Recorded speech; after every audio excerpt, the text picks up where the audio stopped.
Good afternoon, ladies and gentlemen, and welcome to the coverage of the European Challenger Series. It's the last week of competition, and it's an incredibly tight race towards those playoff spots. I'm Aaron Medic Chamberlain, and joining me on the desk today is Andrew Vedius-Den. Welcome. Hello. I have returned to the Challenger Series. That was a very regal sort of introduction. Yes, this is it. I'm trying to make it a thing because I am the queen, and it is important. Royal Highness of Wales. You address the viewers politely.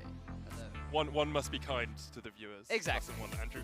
Well, anyway, there's madness at the top of the table with a three-way tie for third place. Schalke still dominant in top spot. Misfits follow them up on 5 points, but then Fnatic Academy, Millenium, and Paris Saint-Germain and Team Kinguin all have 4 points. Yep, it is very close. We had a lot of surprises last week. Paris Saint-Germain getting themselves the first 2-0.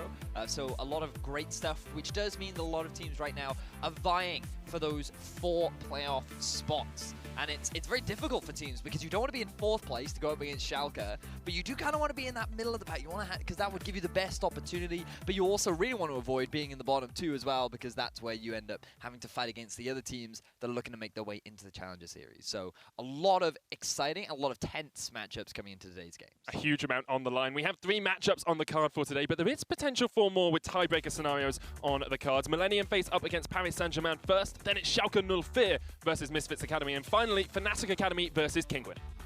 I think that so what we've done is we actually had a look at all of the tiebreaker scenarios, okay? And there are 28 different scenarios. 27.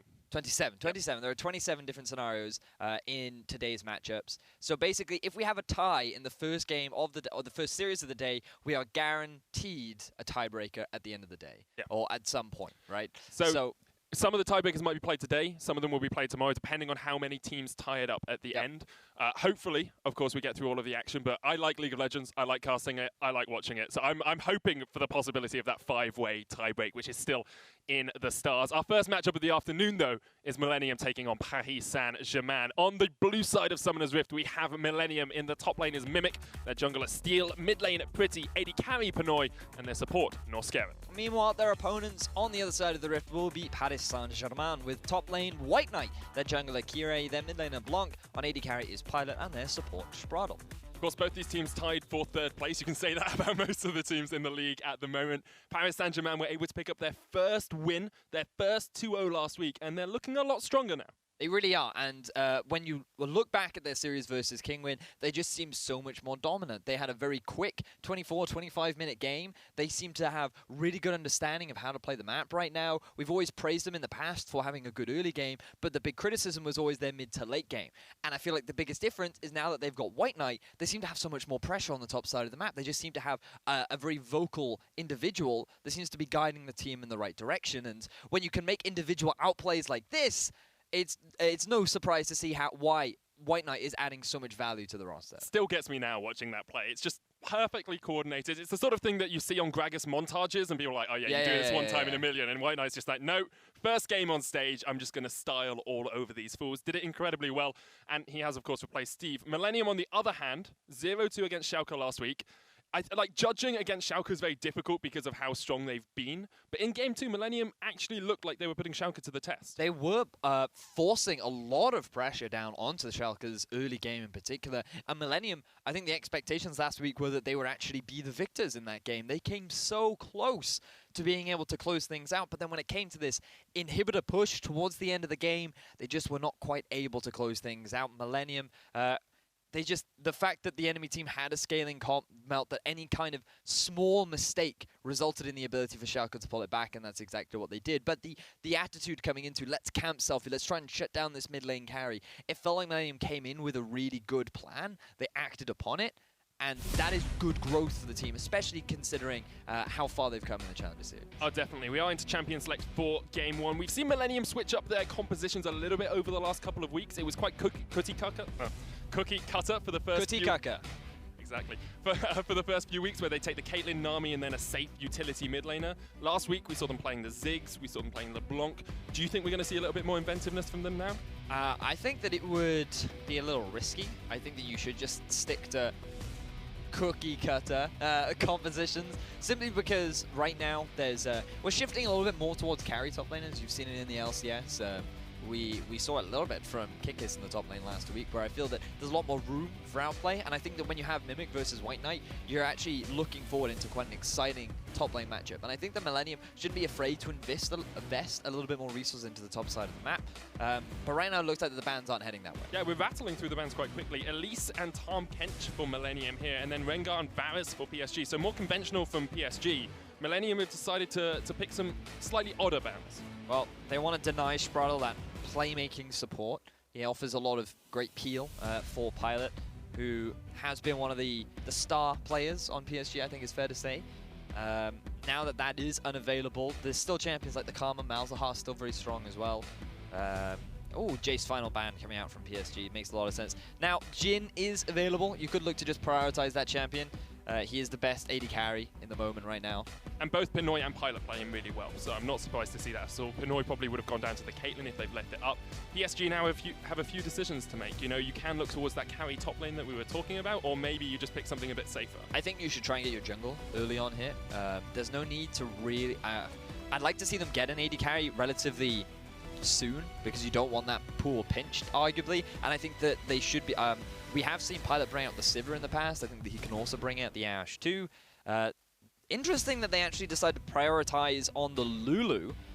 Going for a bit of lane dominance, they want to guarantee that safe peel. Lulu as a support, actually, we've seen a lot more in Challenger Series than we have elsewhere. Prioritized by D-Lord and Norscarin especially, so I'm not too surprised to see Spraddle pick it up here. He also played it last week against Kinguin, so it's something that he has been using quite a lot of the time. He's definitely brought it out. I find it surprising that he would early rotate it. You know, he would try to get it under his belt that very early on. It's going to give a bit of freedom for Millenium to go towards champions like the Karma in particular to try and match that push. But regardless, PSG have picked themselves up a strong bottom lane, but Millenium answered with a very strong top half of the map. Yeah, that Rumble is obviously a powerful top laner, and then the Syndra there as well, who is very difficult to match up into. But Millenium have picked their solo laners here, and PSG do have the option to counter-pick one here. We saw Blank play the Azir last week into Rise and did it incredibly well as well. There's a lot of jungle pool left on the cards here, but PSG have said Millenium need to pick up jungle as well, so they can't pinch that pool too much, because otherwise they're taking away from themselves. Yeah, I think that the Azir is a very safe pick into the Syndra. I like the fact that he has gone for the cleanse as well, so that peak potential is greatly reduced, and it's great for setting up plays against these low mobility carries that you have on the side of Millenium too. Remember that Jhin, he's just going to stand there when he throws out his ultimate, right? So you're just asking to get divided upon.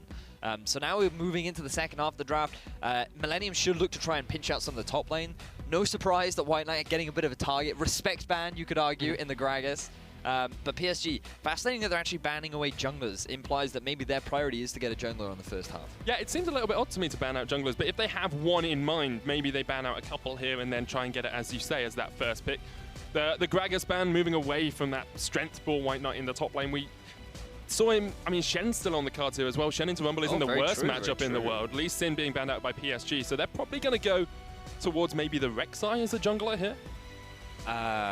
Or Graves. Graves is still around. Yeah, Graves would make a lot more sense. Yeah. You're kind of you're giving up a lot of the early game. Well, I mean, I think it's a fairly safe jungler. The bigger thing is that you're taking it away from Millenium too. Ivern is still available as well. Yeah, Ivern. He kind of falls down next in the priority list. Rengar's taken off the board. At least, like, a lot of junglers are gone this game. So now we are moving into heavy B tier. So there we are. There's the Rek'Sai. I mean, like, it's a safe choice, right? It is. It's incredibly safe. And it's something Kyrie is used to as well. He played it a lot in the first couple of weeks of Challenger Series. So comfortable with that. Works well with the rest of his team. Good follow-up for the Shurima Shuffle. You can bounce people up as well. So not too surprising. I'm really interested to see what they pick in the top lane to try and counteract this Rumble, because you feel that White Knight is one of the nucleuses for this team, one of the main points of focus. And it's going to be Ivan and Nami here for Millenium. So picking Sustain to match the poke coming out from PSG, you will lose push pretty heavily in the bottom lane for Millenium, but they have a pretty good mid-game spike with their composition. They have a fair amount of early power in terms of the lanes, because you have pushing lane top, regardless of what the matchup is. Like Rumble usually can push. Syndra, high value pushing power in the mid lane. Even against an Azir, you have a lot of threat. And down in the bottom lane, you're going to get pushed in. So it's valuable that they do have the strong top half of the map, which means that Steel has to make a choice whether or not he wants to try and invest early gank bots to relieve the pressure from his bottom lane, or he wants to try and utilize the fact that he has such powerful top and bottom lane. And even with the Renekton, early on, you're still going to have to deal with the constant flame spitters that are going to come out from the Rumble. But once he gets a couple levels under his belt, maybe gets a bit of magic resistance, the Merc Treads in particular, that's really going to help White Knight and swing the matchup in his favor once as time goes by. Well, we do have the teams locked in here. It was the Renekton final pick, as you said. I'm actually really interested by that Steel Mimic point, and it's something I want to focus on as we get into the game, because Steel spends the least time with Mimic in the early game out of any jungler. He spends the least time with his top laner, only about 30 seconds in the first 15 minutes of the game. So even though he's got the pushing top laner here, I would be surprised if we see him up towards that top side of the map too much. Well, if that is his playstyle, I think that he's going to struggle against White Knight, because we've already seen how strong of an individual he is, and I feel like the PSG are now a team that are willing to invest resources into him to make sure that he succeeds. And if you can shut down that Rumble, prevent him from getting to that powerful mid-game spike, then it's only a benefit for PSG, right? So I feel that he needs to be a little bit more aware. I think that Steel should just invest at the very least a lot of vision towards the top side of the map, because that Rumble will naturally push. It's something that you can't really control unless you just don't want to utilize any of your abilities. Yeah. So it's just something that, as perhaps a weaker early jungler in the form of Ivan, you just have to be very cognizant of, because you can't allow that Rumble to fall behind. Alongside that, we talk a lot about pushing lanes and like vision control, river dominance, especially in the early game.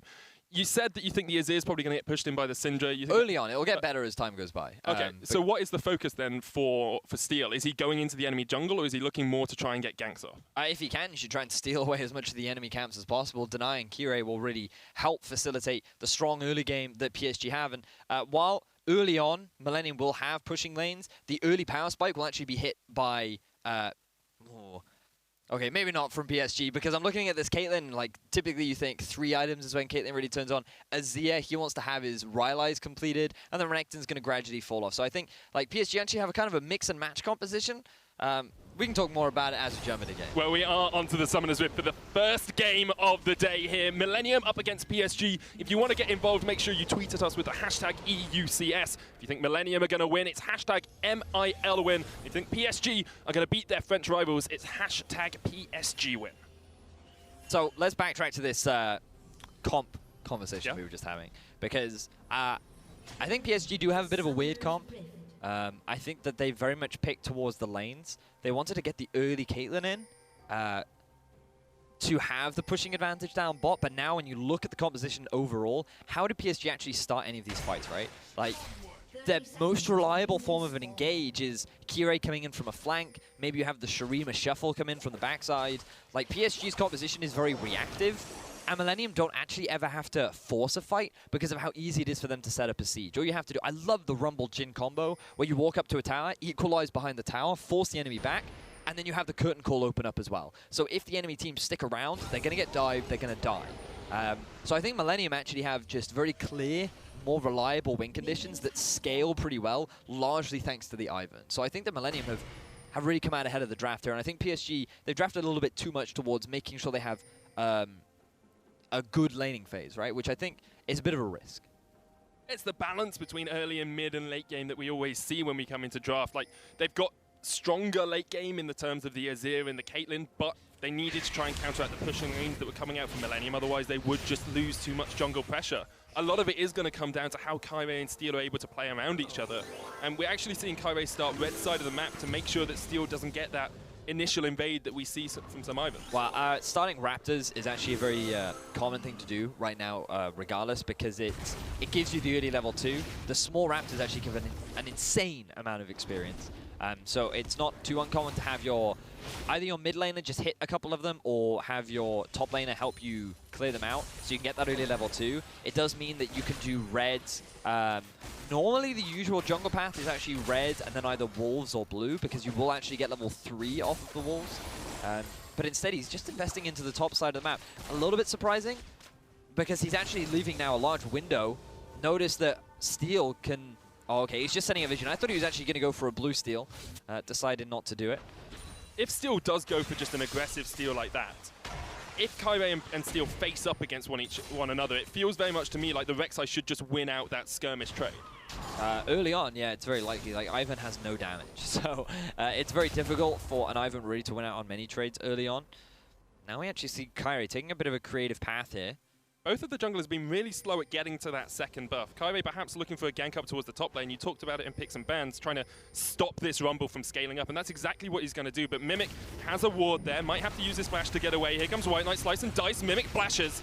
Kyrie gets the summoner. Mimic turns back around with the Flame Spitter, and Steel is looking to see if he can get anything out of this. Root Caller does not connect because Kyrie flashes it. Summoner's burnt in the top lane. So early investment from Kyrie to try and help the Renekton, as we see a bit more trading in the mid. Blank's going to take a few Dark Spheres to the face. Should be okay for the time being. But this is very much what we expected. Now Steel, he's continuing his aggression.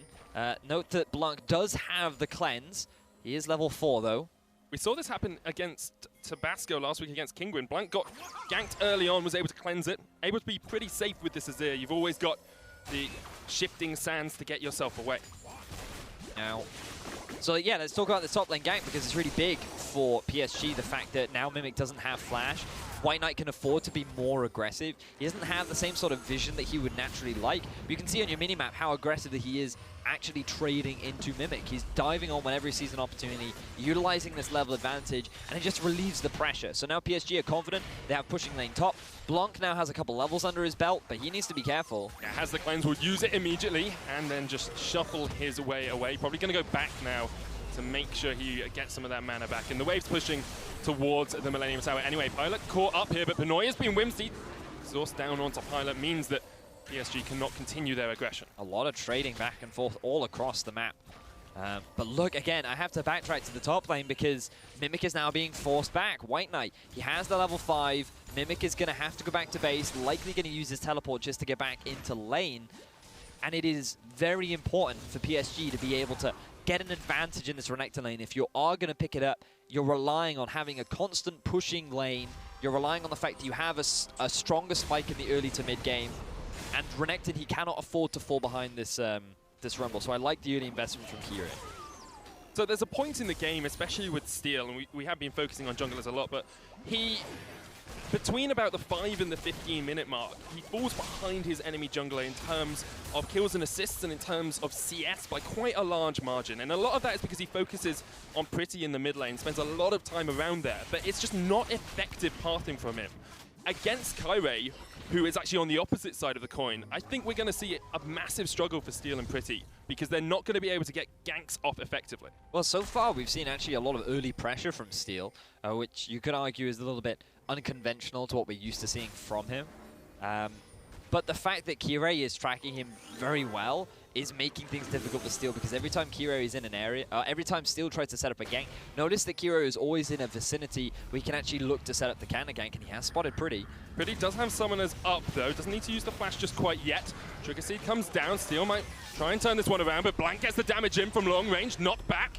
Pretty has to use the Ghost to try and get away. Blanc still has flash if he wants to go for it, but no Emperor's Divide, no level 6, means he'll back away for the time being. Now, I really want to tell the viewers about what Pretty was doing, because this is a common play where you push the wave in order to get a ward on the Raptors, because they're a big jungle camp right now. They give you a lot of experience, and by having vision on it, you can either look to try and steal them away, or at the very least you're getting vision on the enemy jungler, and it's a good indicator of when he's hitting that level 6 mark.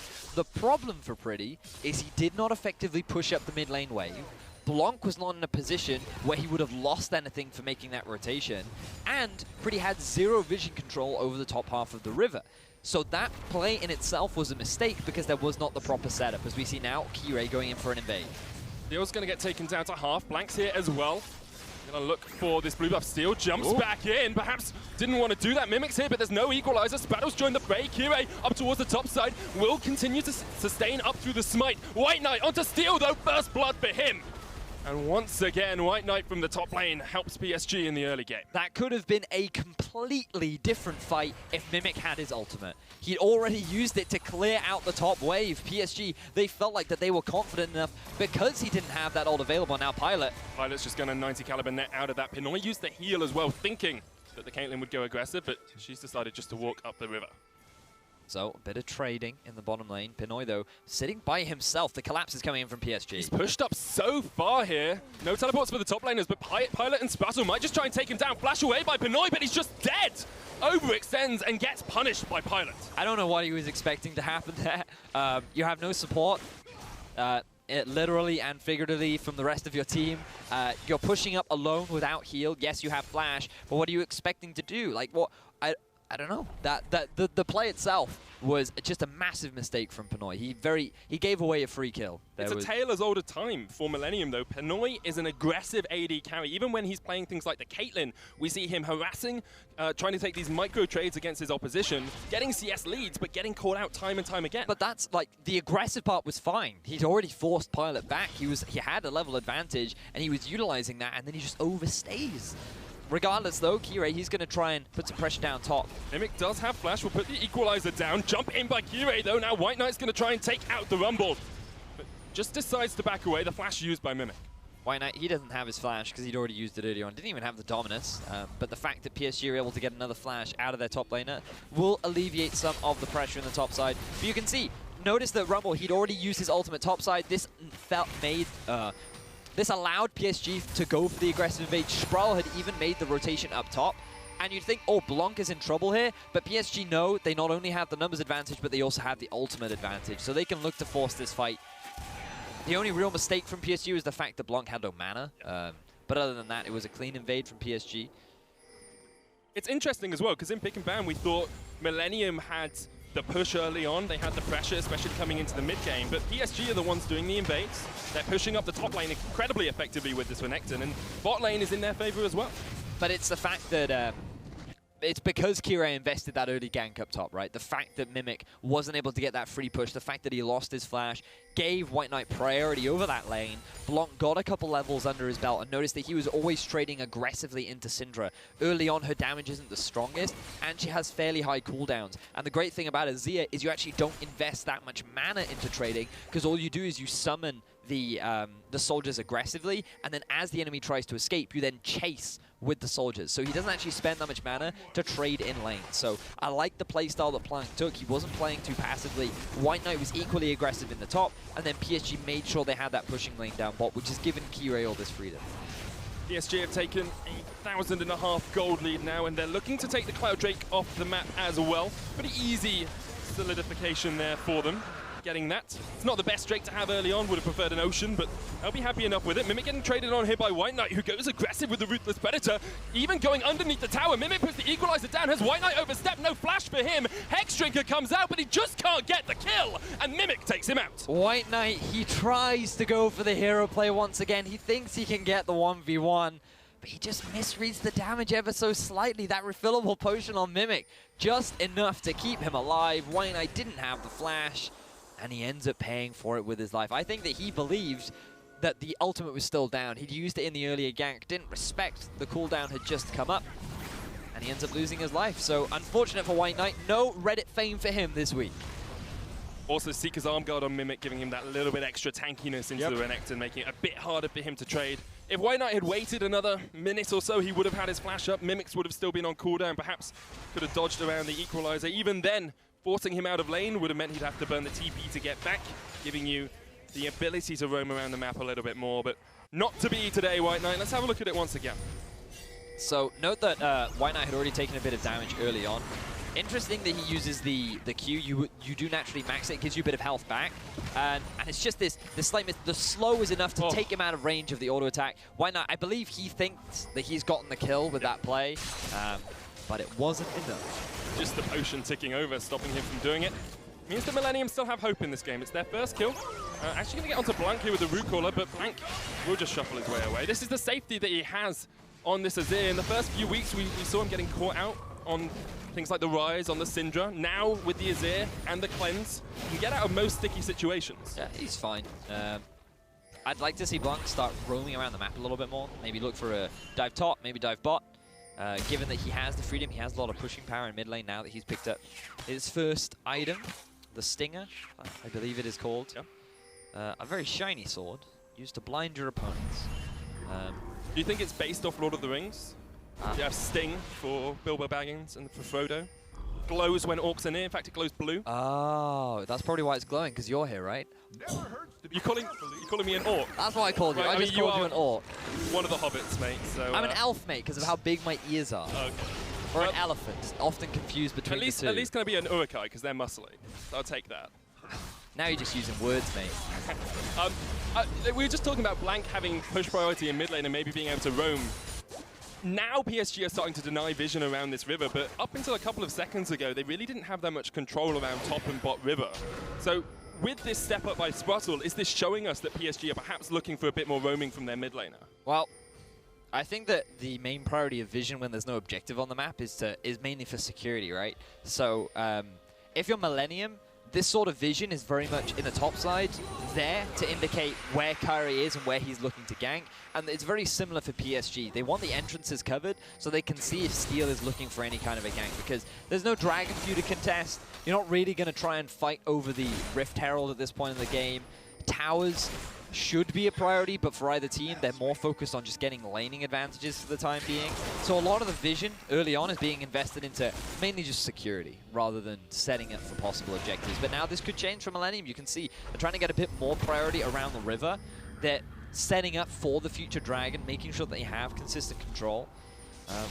But PSG aren't giving up without a fight. Oh, Blanc taken low. Unleashed power comes out. Cleanse. Shurima shuffles back. Just about gets himself away.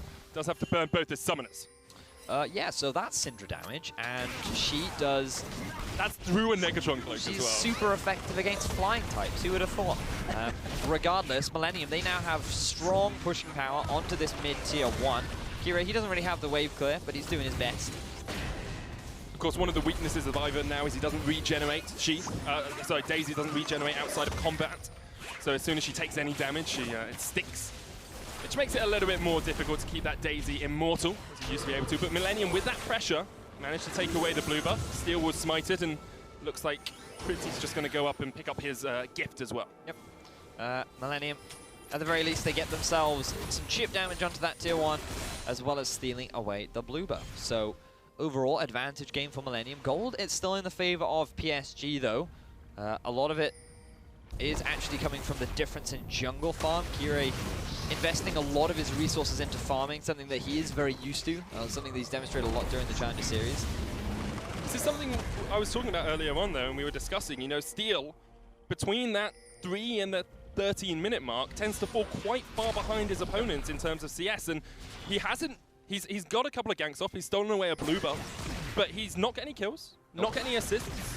Hasn't really had the impact perhaps he'd like to, and actually Mimic's going to get dived. Equalizer comes out. Blanc is there as well. Kyrie tanking it up, trying to get away. Flamespitter's not quite enough, nor Scaven puts the tidal wave down, trying to get the kill on towards Kyrie. They're going to keep going for the chase. Steel here as well. White Knight trying to escape. Blanc has been exhausted, and Pretty puts down the unleashed power. Blanc will fall to Pretty. Emperor's Divide not going to do much. This was the roam that we wanted to see from PSG. Blanc utilizing the fact that he could push up mid. They had full vision control around the top side. They wanted to set up this dive in advance. But the issue was Blanc did not have his ultimate, so he couldn't use that disengage tool to stop Millenium from getting the collapse, and they were able to equalize it 1-1, and now they're the ones getting pressure down onto this tower. This is approaching that mid-game we talked about in picks and bans. Millenium are stronger at this point. They've still got quite a way to scale up as well. But at the moment, they just seem to be playing these map rotations ever so slightly better than PSG. Well, I feel that PSG are the ones that are faster to set up the play, but Millenium are responding very well. Now, Pinoy, he really has been struggling in this 1 versus 1. He's going to be forced to use his ultimate just to zone the Caitlyn away. Just trying to stop that first tower. Just take a picture of him now. Just be like, there's the wave. Look at that effective wave clear. Works out okay. Gives Norscaven time to come down and heal him up with that ebb and flow. Let's have another look at this top lane because PSG initiate. So look at the mini-map because you want to see the response from Millenium. They already started moving up the river. They've realized the Mimic, he's dead. There's nothing that can be done. So let's try and get some return kills. Let's see what we can do to compensate for the fact that we've just lost our top laner. And it was just a very swift response. They don't have, PSG do not have their support there in time. Millenium have a 3-man unit to collapse down onto Blanc, who had already used his summoners earlier on. And I just want to highlight the good response from Millenium, because that's what you want to be doing when PSG are being the more proactive team. First tower does go down to PSG there. We saw the push pressure coming out from Pilot. Always going to push in a Jhin in that what has essentially been a 1v1 matchup in the bottom lane for the last few minutes. But a lot of that gank and a lot of getting the kill onto Blanc actually comes back to the fact that Steel and Pretty were able to get both of his summoners out just a little bit earlier on. Alongside the Emperor's Divide, it only came up as he used it in that fight very late on. And because the dive wasn't as clean as it could have been from PSG, Millenium were able to react and take out the Azir. Yep. They successfully do that. Now the Ocean Drake is on the board.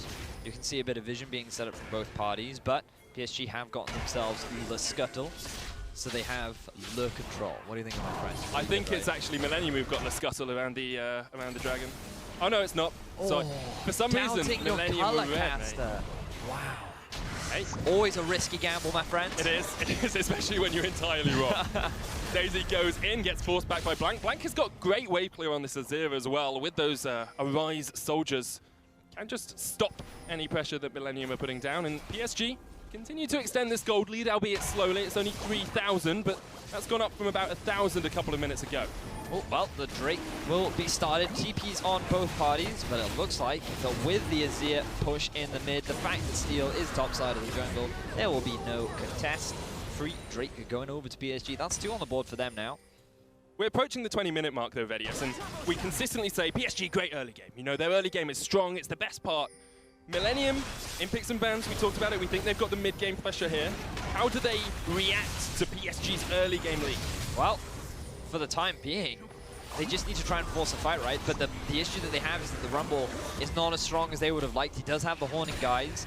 He's being forced to build into the Seeker's Eye of God to be able to deal with the Renekton in lane. But just look at the item spikes. They haven't been hit. Jhin is very far behind the Caitlyn, who's nearly completed her Infinity Edge.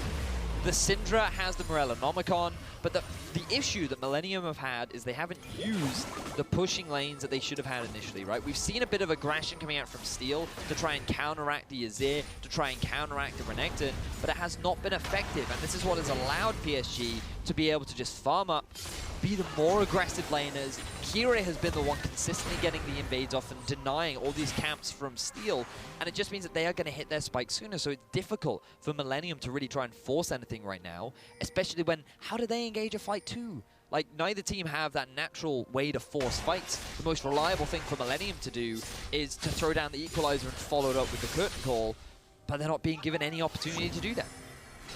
I've got the Daisy to follow up there as well, maybe looking for the knockups on top of the Equalizer. That hard knock-up engage from Daisy. As you say, like, this is a composition that we're seeing quite commonly now, without that hard engage, without a tank to some degree as well.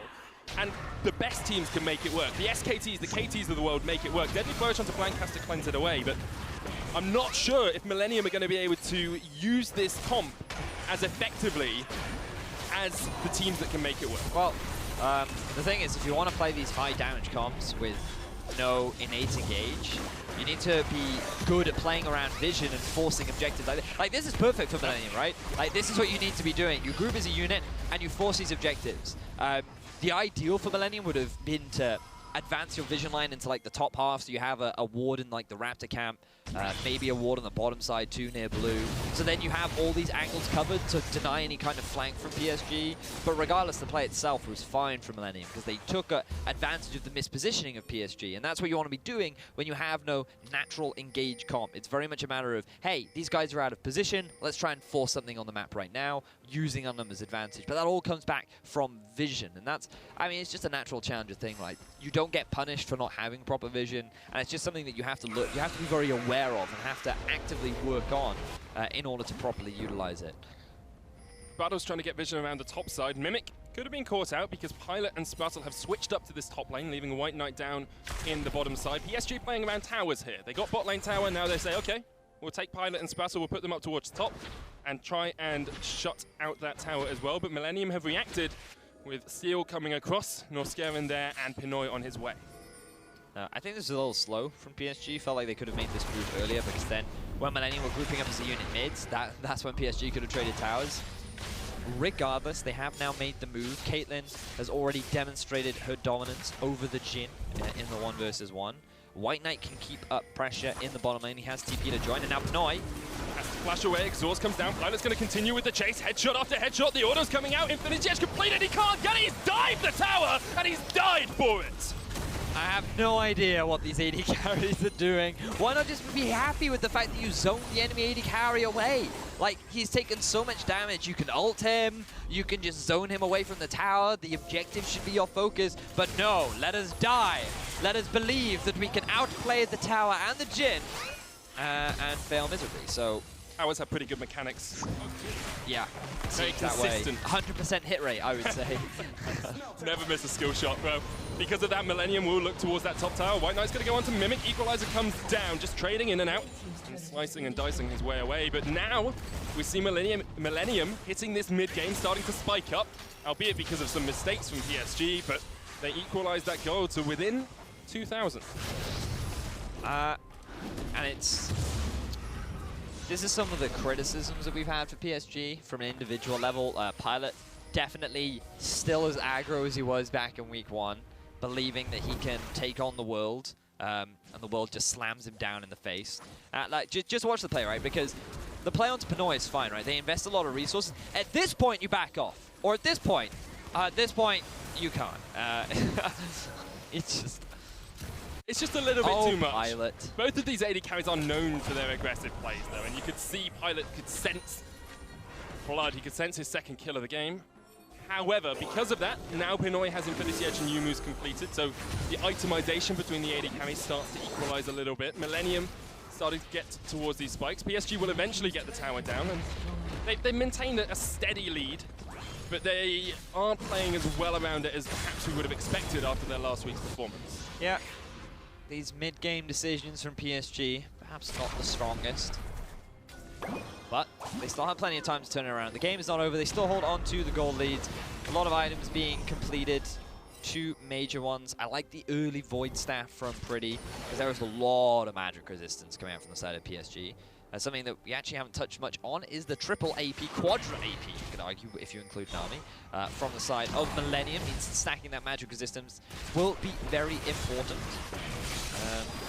You can see PSG realised it before us. They've got 2 Spectre's cows, they've got that Negatron cloak and a no magic mantle as well. I would not be surprised if we actually saw Pilot get himself an Edge of Night, just because of how effective the item is. Regardless, here comes a fight from Millenium. Curtain Call and Tidal Wave used. Teleport coming in from the back. PSG trying to fight this out. Kyra is dead. Mimic has to flash the wall. PSG have to try and get away from Millenium here. They will retreat. Millenium forcing the fight. Good collapse from Millenium. They utilized the vision that they had behind PSG to get the flank. PSG scrambled. They didn't really know how to respond to the collapse coming out from Millenium. And it will be a team fight victory for Millenium along with an Infernal Drake. Strong Drake to pick up. Yeah, especially with Quadra AP. Whoa, all Drakes are strong in their own way, Medic. No longer do we talk about one Drake being better than the other. All of them are equal. They're not, though. Yes, Inherently, they are. They're not. Yes, they are. Just because you want a Drake to feel good doesn't mean if he's last in the class. I mean, Cloud Drake is a failing Drake. Everyone offers Fs on its exam. Everyone offers something unique, and right now the Baron is the one looking for that A grade right now. It's a unique play by PSG as they slide in behind the Baron. White Knight's going to come across as well. Millenium have no idea this is happening. Now we start to see Norskeren come across, but it looks like it's just too little, too late. Norskeren smells something fishy, and PSG take the Baron. The play was nice from PSG. I like the fact that they took advantage of Millenium going back to base. We'll talk a little bit more about it after we see the play. Now, this is a good fight around Vision because Millenium, they don't want to give the Scuttle Crab over. They realize it is a 4 versus 4, and they think they can force something. And all the focus just goes on to Kire. He's not actually that tanky this early on. Mimic TP's in from the flank, but that's enough because Blank, he's now afraid to hard commit to the fight because he knows that there is going to be a rumble turning up behind him that he now has to deal with. So very good collapse from Millenium. But then they were all scrambling back, right? They wanted to go back to base. They just picked up some gold. They want to spend it. They're pretty happy with themselves, and PSG were like, psst, do you wanna come hang out in the Baron pit? Just you and me. And then KGN and Blanc, they sneak off into the secret pit. Together they beat down on that purple worm and they get themselves a big objective. Not sure where you were going with that. They got a Baron. That's what I was saying. They did get a Baron. I don't know what you were, where did your brain go? PSG now with that Baron can start to pressure this mid lane tower as well. Blanc does a lot of damage, as does Pilot, of course, on that Caitlyn. Eventually it will go down just to the minions attacking it, so pretty easy take there for PSG. And, of course, having this Baron delays the siege that Millenium are trying to look for. You've got Caitlyn and Azir scaling up, who are great at anti-sieging. Rylai's completed for Blanc, almost 3 items as well for Pilot. It feels slightly like Millenium may have missed their chance to spike in this game. Well, they still have a lot of tools to counter-engage a siege from PSG. Notice that they have these great brushes that make it very difficult for PSG to know exactly where the enemy are, but they also have the Caitlyn that you can throw the traps down into these brushes, and then those brushes now become zoning tools against Millenium. So a lot of back and forth right now, but what PSG need to do is split Millenium up, because they have a decent 1-3-1. They can use the Azir in the side lane, not necessarily to force anything, but just keep the minion waves pushed. You can see there's a big minion wave down bottom, and I feel that PSG needs to try and utilize that to start hitting down onto these tier 2 towers.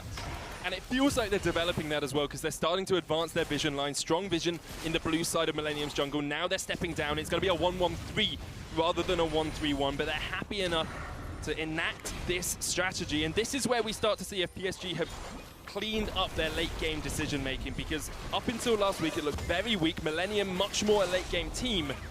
PSG will have to work quite hard to be able to break Millenium's base. Well, you say that, but it was Millenium that got themselves that 4,000 gold lead over Schalke and then ended up losing but it. That's, I think, using Schalke in stats. In fact, That's a lot fair. of the time That's I take the Schalke games out of stats when I compare teams.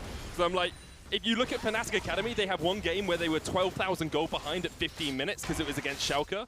And then the rest of the time, actually, their average is they're ahead at 15 minutes. So it's a little bit unfair to look at that sort of thing. That's a valid point. Very valid point. Now PSG, they're looking to get a bit of damage down. This Baron buff will be wearing off in about 30 seconds, but they will be able to net themselves at least 1 in a tower. So good utilization of that. 2 for 2. Yeah. Can they make it 3? They're looking for a 3rd. Do I have my eyes on 3? Any takers? You're going to auctioneer off that auction tower. off the towers. Selling it for 400 gold. Oh, it's not first tower, 300 gold. Millenium trying to just counter siege a little bit. It's difficult to do into a Caitlyn and an Azir. There's a lot of long range poke there. You do have the Syndra. The Jin's wave clear isn't immense, and Mimic really looking mostly the Equalizer and Flame Spitter to try and clear out those waves. He needs to be quite close unless he uses that ult. So actually Millenium's anti-siege isn't incredibly impressive, and now that we're 30 minutes into the game, they have fallen 8,000 gold behind. Well, Millenium, they did not try to force anything. I think that I wouldn't necessarily say it was a mistake, but I feel that they missed a window of opportunity, right? Because you have a lot of tools in your kit, and I talked about how much of a fan I am of this Rumble Jhin combo, because I think it's so effective. When a team tries to step up for a tower, you use the Rumble ultimate as almost like a cutoff on their escape route, and then you throw out the curtain call, and you're literally putting them between a rock and a hard place. It is so difficult to get away from that, especially if your champion, I mean, we saw Kirei suffer under the amount of damage that Pinoy can do at this point. And I felt like that if they were going to try and force that, this point in time would have been good to do it. They didn't take that opportunity. Instead, they just conceded a lot of the towers. Now they're an 8,000 gold deficit. A lot of the big items have been completed for PSG, and I wondered, like, look, you even have the Banshees now completed for Blanc. Like, there is so much magic resistance, a GA on top of White Knight 2. He's got a 2-level advantage. I just feel that if Millenium just play this slow, passive game, PSG are eventually going to bleed them out, just because of the severe gold advantage that they do have. We talked about in picks and bans, though. We thought perhaps Mimic later on would be able to deal with White Knight because the Renekton falls off quite hard. The Blanc and Pilot, you said you weren't quite sure about how this composition actually works completely. I mean, PSG seem to be playing around the siege relatively well, but Millenium can still force an engage. I think that's very fair. PSG didn't talk much about it, but their siege is very good. The use of traps, the amount of poke you have with the Azir, very effective. He no longer does that additional damage to structures with his W, but he's still an effective zoning tool with those soldiers. Very, very strong. Caitlyn as well with the trap line, just sets it up underneath the tower. Yeah. But the also thing is, like, while Rumble arguably does outscale the Renekton, when he has a level advantage over you and he has GA, like 4 magic resistance tools and you've only got yourself a Void Staff, it's going to be rough. Like, it's going to be, you really need like 6 items now as the Rumble to really stand a chance against the Renekton. Well, last week, Millenium's game 1 wasn't amazing against Schalke. Their game 2 was a lot stronger. PSG, however, it was the inverse. Their game 1 was very strong. Their game 2 perhaps not as strong. If these teams draw, we still have the possibility of a 5-way tiebreaker at the end of the Challenger split. That's incredible. I'm so happy that we might have a 5-way tiebreaker. I'm so happy that it might happen, but we'll see. PSG looking to get this 1-0 on the board and keep themselves in the running for one of those playoff spots. I always get conflicted when it comes to tiebreakers, because I feel like that teams, I want to see growth and I want to see consistency. And the reason why we have these tiebreakers is because the teams that were really good at the start have not continued to be good.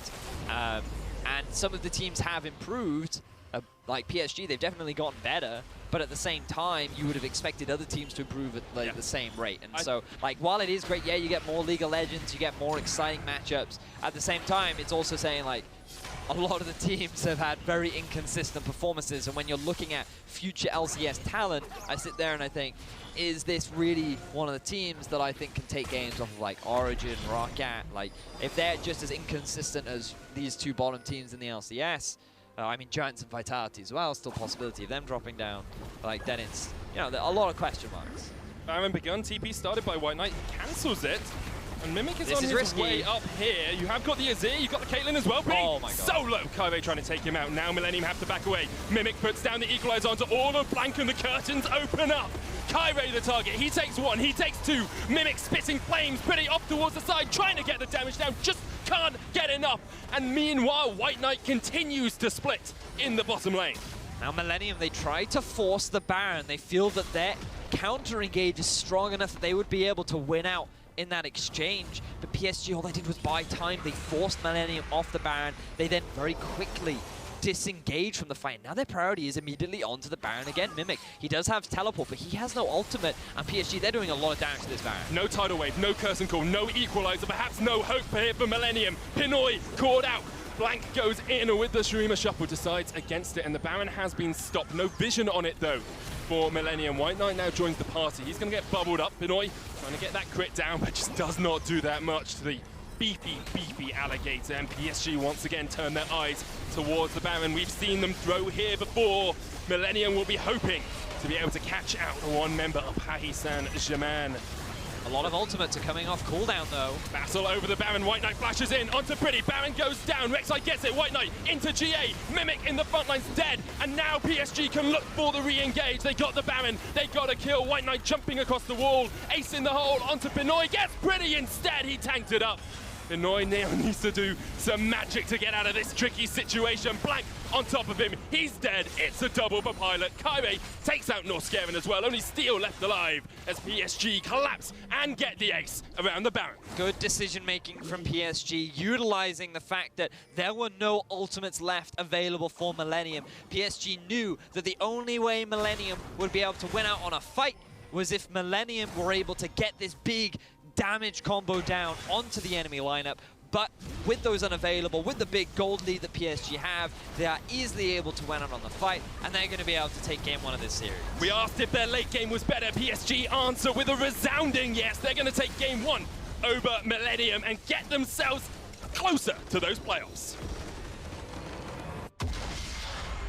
Now, this is like teacher Medius right now. It's like, okay, guys, that was a good game, but here are all the mistakes you made. No. Like, I actually quite liked a lot of what PSG did. I like the early investment top lane from Kirei, making sure that the Rumble doesn't just constantly push, and you have problems. I like the fact that Kirei took advantage of that. I liked how aggressively Blanc was playing in the mid lane on Azir. I thought that that's exactly what you needed to be doing because you can't allow Syndra to have all this pressure in mid. And I liked how aggressively they were playing in the bottom side of the map too. I think PSG were playing very well overall. I think they made a lot of individual mistakes. Pilot, I'm looking at you. Let's chill out. Maybe not dive the tower. Pinoy as well. Maybe you guys need to have a little chat with each other and be like, hey, maybe we shouldn't try and go for these crazy 1v1 outplays. Very entertaining, but it's not going to net you a win, especially when every single win matters. The big thing that I wanted to highlight to the viewers was that this is a 1-0 for PSG. Now, if Millenium come back with a 1-1, we are guaranteed tiebreakers. It is inevitable. How many tiebreakers is still up for debate, but if this is a 1-1 series, 100% guaranteed, without a doubt, we will have tiebreakers from the math and calculations that we have done. After the next game, we'll have a lot more information about it because there's a possibility that we still get no tiebreakers, or at least no tiebreakers that are played on stream. So it's still very much up in the air because anyone can win still. Anyone can get those points. Of course, Millenium can no longer 2-0. But there's still so many different possibilities. I'm incredibly excited to see them. I want to just come back to what we were talking about in that game, though, because we said Millenium was struggling to pull the trigger. But we also said it was very difficult for them to pull the trigger. Yeah. How, if you're Millenium there, do you actually play the mid-game optimally? How do you force PSG to fight? Well, I think the Ivan pick was a mistake because I think you couldn't properly utilize your pushing lanes. What would have been nice to see is if you're expecting Kire to invest early ganks top, then you'd be there to counter gank because a Rumble with a higher damage dealing early game jungler would have enabled you to turn that 2 versus 2 around, right, in your favor. Maybe in mid, we saw a lot of overextension from Azir because of how aggressively he was playing, exactly what you need to be doing, but again, he didn't get punished for it. And I think the problem with the Ivern was it was very much played around the mid game where they couldn't properly utilize because they didn't have the early game lead to back it up. So it seems like it all comes back to draft for Millenium. Need to change things up a little bit. Well, we're going to throw it down a tempered fate on the broadcast. Join us when we are no longer golden in 3.5. Battles join the fray. Kire up towards the top side will continue to sustain up through the smite. White Knight onto steal though. First blood for him. Mimic getting traded on here by White Knight, who goes aggressive with the Ruthless Predator. Even going underneath the tower. Mimic puts the equalizer down. Has White Knight overstepped? No flash for him. Hexdrinker comes out, but he just can't get the kill. And Mimic takes him out. Finding out Pinoy. Flash away, exhaust comes down, Bliner's going to continue with the chase, headshot after headshot, the order's coming out, Infinity Edge completed, he can't get it, he's dived the tower, and he's died for it! A lot of ultimates are coming off cooldown though. Battle over the Baron, White Knight flashes in, onto Pretty, Baron goes down, Rek'Sai gets it, White Knight into GA, Mimic in the front line's dead, and now PSG can look for the re-engage, they got the Baron, they got a kill, White Knight jumping across the wall, ace in the hole, onto Pinoy, gets Pretty instead, he tanked it up. A PSG answer with a resounding yes, they're going to take game 1 over Millenium and get themselves closer to those playoffs.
Welcome back to our coverage of the European Challenger Series, where Game 2 between Paris Saint-Germain and Millenium is about to get into picks and bans. Vedius, yes, mate. Those dance moves were better than any I have seen from you ever in my life.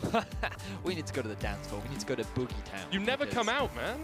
Look, I'm busy preparing for Challenger, okay? Like, it's very important that I know these teams like the back of my hand.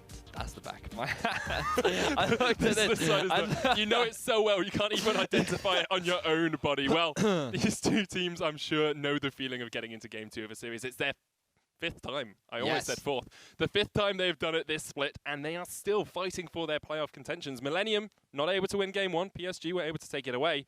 What did Millenium change? Well, I would like to just see more aggression. No, you literally, in middle of the game, you're like, Pinoy, you're being too aggressive. Yes, be less but aggressive. like as an individual, that's wrong. But I want to see like team fights. Like that was what 4 kills to 3. We had 1 fight around Baron. That's not Challenger. Challenger is all about the action, the intensity, the crazy Baron fights at 3 minutes into the game because you saw a ward that you wanted and you want to fight over it. You always talk about fighting over vision. So yeah, I love fighting over vision. I love fights over vision because I think that's the best place to fight, right? It's not like, oh, there's a dragon on the board. Let's set up and let's fight over the dragon. No. You want to fight around the vision for the dragon. That's what you want to fight over, because if the enemy team cannot have vision control around that dragon area, they can't even consider contesting it. So you get the dragon for free. The dragon itself should be free, but the vision, that's what you got to earn, my friend. That's what we saw a lot in KT versus SKT as well. It's all about fighting about vision and gaining that sort of area of control. You should do an Explain Like I'm 5 series. Wise words with Vedius. You just like explain things in that way. See, I also want to rename vision to just the word light because I think it would be so much better. Oh, they're getting light around here. Look how much light they've gained around the dragon. It's great. Anyway, we are into picks and bans. Shen ban, Syndra ban, and a LeBlanc ban coming out. We actually didn't see a Shen ban nor a Shen pick in Game 1, so it's interesting to see PSG decide that it's a priority ban for them. Well, it was because Millenium went for a very early Rumble, so PSG didn't want to pick the Shen into the Rumble. You know what else we didn't see picked or banned last game? Tell me. Camille. Oh, yeah, but I feel like she's fallen off a little bit. She has a huge amount. Lots of people know how to counter her now as well. Renekton is really strong into her, so... The fascinating thing that the LMS have been doing is they've actually not been playing Camille even when she was broken. They just didn't care. They let her open all the time. They just didn't think she was that valuable of a pick, which sometimes she would just completely get through the draft without any worries whatsoever. Anyway, that's beside the point. Camille might get completely through the draft here once again. I think it could do. Rengar ban. So typical bans from the red side here from Millenium. PSG just taking away some of the picks they think are a bit more powerful. And Varus finally. Wouldn't be surprised if PSG go for that Jhin first pick here. They could do. Pilot has demonstrated his proficiency on the AD carry before. No surprise. I feel like that is a free prediction. Hey, this is everyone I can get as a play-by-play is a win for me. All right, what do you predict they'll pick next? Probably their bot lane. Pinoy would go Caitlyn. Norscarin will go Lulu. Oh, really? Yep. You think that they're just going to match the bottom lane from before? Man. It's just going to happen. Confident from the play-by-play. I think the priority is going to be on the jungle. I think that right now, Steel, he wants to get himself a little bit more of an early aggressive jungler. And what does he do? What does he do, Medic?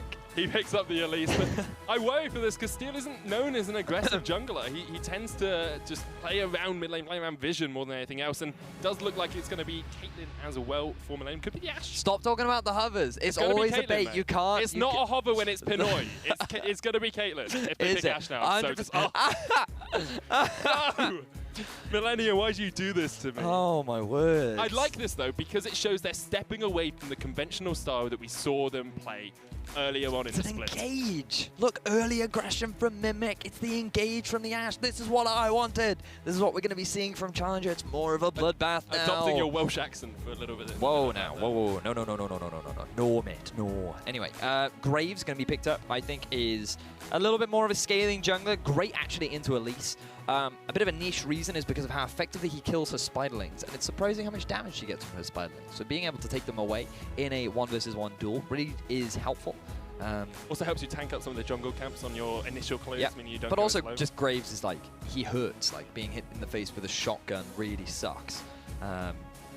I'm a little surprised that Blanc went for a blind pick as it. I mean, he's always been considered a fairly safe blind pick. He used to be the old Victor is there, you can pick him into anything, which is fine. I mean, like, he had a great game 1 on it. But I'm just surprised that they put so much value on it early. Like, you could have picked up your support here, like Malzahar's available. You could have gone for a Karma too if you just want that pushing in the bottom lane. But instead, they want to make sure that Blanca's on a mid laner he's comfortable with. Neither of these supports prioritizing the Malzahar, though. We saw it get all the way through picks and bans last time. It's going to be Tom Kench here for Millenium, which I like mostly because it denies it from PSG, who, against an Ashen and Elise, Tom Kench seems very strong. You will lose a lot of pushing power, and I feel that if you're PSG now, you just go for something like the Karma. It just gives you that pushing lane. Azir naturally pretty aggressive in terms of pushing lanes. Like, we talk a lot about this, you'll hear us talk all about it in LCS as well, because of how valuable pushing lanes are right now in the game. When you have a jungler like Elise, it's super important that you have pushing lanes, not because you want to try and set up a gank, but dives. Elise is really effective at being able to dive enemy champions, get yourself that first tower. On top of that, you want to be able to invade as an Elise because of how strong she is in the early game, and you can only do that if you have these pushing lanes. And when you pick a Tahm Kench, you're naturally conceding the ability to push, especially when you put it with a champion like Ashe. So I think while it does allow you to make good mid-game plays, like good rotations around the map, try and punish overextensions, I do think that you're sacrificing a lot of the early game, which in game 1 is where PSG got themselves the lead in the first place. Millenium banning out the Zyra and the Gragas here. Fiora is the ban for PSG. So Millenium trying to take away one of those strong pushing supports that you were talking about. However, the Karma is still on the card. Gragas a target ban versus White Knight, something he's played consistently. And perhaps Millenium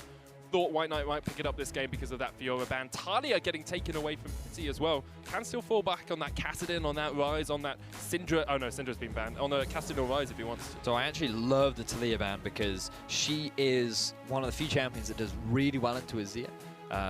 Naturally, Talia is very good against low mobility mages, and you think, oh, Azir's not low mobility. Well, he is, because he's not like a fast mid laner. Sure, he has like the escape, but other than that, it's very easy to punish him during a laning phase scenario to be able to land that combo. So I like the ban, but I also like this pickup from Millenium. Cassio, another great champion, because of the miasma, it then further denies your ability to escape in these situations.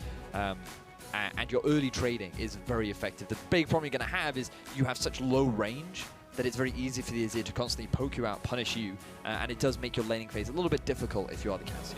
How is it playing into the Graves as well, though? Because I feel Cassio, again, quite low mobility unless she's landing that Noxious Blast and getting extra movement speed. I feel there's a lot of pressure that can be enacted by Kyrie and by Blank, and now PSG pick up the Poppy for the top lane, so something just safe and tanky for White Knight. And looking at what support they want, I'd be surprised if it's a Bard. I think Karma, as you said, is probably a great choice here. Lulu's still on the cards as well. It seems to me that Sproul is something that he's brought out a lot during the Challenger Series, something he's comfortable on. You still have the ability to push, and you can pick pretty much any range support into the Tahm Kench, and you should be fine, right? You're going to have pushing power into that. So I think that this is a perfectly safe pick, nothing wrong with it. Stick to comfort, gives you a lot more peel. If the Ashe Arrow comes through, you have that extra bit of utility to keep your ally alive.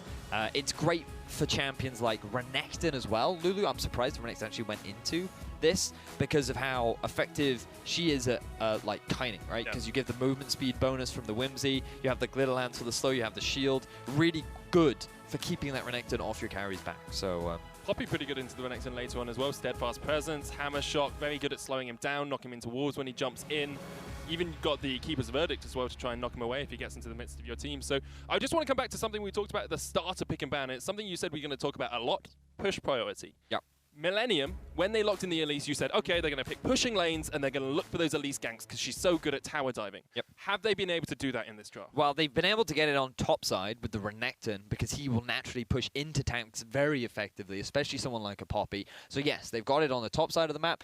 Mid, I don't think so. I think that because of the range advantage that Azir has, he'll naturally be able to push the Cassio into tower and he can avoid trading with her at all points during the laning phase. And in the bottom, when you pick yourself a Tahm Kench, you naturally lose the ability to push. But what you do have with the Tahm Kench, depending on how creative your support is you can actually just gobble up your jungler and use your ultimate to get a flank in and then go for a dive on the bottom as they're pushing in. So there is that window. You have the Ashe Arrow too. The thing that I'm excited about for Millenium's composition is their ability to start fights. You have the Tahm Kench ultimate, you have the Ashe Arrow, you have the possibility of the Renekton flank. There are a lot of windows with which they can try and force these engages, and that's what I want to see more from Millenium. I want to see the classic Challenger Bloodbath.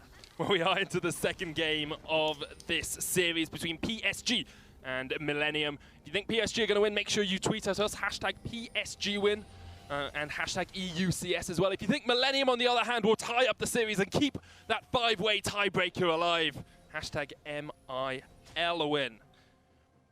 I'm really interested to see how Millenium are able to use this more engage-orientated composition, because last game we said time and time again they just didn't have the way of forcing fights that they want. Now they've got Cocoon, they've got Ruthless Predator, they've got the Ash Arrow, they've got the Abyssal Voyage. They need to be forcing fights. And a couple of times in the last game, especially around that Infernal Drake, it looked like they knew how to coordinate the start of a fight. Here they have all of the tools to do it a lot easier. They do. They do.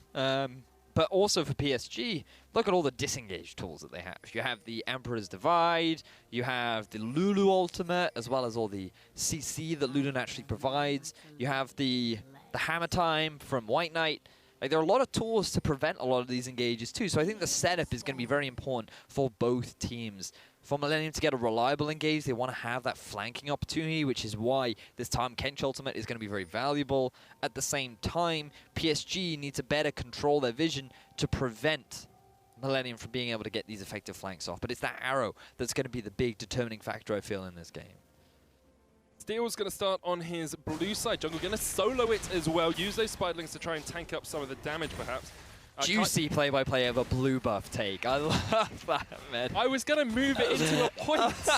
Give me time here, Venius. I just love it. I love it. Just like, what do we talk about? You know what? Let's talk about how to take a blue buff. Okay, I'm not going to make the good narrative point I had next. I'm not going to develop the story about Steel's jungle No, please. pathing. I'd love to know about Steel's jungle pathing. Tell me all about Steel's jungle pathing. So my thought was you start at blue. Right. And last game we saw PSG focus top lane for the first few minutes to get their Renekton ahead. Now, Mimic's on the Renekton. Steel started blue side. He can go towards that top lane about the 3-4 minute mark and try and get Mimic ahead against White. The difference is, though, that it was Mimic who was pushing into White Knight when he was on the Rumble and White Knight was on the Renekton. But now it is Renekton that has the pushing power. So there's more windows for Kyrie to try and gank. But because he's on a Graze, he doesn't have that lane CC to allow the Renekton to get locked down. He's not at a massive risk. But because he's gotten this early push, look at this movement from Mimic. He's already trying to get some deep vision. He wants to see where Kyrie is in the enemy jungle. And he's actually being able to force Kyrie back a little bit. The reason he can do that as well is the fact Steel's on the top side of the map after starting his blue buff, so he could always react if a fight started. All comes back to it, mate. It's all planned. All come back to it. You read Steel like a book, mate. And now he will get vision control of the river by taking down that Scuttle Crab. So it's just going to better facilitate Mimic to play as aggressively as he wants. But you're also seeing now in the mid lane the range advantage that Blanc has. He's taking absolutely no damage. He has strong pushing power, because we actually see a bit of an effective trade onto Mimic in the top lane. Grasp of the Undying for White Knight sustaining him up as well. He's got the Corrupting Potion, so can just continue to try and trade in. Mimic jumps in, culls the weak, and gets a little bit of damage back. But Kaime's actually looking for this. Mimic has no idea it's going to happen. Oh. Has got flash. They can't. There's too many minions. Yep. Too many minions for White Knight to step forward. That's actually a real shame. I thought that was a really good movement from Kyrie, jumping over the wall using the Blast Cone. Mimic had just gotten level 4, and that's what dissuaded them, along with the big creep wave that was there. So PSG not able to get themselves a counter gank. Pushing pressure still being exerted from Mimic. Sorry, I thought I was going to lose words there, but it all made sense. It was, in fact, an accurate sentence. Pushing pressure as well for PSG in the bottom lane. Pilot and Sprassel continually harassing Norscaring whenever he steps up. Blanc doing the same to Pretty. So as you said, a lot of it on the top side of the map for Millenium in terms of wave push, and the bottom side and the mid lane really in favor of PSG.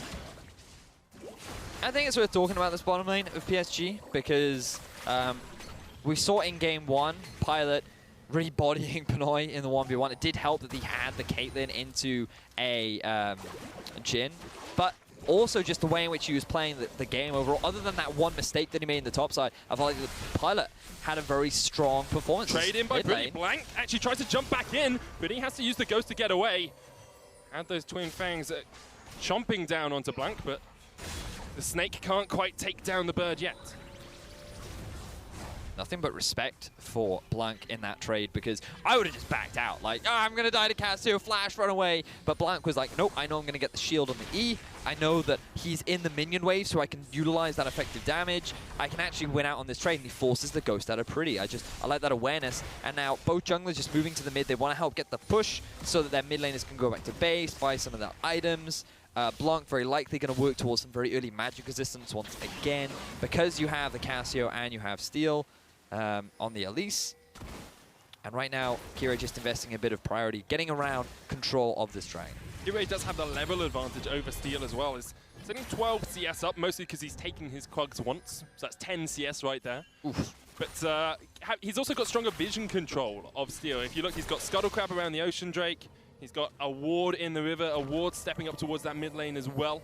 There's control wards. Basically, I can only see one ward on the map for the entirety of Millenium, because they're getting pushed in the mid, they're getting pushed in the bot, and it means that you can't step forward into that river to try and get any of your warding totems down. Great exemplification of how... Exemplification. Yes, of how pushing lanes are so important. Loved it, Medic. Thanks, man. It's all been planned from that Steel blue buff. Yeah. Steel coming down towards the bottom lane. The Cocoon does not connect onto Sprattle. Steel will happily take away that control ward, but Kyrie has not been spotted as he snuck in here. He's going to look to step forward. Was waiting for Blanc to hit 6, but the Miasma came down and stopped Blanc in his tracks.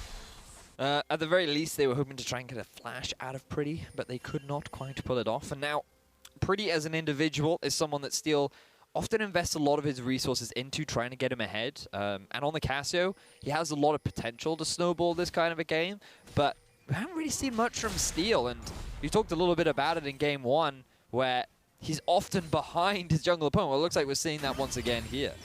And he spends a lot of time around this mid lane as well. Blanc has yet to burn a summoner. He's playing incredibly safe, has the Emperor's Divide as well. We see Steel coming in, level 4 to the level 6 on Kyrie. He just hasn't been effective with his time early on. No, he has not. And you would expect a little bit more as he's playing the Elise, given that Elise is all about early pressure, early invading. I felt like we were critical in Champions League. Like, how are you going to utilize this Elise properly when you don't have the pushing lanes? They haven't even considered trying to set up a dive top lane. And remember, White Knight, he was chunked out pretty heavily. You could have maybe looked to have the Elise go for a dive top, but priority for Steel is always on this mid lane. He wants to try and get Pretty ahead. He wants to try and snowball this Casio. He just hasn't quite been able to do it. And now, given the deficit that he's suffering up against Kirei, his mid-game value is severely going to struggle. That it is, and you have to remember Millenium have consistently been the bridesmaid and never the bride. Like, they've got to playoffs every time since they were relegated from LCS in Challenger Series, and they have never won and got back into the LCS. So for the last 2 years, they've got to 3 playoffs and perhaps this one, and have never got through to that Challenger to the LCS. They are so close, they're on the cusp of it time and time again, and they're just not quite able to grasp that final opportunity. Well, Millenium have to win this game if they want to even consider playoffs. And even then, they're going to have to force tiebreakers, so they will not be done yet. So they have definitely made things difficult for themselves. With PSG, they're feeling pretty comfortable. The gold is identical, Medic. And what this often means is that not very much is happening. It's been a vision game early on, and I think if you're PSG, you're quite happy with this. We talked about it in picks and bans. Kyrie takes a while just to farm up. White Knight as well. On a tank will take a bit of time. You've got Blanc, you've got Pilot. They're not aggressive lanes. They're pushing lanes, but they're not always looking for the kill early on. But let's just experiment with what I was talking about. Look at all the light in the bottom half of PSG's jungle right now. It sounds so bad. Millenium are enlightened. They have so much knowledge of where Kirei is right now. It sounds like you're a bad yogi. No, it's not. It's all about the light. Because then you are submerged in darkness when you lack light. You are unaware of the darkness in your heart. But what if you're a Sith and the darkness makes you stronger? Is that a team that plays really well about having no vision? There are no Jedi in League of Legends. That is a different brand. Master Yi is not a Jedi. He has a lightsaber in one of the skins, I'm pretty sure. No, that doesn't count, okay? That skin is, I'm just going to say it's not allowed in competitive play, right? For that exact purpose. But look, like, So much light is in the bottom half of the Darth map. Venius. Darth Venius. That's amazing. I feel like I have the Sith Lord. I have the Darth wrinkled Venius. skin You of do, a man. Sith Lord. Can we get you with a hood on one of the I next always weeks? have a hood. Yeah, but you have like a full-on hood, and then we get some light coming out of your fingers in the form of electricity. Join the dark side, medic. We fire lightning from our hands. And we have the cool red lightsabers. Oh yeah, I always forget about the cool red lightsaber. They do look so much better than the other ones. Would you go for a red, a purple, or a blue, or a green? One of my favorite colors is purple. I'm a big fan of purple, I must admit. I quite like the purple. But yeah, anyway, back to the game. Mimic going for a dive top. White Knight getting dived by Mimic and Steel. The keeper's verdict knocks him away. Steel gonna look for it though, gets knocked into the wall, and he's White Knight gonna go down. White Knight with the outplay once again. 1 versus 2. White Knight gets himself the kill, channeling his inner force to get the outplay onto the Millenium duo. And this could not go any worse. Steel only level 6. Kyrie, he's now looking for a play down bot. That he is. Norscarin and Pinoy need to be careful. The curtain call comes down. Norscarin takes up a couple. Enchanted Crystal Arrow tanked up by Spratle. The thick skin, though, is enough to keep Norscarin alive for the moment. That's going to drop off, and he's going to get sniped by Pilot. And PSG continue to look for this tower. Pretty's on his way down. Pinoy underneath the turret trying to survive. Cannot survive through Pilot. Pretty now, though, has the Petrifying Gaze, has the Ghost coming in. Spraddle is there. Pretty's going to try and get the Miasma down. Kyrie takes up a couple of shots. Petrifying Gaze doesn't connect. The exhaust down as well. Blank shuffles his way forward. Steel joins the fight. PSG take 3 and get away safely. Everything is going so wrong for Millenium, and while that dive was not the cleanest from PSG, they still get exactly what they want. And look at this outplay from Knight, right? It was a lot cleaner than this dive. It certainly was. He's able to use his ultimate to make it a 1 versus 1. The red buff is still hitting onto White Knight, which actually gives tower aggro down onto Steel. White Knight has the level advantage as well as a fantastic stun, enables him to get the 2 versus 1 outplay. And now PSG, they want to make the cross-map play on the other side of the map. They want to be able to either get themselves a couple kills or get themselves the tower. Note that Norscarin, he doesn't have his flash available. Pinoy is not very strong at this point in the game, and so they just try and force the dive. And it's a little bit messy because they don't properly have a minion wave. They're not really tying their CC in together, but they still will get themselves a kill. And I like the fact that Pyle is the initiator. When it comes to tanking the tower, he knows he has the heal. You know he can tank those shots. They get themselves 2 kills, and Pretty even ends up burning his ghost in return. So big advantages being gained for PSG. Once again, PSG's early game comes up trumps, and Millenium are left floundering to some degree. We've seen last week Jisoo on this Poppy was able to get kills in a 2v1 tower dive. Once again, White Knight is doing it, has used his TP, but he is incredibly strong at the moment, almost got the Sunfire K. But White Knight is a player we have to talk about because he joined the roster last week. A lot of question marks were surrounding how will he impact this PSG roster who had so much hype surrounding them, and coming into the split, they did not meet those expectations. They were not able to really perform until this individual joined the roster, and all of a sudden this is like a different team. He's getting so many individual outplays. He's making such a big impact to the team, and it reminds me of when Mickey joined Splice, right? Just one individual being changed on the roster has just been such a different feel to the whole team play. We kind of saw the converse with teams like Fnatic, who lost their jungler in Broxah and then had 3 bad weeks until Amazing was able to get back in. PSG have been able to make this proactive change, and it's coming out well for them at the moment. They're looking to solidify their spot in the playoffs. Still only 400 gold ahead. It's not a massive lead. It's just extended to 500, but Kyrie has done a superb job of continuing to push up this vision line in that blue side jungle and take away that blue buff. Now, while Millenium did fail that dive up top, Mimic has still been continuously pushing it, which means that because the tower has gradually taken chip damage over time, Kirei has not been there to provide support for White Knight. That did result in the tower going down up top, which is why that play down bottom was so important, because PSG needed to be able to return the global objective, and so they will get that tower back. But now Mimic, he's just used all of his gap close. I think it will be fine though. There's no collapse coming out from PSG. He has the empowered Cold the Meek as well if he wanted it, so would have gained a lot of health back from that. But he's looking for a flank onto Blank. Not going to be able to get too much out here as Blank just continually clears up the wave. And although this Azir was picked on quite early in the draft, it's been pretty safe for Blank in all honesty. He's happy just to farm himself up and shuffle away whenever Pretty tries to be aggressive. so far. Blanc, he's had a decent game. Yet to have much impact. He has actually struggled a little bit in farm because I think that he made that map movement up top. He's also made a map movement down bottom. So pretty focusing a little bit more on farm rather than anything else. But I'm just looking at some of these items that have been completed as well now. Blanc sitting at that completed Nash's Tooth. Oh, Pinoy! Oh, the arrow comes out straight away though, and Pinoy will get himself out. They're going to TP in. White Knight is here. The Keeper's Verdict doesn't quite connect. Mimic looking for Kyrie, goes onto White Knight instead. Pinoy's going to keep chasing. Norscaren's on his way down towards the bottom wave as well, but Millenium actually looking for this turret more than anything because Pilot is on the top side trying to do a counter turret push.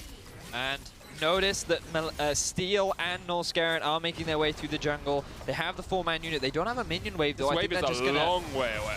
They may very well just look to face tank it. No, this does mean that Pilot is going to get priority onto that tower, but he's just an individual. Now White Knight getting collapsed on.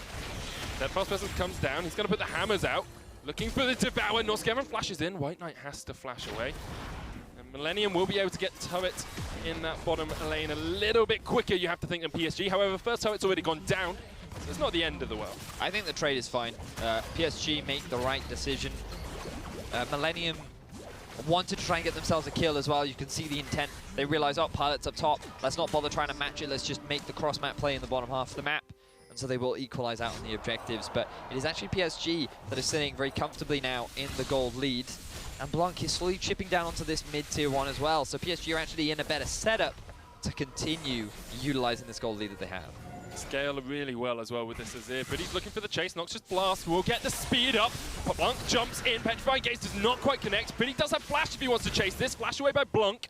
But he's used that Ghost. There's a Noxious Blast once again, but the rest of PSG collapse. Not quite able to get the kill with the collateral damage. Nor scaring off towards the side, chasing away Kyrie. Millenium have to retreat from the fight. Very close exchange between the two mid laners. All of the summoners were burned. It would have been very close for Blanc if he just had a little bit more damage. That would have resulted in Pretty's downfall. But now, boots have been completed for Blanc. I think he could have considered going for Merc Treads, especially with the amount of utility on the side of Millenium. Regardless, he will be going towards a bit more damage. I think that is his key role, given that you do have the big tank in the form of White Knight. You have Sprawl on the Lulu. Nevertheless now, Dragon spawning in about 2 minutes. Aggression once again being exerted by PSG. We haven't seen a typical Pinoy here. He's been a lot more passive on this Ashe, not really playing one of those carries that we tend to see, you know, the MF, the Caitlyn, the Jhin. He's had to be a lot more passive in the way he's played and a lot more defensive, and he's using that arrow much more as just a dissuasion tool than an engage. Well, it's difficult right now for Millenium to actually force the engage, as they're going to try and do it now, but this is the power of Lulu versus Renekton. Makes it very difficult for him to close the gap because of how effective Lulu is at kiting and zoning and basically being a pest. They do lock down White Knight.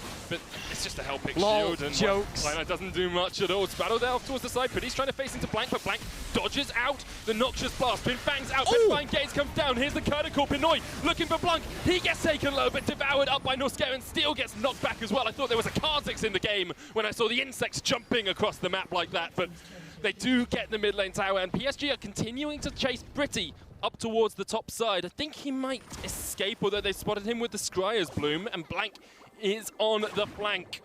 Elfpix comes out looking for the Glitter Lance. Miasma down. Deadly Flourish doesn't connect. Blanc steps forward with the soldiers, and now Pilot should just be able to take out this kill. There we go. Easy enough for PSG. 4 kills to naught. Took them a while, but usually when you commit to a champion like that as Steel... Still getting caught out by White Knight as well. Mimic's going to jump up to Kyrie. He's trying to slice and dice across the wall, but cannot get the connection. And White Knight and Kyrie in it, what is essentially a 2v4, just walk straight out. Millenium not able to claw Pinoy's got arrow. He's looking for it. Connects onto White Knight. Norscaren there in the front line. Mimic slicing away. He's going to try and get back onto that Poppy. Devoured, eaten up, and taken down by PSG. Eventually, Pinoy will take him out. All right, so Millenium are able to get themselves 1 return kill at the very least. But this could result in a Dragon as well. Kirei, he doesn't feel strong enough. He still needs to go back to base. But a lot of low health members on Millenium, so they're not going to be able to commit. So overall, I want to say that was a kill advantage to PSG. Regardless, they managed to get themselves the tier 1 tower in the mid lane. They invested a lot of members into trying to kill Pretty, and while they do get the kill, the issue that they have is that they weren't better, or they weren't properly able to set up for another objective. Fortunately, Millenium then continue to chase themselves for a kill, and now Steel is trying to stop this dragon. TP comes in as well. Pilot and Blank there, pretty down to half HP. Norskeren voyages his way in. Baron's still low. Mimic onto Pilot. White Knight takes out Pretty though, with his flank of his own. Now Mimic eaten up by Norskeren, trying to get the Renekton out of the fight. Steel is low, and Booster Bye comes down and knocks Norskeren back. The Ocean Drake goes across the PSG. They'll chase the Tarm Kench down, and they'll gobble him right up. PSG get 2 kills and get the dragon. They're actually eyeing up the Baron right now. They are quickly moving over to that big objective. They were able to kill 2 members, but Steel is still alive. He's also just gone back to base. I think they should have just taken the dragon. This is a very risky move from PSG. We've seen PSG fall to this sort of move before. It's an arrow almost up for Pinoy. PSG going to start it. They've got a lot of damage, of course, with the Azir, with the Graves, with the Jin. Here they come. Pinoy on the flank, 5,000 HP on the Baron. Steel a level behind. Will look for the smite. Fight. White Knight puts the verdict down, but it's not guilty at the moment. Oh! The smite comes down, and Millenium take the Baron. PSG go for the 50-50 Baron play, but it is Steel that gets it away. Living true to his namesake, keeping Millenium's hopes alive in this series. This just backtracks to where the play started. The fact that PSG, they committed to the Baron at first, Millenium tried to get the collapse, and I feel like they should have just conceded this objective. Look at how split up the Millenium roster is. There is no reliable way for them to get a safe engage off, and PSG can just pick the targets that they want, one at a time, slowly etching the Millenium lineup down. But PSG, they go for Baron. We've seen this time and time again from PSG, and now they give up a lot of the push pressure they had because you're fighting against Baron minions. Pinoy is low though. Norskeren will eat him up, but not before he gets taken down by Blank. And PSG can now turn and burn straight in. Blank is incredibly strong with this Nash's Tooth, with the Sorcerer's Boots as well. Norskeren will try and gobble up the Crocodile. I hear Alligator tastes quite nice, in all honesty. Quite a lot like chicken. So that you know. I've heard the frog tastes like chicken too. A lot of things taste like chicken. Actually, a catfish. But you know what doesn't taste like chicken? Losing. Oh, wow. You took it. Yeah, that's what I was going to say. I was going to use the word defeat, but losing works too. Tastes like disappointment. It does taste like disappointment. Well, Millenium on the losing side of this. Only 3,000 gold behind, and of course they have 4 Baron buffs remaining. It extends this game a little bit, but is that what Millenium want? You're facing into a Poppy, into a Graves, into an Azir, into a Jin. Do you want this to get to late game? No. Good answer. Great color point there by you, Benny. It's really good. Almost as good as me play-by-playing the blue buff. Are you leading this somewhere? 20 minutes down the line, are you going to say, you know how I said we didn't want this to get to late game? I think the thing you have to be mindful of is both teams actually have decent late games. Like Azir and Casio both offer different strengths, but they both scale very nicely into the late game.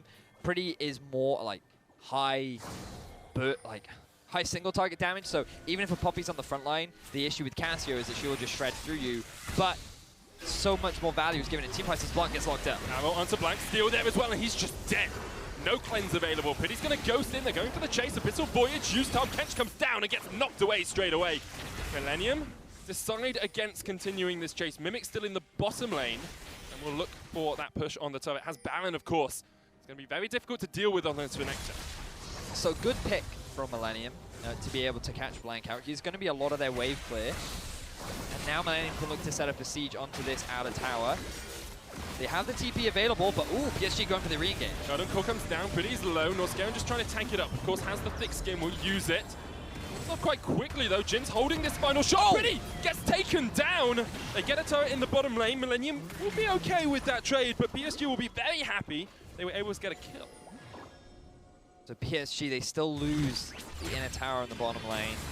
Net gain will go over to Millenium, even though they've lost their mid laner. But could PSG respond? Notice that they are setting up for a push in mid. The Azir is not there because he's forced to wave cut down the bottom lane. So unlikely that PSG will be able to get a net objective, but they can get themselves a lot of light in the top half of Millenium's jungle. I hate it. I hate it so much. I want to come back to some of the points we were making in picks and bans. We talked especially about Steel on this Elise needing to be aggressive early on. Hasn't really been able to fulfill that role, and now has fallen very far behind in terms of just overall gold. He's almost half of his opposing jungler's CS, sitting at 70. Look at that, 7,000. Oh, okay. That doesn't really fulfill my point. CS, he's miles behind. He stole the Baron. He did. Which is what the important thing is, right? The fact that he was able to net that objective for his team. somewhat makes up for his I'm trying to work out deficit. where all of his extra gold comes from. Because he's 60 CS behind, he's 1-1, but he's still within about 600 gold. I guess they got first turret, we could see a little bit, but maybe he's just been taking the priority jungle camps. I mean, you do get a lot of. I mean, he's still 600 gold behind Kiro, right? Yeah, that's true. It's still a sizable margin. They're even in objectives. They're definitely behind in kills. Ooh, nice sidestep. Here comes the Tom Kenchel. Voyage comes in. Kyrie trying to sidestep. The exhaust comes down. They're going to chase over onto the Graves. Mimic flashes in. Kyrie going low. He's almost taken out here by Millenium, but he's going to escape, and the blast comes there. He knocks himself back, and he gets away. Nice pick coming out from Millenium, but then PSG get an equally good disengage. Millenium aren't quite able to get themselves a kill, and now they're actually looking for a dive on the mid. But notice, a lot of ultimates have been used. There is no Abyssal Voyage coming out from North Scare, and the arrow is on cooldown. Mimic, he does not have his I'm a big alligator, listen to me roar. Dominus, I believe, is the... I prefer my name. And now PSG... you also prefer calling Vision Light. That's very true. So PSG, they're looking now to get the re-engage, because they have a lot of ultimates themselves. They have a lot of pushing power with the Azir. Ooh, they find Kyrie. Speaking of the engage, Steel has been jumped on here by Blank. He's going to try and repel up, but you can't repel away from 4 members of PSG. Nor Scare and knock back as well as White Knight collapses. PSG take 2 kills, going to take a mid lane tower as well, and they could look even for the inhibitor push here. Millenium on the back foot. 3 members beat by. Pretty isn't even there. This is just inhibitor tower going down. PSG just turning this game right around. They'll take the inhibitor out as well. And they get so much off this push. Exactly what PSG needed to do. Oh, he just about survived, but the flash in by Blank. Millenium at odds and ends now as PSG clean up. PSG taking advantage of the fact that Millenium invested so many resources into trying to get the pick down onto Kire. If they had gotten that kill, this would have been a very different outcome, but PSG were quick to push down mid. They're able to catch out Steel, who still has his flash available, and he's not quite able to react as quickly as Kyrie did when the pick came in. PSG just continue to push and push and push, and now they have reclaimed control over the game. If you're Millenium, your hearts must sink a little bit with that push, because up until then, you know, you stole Baron, you were still in the game, it was only about 1,000 different. Kyrie is actually going to get collapsed on here by Mimic. White Knight will knock Mimic into the wall, and actually trading quite effectively with the Alligator. Mountain Drake does go down for Millenium, though. They'll be able to take that, but they're... Emotionally, it's an incredibly tough time for them, because they need this win to stay in contention for playoffs. Cannon Call comes down, won't connect onto Prissy. PSG have to be happy just sitting on this 5,000 gold lead. And as you rightly said, that is the most important thing to emphasize here. Millenium, if they lose this game, they are guaranteed not to make it to playoffs. They'll only be sitting on 4 points. There's no way that you can have 3 teams sit on 4 points. They have to fight their way back into the Challenger Series if they lose this game as well. We'll look at this again. Steel just gets caught out by Blood. Yep, and again, it just comes back to PSG. A very good capitalization on the fact that a lot of summoner spells, a lot of ultimates were used for Millenium, so PSG just quickly rush down mid, knowing that they can force any fight and they can commit to any kind of play, because Millenium do not have the tools in their kit to respond. We spoke about pushing advantage and light a lot this game. Look at how lit up Millenium's red side jungle is. A couple of control wards there, there's just a normal long-range ward. I think one of them just expired, but because of that, White Knight was able to quite freely roam through that jungle and get the flank onto North Scarin to get that second kill of the previous play. And now he's still got teleport up, he can just split push in a different lane. Mimic doesn't have his TP, which means they have to respect the fact that PSG could go for this Baron and have White Knight teleport in. I would very much not like PSG to go for the Baron. I agree, it doesn't tend to work for them. Please don't do Baron, you keep getting it stolen away. There's no need to either. Like, I hate it when teams rely on Baron to be their main win condition. They're so strong right now, PSG.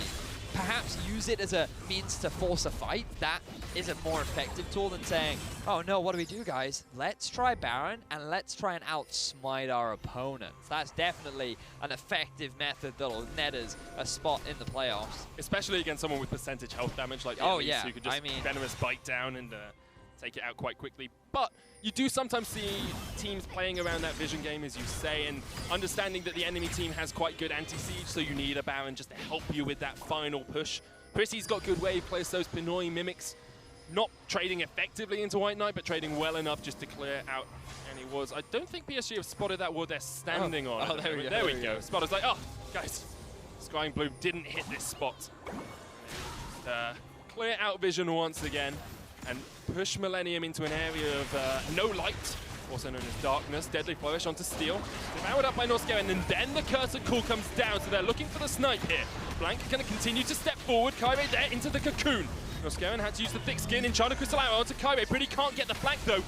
Teleport is going to come in by Mimic. He's looking to get in the back of this fight. Pretty's going to ghost away. Steel there once again. Blank is by himself, but he can shuffle across the wall. The cocoon doesn't connect. Kyrie jumps in. Divide. Blank takes out Fnoy. Pretty going to go down as well, up towards the side of the fight. Just about survives. Mimic is in the midst of 3 members of PSG. Swaddle's taking out Steel. It's up to Mimic. It's up to Pretty. It's up to Norscawen to try and do something, but the GA comes down. Pretty has taken out Blank. Mimic's dead as well. Pilot's dominating.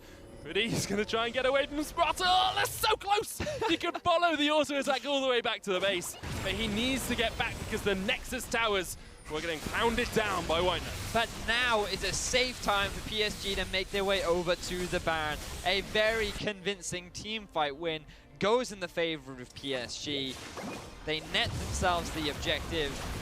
There's no jungler to steal it away from them. Not this time, and they have full vision control over the top side of Millennium's jungle, so it will be very difficult for them to try and contest. Clean execution from PSG, and these are the fights that I like, Medic. They fight over vision.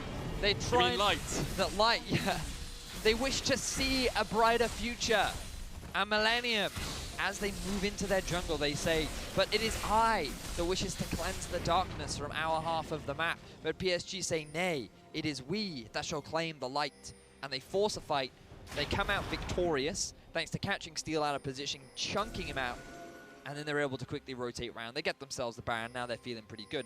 Now we see a bit of a death brush being set up for Millenium, but PSG have said, we're going mid. See you guys later. It seems like a really odd position to set up a death push as well. You've got top lane pushing in. Mid inhibitors just respawned. There's no tower there for PSG to have to fight into. So why set up a bush down towards the bottom lane when PSG can just push through mid? Actually, it looks like they might go down towards bot now, but it's continuing just to pressure Millenium off the map. 7,000 gold their lead, 15 kills to 3. This has been the PSG that people thought they'd see at the start of the split. Eventually, they have got to this team that has great synergy and knows exactly how they want to play every portion of the game. Now PSG, with the Baron buff, making it very difficult for Millenium to answer. White Knight has been such a key part of PSG's success. 3-1 and 4 on this Poppy, and it looks like PSG are going to try and close things out. Looking for their second inhibitor tower. Here comes the arrow, doesn't connect onto Blank. White Knight was the target. Millenium now need to back away from the curtain call as Pilot once again opens up Whisper. Tries to snipe away his target. Steel almost gets taken out. Kyrie with the collateral damage can't get it because of the repel, but PSG just want the inhibitors. They just want the objectives. They just want the win. 2 inhibitors down. Blank shuffles in, pushes Pretty back. The dancing shoes were great. Pretty tries to get away with the gaze, but the gaze of PSG is straight on the Nexus. Straight on the Nexus towers as they look to take this series 2-0 and get their spot in the playoffs. PSG with a commanding victory, 33 minutes into the game, 18 kills to 4, gonna make it 19 as PSG go for the 2-0.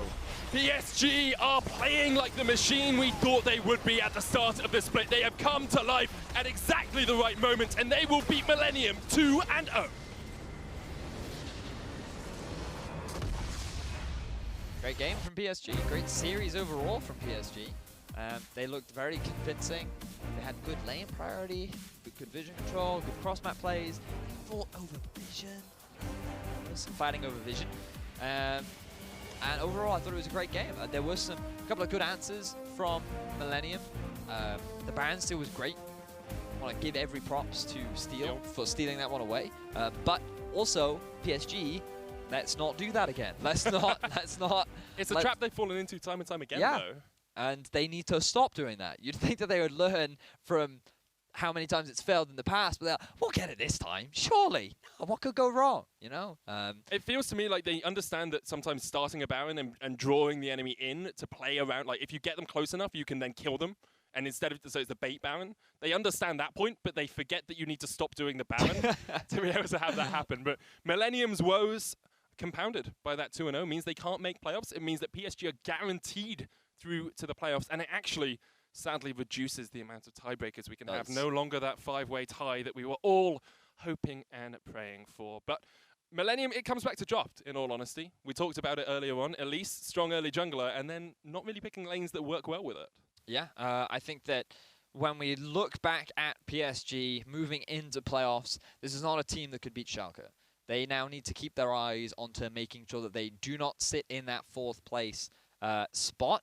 And right now, on the table, they sit above Misfits, okay? So if Schalke end up getting the 2-0 over Misfits Academy in our next series, then this is actually a great thing for PSG, because they can avoid Schalke then, because then they'll be sitting at 7, Schalke will be sitting at 15, and that's exactly what you want to do. So if you're PSG, you're now supporting who are effectively your rivals within the Challenger Series, because you don't want to have to play them in the semi-final, given how dominant they have looked. And I think that a lot of the decision-making, the passive early game that we have been seeing from PSG would be difficult to deal with when you consider how strong of an early game Schalke have demonstrated. PSG were one of the only teams we saw threaten Schalke in the early game, though. They went 8-1 up in one of their games, so maybe it's just the knife in the side of Schalke. We'll have to wait and see. We have one winner on the books here, but there's so much more action coming up. After the break, we'll jump into our second matchup of the day between Schalke 04 and Misfits Academy. Make sure you stick around. Back to the game. Mimic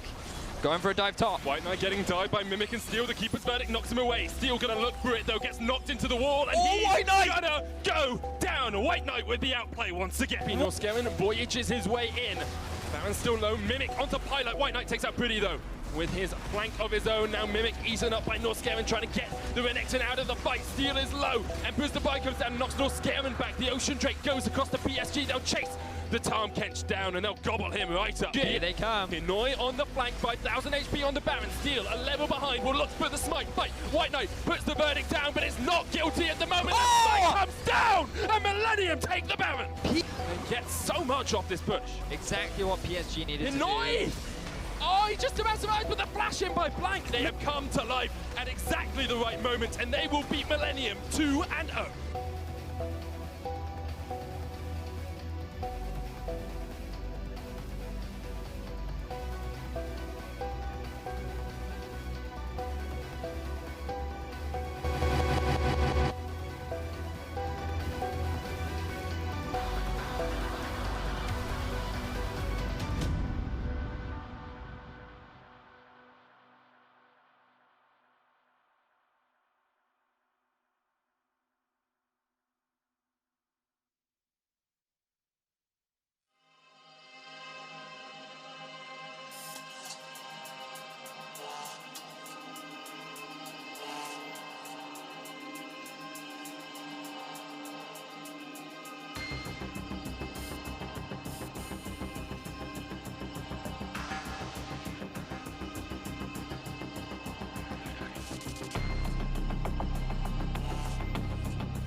Welcome back to the European Challenger Series, where we're going to take a closer look at our second matchup of the day. It's a top-of-the-table clash between Schalke 04 or Misfits and Misfits Academy. In fact, the lineups on the blue side, Schalke 04. In the top lane is Smitty J, their jungler is Lulex, their mid laner, Selfie, AD carry is Upset, and their support, Vanda.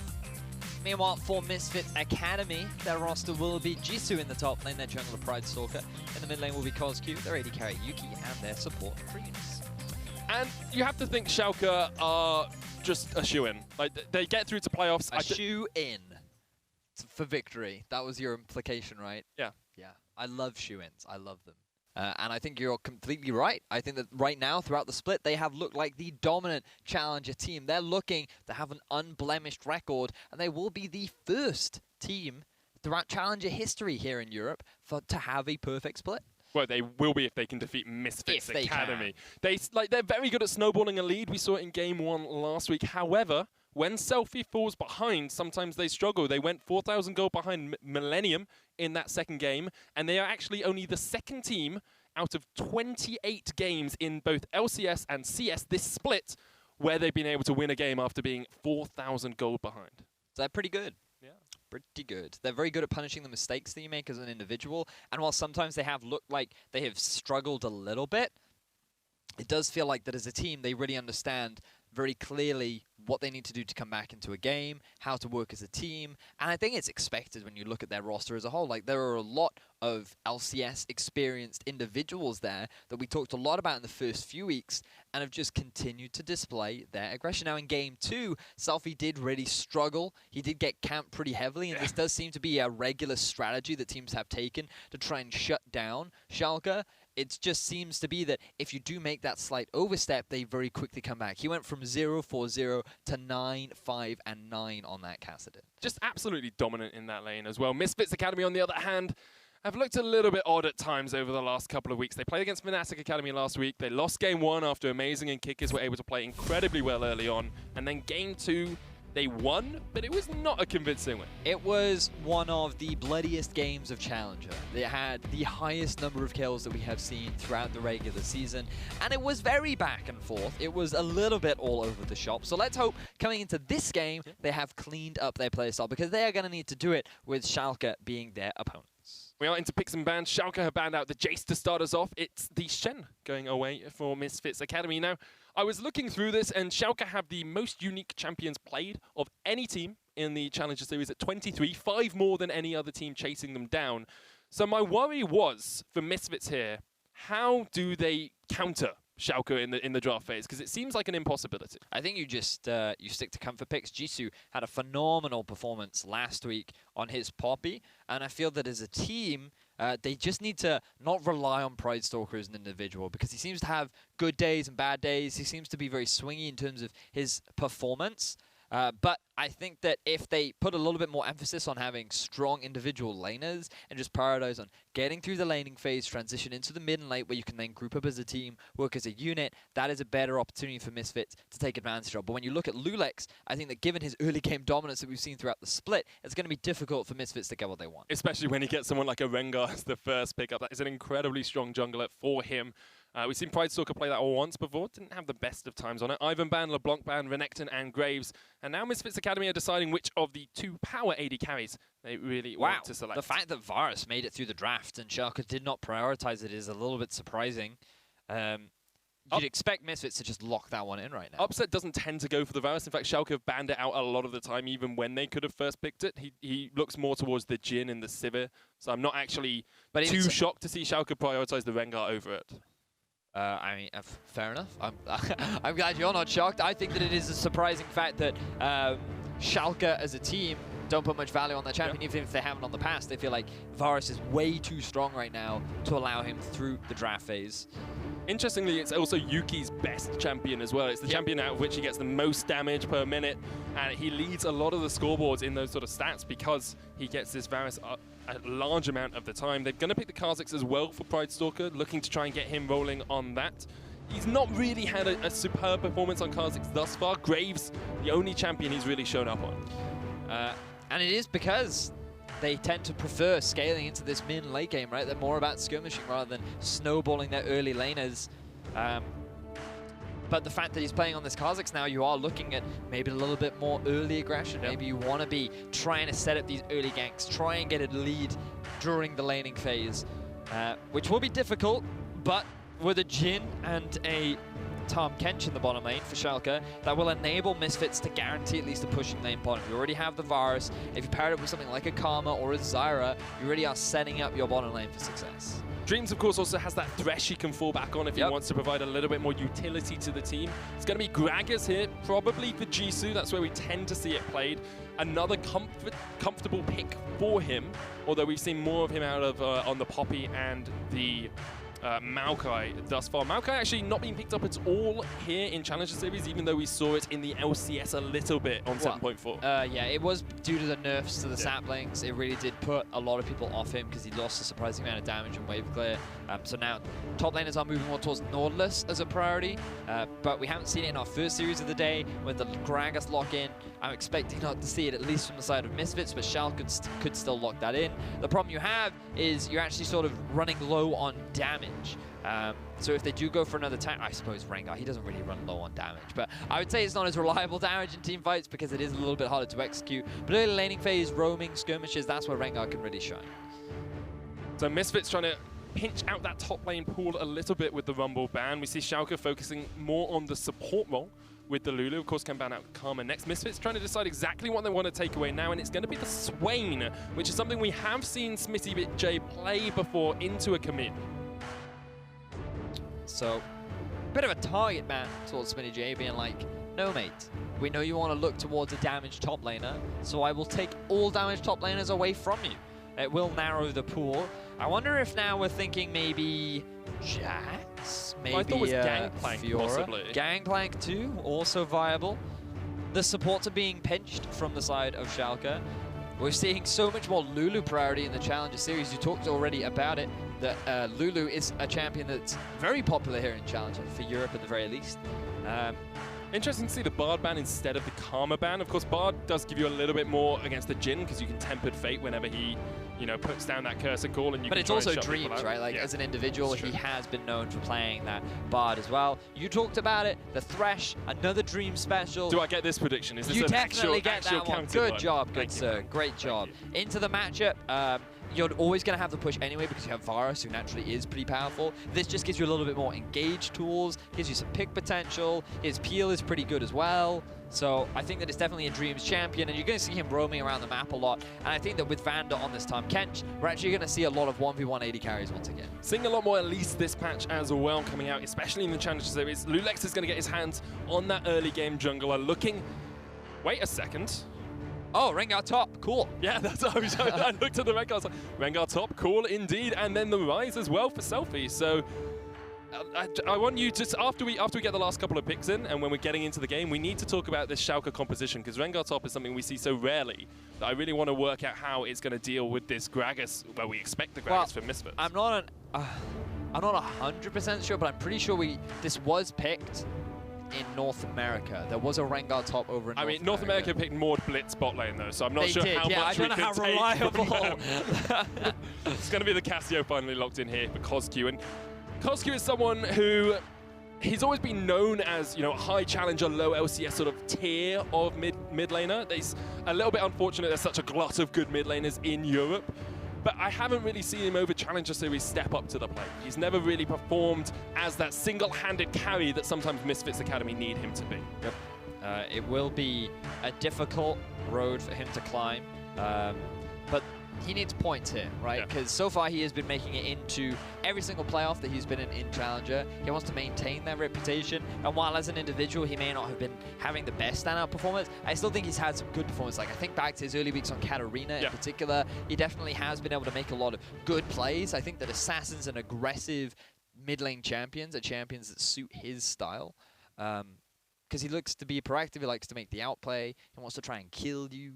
But speaking of being proactive, though, Misfits Academy really struggle with that, especially in the early game. Like they're the lowest for taking towers across the entire league. They've never got a first tower blood. They really struggle to actually be able to play up against teams. And when you compare them with Schalke, their early game is incredibly strong and facilitated as well by this draft. But I feel a lot of that comes back to Pride Stalker, who as an individual is lacking competitive experience. This is his first team. This is his first sprint in the Challenger Series. And we have seen so far that he doesn't always respect his opponent jungler. He doesn't have a great grasp of how to properly control and manage vision. And as weeks have gone by, he has gotten a bit better, but he's still a little bit inconsistent. And I feel that it is because of him that we are seeing Misfits struggle during the early laning phase, because his jungle impact is not as high as someone like Lulex is, that better sets up the team for an early lead. Well, we are on to the Summoners Rift for our second series of the day. Schalke 04 versus Misfits Academy. If you want to get involved, make sure you tweet at us with the hashtag EUCS. If you think Schalke are going to win, hashtag S04 win. If you think Misfits Academy can be the only team to take a game or even a series of Schalke, it's hashtag MFA win. So, Vedius, there is an elephant in the corner of this room. Hey, I resent that. It's Rengar top. Oh, it's Rengar top. It's right, Rengar that's the top. elephant you meant. Yeah. Okay. So now Rengar top is something that was actually very popular for a while, in solo queue especially, a while back. After his initial changes that happened after his first rework rather than his second one, because he's actually very good at utilizing the bushes in the top lane, right? So he can be very aggressive, and it's very difficult for enemy top laners to trade back with him because of the extended range of his basic attacks. So he can be hyper aggressive. He doesn't have the strongest pushing power, and into Gragas, I actually think Gragas as a champion will do fine into him. But the unique thing about Rengar, right? Now, I wonder whether or not Smitty will do this, but I have seen a few Rengars go for very early mobility boots, and then when they hit level 6, they go back to base, and they immediately rush to a lane. And they will tie a gank in with their jungler, and they will just look to try and snowball somewhere like bot or like mid. Now, it is a gamble. It is very risky, because you will lose a lot up in the top half of the map. You can lose a lot of damage to the tower. There's just a big gamble that you can take. But it is a possibility, and you're basically saying, look, I'm going to try and snowball a different lane to then better set them up at the cost of losing a bit during my own laning phase. Also intelligent play here by Smitty J. He took some damage from the blue buff, started to get one of those stacks up, and because Upset and Vander were straight in the lane here, they didn't help Elise with her early jungle start. Misfits Academy really have no idea of where Lulex is on the map at the moment. They probably think he started at blue, where he could have actually started anywhere in his jungle. Which means that likely Lulex looking for an early top gank or an early mid gank. You do have the cleanse on the Casio, for the likelihood of getting a kill is fairly low, but that just makes top all the more juicier. And you can see now Lulex hitting his blue buff, will be reaching that level 3 point, but the wave is actually pushing in the favor of Smitty J, so it's going to be a little bit difficult for Jisoo to be able to get the counter gank off. But you can see how passive Jisoo's had to play during the laning phase, because Smitty J, the moment he gets into a bush, it's literally just rawr, rawr, rawr, rawr. That's literally what it's like. I hate playing against Rengar in lane. And it's just super obnoxious because he's constantly trading onto you, and it's very difficult to trade back. Well, you said there was going to be an early mid gank. Here comes Lulex. Kozku trying to get away, just dodging in and out of the minion wave. Has to cleanse and flash. Lulex looks for the flash, almost gets the kill. Volatile Spiderling going in as well for the chase. Kozku just survives. A lot of summoners were burnt in the mid lane gank, but advantage still gained for Schalke, because this will force Kozku back. He does have a couple of health pots, so he might actually choose to stick around. Notice the Pride Stalker is also in the vicinity, so just a lot of flashes used. This will allow Pride Stalker to actually make a movement round to the mid lane. Maybe they can get themselves a gank now down onto Selfie. And remember, last week, Millenium had a lot of success after they shut down Selfie. He seems to be a big playmaker, a big core of the Schalke lineup. And if you're able to put him behind, if you're able to shut him down in some way, it could be an avenue for Misfits Academy to take advantage of. Especially since he burnt his flash there, trying to get the final overload down and wasn't quite able to connect. Coming back to junglers, though, I want to just look at Lulex, because when he was playing in the LCS for the Unicorns of Love, he was not the most impactful of early junglers. Usually, like, he'd try and take a little bit longer, farm up, and then eventually sometimes help his team, sometimes really struggle to have any impact on the game at all. And since we've seen him in Challenger, he looks like an entirely new jungler. His early game is incredibly strong. He ganks Selfie very well, and now he's looking for a gank in the top lane. Jisoo caught out, Cocoon flashed away. Smitty doesn't land the bowler. Actually does get the slow off, and Smitty should get the kill. The Bower's going to slow him up. Smitty has used his flash, but Jisoo's going to body slam across the wall and needs to try and work a way out of this one. Might even look for the execute if he can. I think he's going to get it. For long enough. I actually think he's going to get the execute. Well played by Jisoo. He loses so much, though. He's going to have to TP back into the lane. Otherwise, Smitty J is going to have a huge experience advantage as he pushes the waves in. Still, better than giving away all that early gold, giving away the first blood to a Rengar top lane. I think he can be pretty proud of himself for getting that outplay, being able to escape.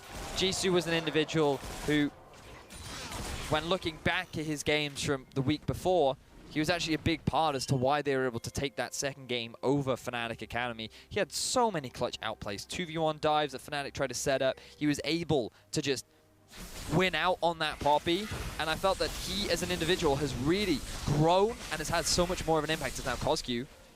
Just harassing Selfie down. Yeah, this is the power of Twin Fangs. If you land a Noxious Blast, you've got such great chase potential with the extra movement speed, and then Twin Fangs, you can just spam him, spam him, spam him, especially now that you've got the tier.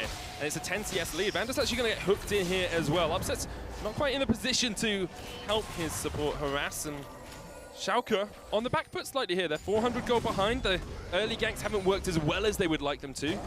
And actually, Pridestalker is starting to counter jungle as well. Well, he needs to be careful because here comes Cocoon Lulex. Oh, Pride. Okay. That's just disappointing. Cause oh, Pridestalker's starting to counter jungle. Great job. But then Lulex is like, nope. These are my Razor Beaks. Medic, do you know the best time to invade? When your lane's pushing? It is.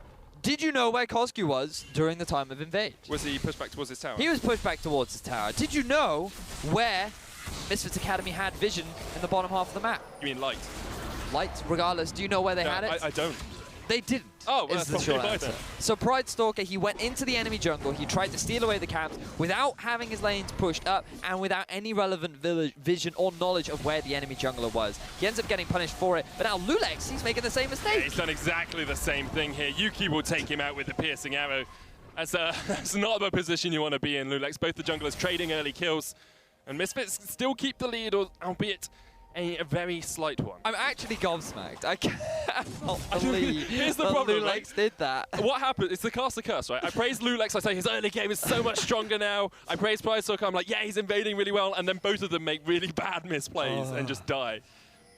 Like, but this is a criticism that we've had of Pridestalker, right? Not respecting, proper respect of the enemy jungler. To me, it still feels like he has a very solo queue mentality where he can get away with these kind of plays, and he doesn't properly respect the fact that if you don't have a pushing lane, you will get punished, you will get collapsed on. You have to have full vision control of the enemy jungle. You have to be aware of these things. And then Lulex, after punishing Pridestalker for making all these mistakes, goes and does exactly the same thing. Moves into the enemy jungle, tries to get vision. This time, though, his bottom lane was pushing in, but it was so much easier for the rest of his team to get, like, look, yes, bottom is pushed in, but look at where Ryze is. Like, how is Ryze going to help you? I mean, yeah, that's a great ward onto the Wolves, but the collapse from Misfits is just too easy. Tut-tut-tut is all I can say for these junglers. Wise words with Vedius once again. Don't try and go into the enemy jungle if you have no vision. Smitty J hasn't gone for the Mobies, hasn't decided to get that level 6 roam off. Instead, satisfied to stay up in that lane, although he's fallen behind on CS. Coscu as well, ahead of Selfie, although Selfie continues to push that wave in. Bottom lane's ahead for Misfits Academy as well, and we talked about their early game being weak in picks and bans. This is looking a lot stronger from them. They're looking a lot more comfortable in the lanes, but Schalke have shown us that at any point in a game they can pull the trigger and they feel their composition has reached its power potential. Yes. It's a few buzzwords I got in there. Any point they can pull the trigger, power potential. I didn't want to say spikes because we use power spikes all the time. We do. Power potential. Power potential. I use the word lane potential a lot. Push priority is another one. Oof. Get some priority up in that pushing. TP coming down on the bottom lane. They're trying to catch out Dreams. Dreams has been caught out. Vanda's going to lick him up and eat him out. Does get hooked as well, but Dreams just caught out here. Smitty J with the roam with a TP. And a kill for Schalke. So, Smitty J, he doesn't go for the lane ultimate gank down bot, but he is still able to effectively get a TP, which will result in a kill. Coscu now has all of his summoners back up after that earlier gank in the middle lane. So Schalke reclaiming a bit of control over the map. Lulex just sending a message. Now, Schalke, they can look to quickly make a map movement round over to the Dragon. I think committing to the tower is a little risky, especially with the TP flank from Jisoo. Jisoo's going to TP in. There's a Realm Warp here for Selfie as well. Onto Smitty, knocks him back towards the tower. Flash away. Yuki not quite there. In time, deadly flourish onto Jisoo. Vander eats up the Gragas, and he's going to get knocked back into the team. Has to flash away, but cannot survive. Selfie takes him down. Poor coordination from Misfits Academy. The target was Smitty J, but there was not enough follow-up CC from the rest of Misfits Academy. They thought they could get themselves some kind of a kill, but they weren't looking at the river. They didn't realize that Selfie and Lulex had already gained river control, which made it so much easier for them to join the fight over KOSQ and Pride Stalker. So just keep your eyes on the minimap. Look at where KOSQ is. He has to go all the way around. Yuki's not going to do enough to be able to get the kill onto Smitty J. Lulex and Selfie, they are already there, and there's nothing that Jisoo can do. He's left out to dry, and while the TP, the idea seems promising, you sit there and think, oh, he's behind all three of them, very easy collapse. Just a matter of vision again. He didn't have the knowledge, the light to see for the future. But it's the speed at which you can rotate as well. If you look at Schalke's team, you've got Thrill of the Hunt coming out from the Rengar, can be in a lane without the enemy team being aware of it a lot of the time. You've got Selfie with the Realm Warp, you've got the Abyssal Voyage from Vander. The speed at which Schalke can go from lane to lane is so much quicker than the way that Misfits can react.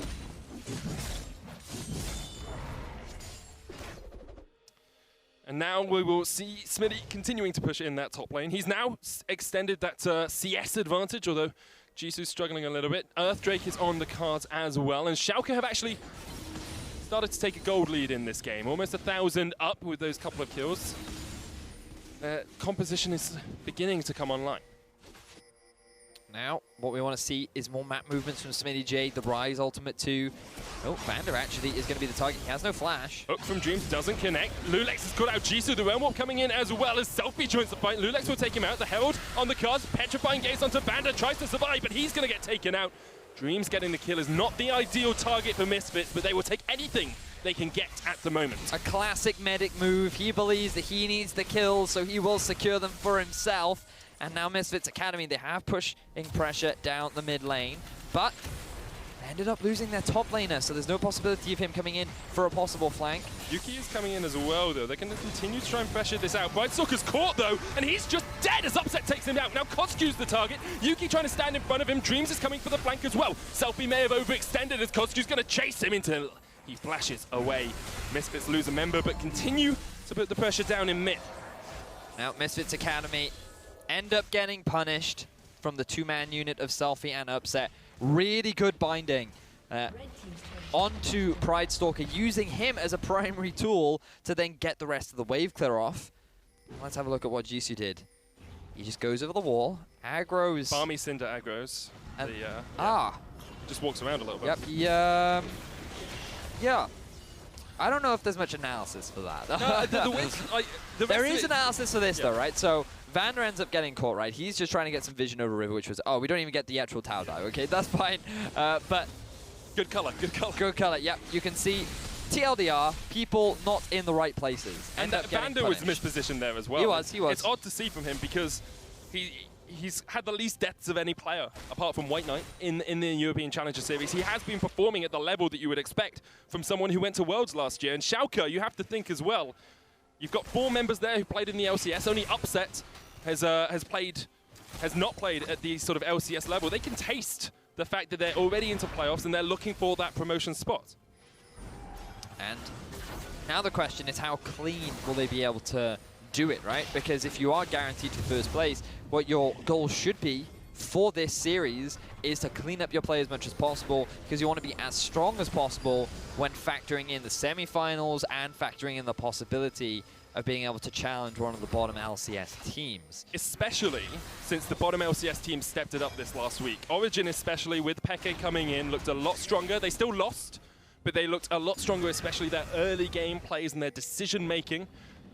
And Schalke, consistently people have said, you know, they're going to beat Origin. They're guaranteed LCS in inverted commas. You're not guaranteed it until you win those series. People said it about Misfits too. They struggled in their first series. Origin were actually the team with a different roster, granted, were able to stop them.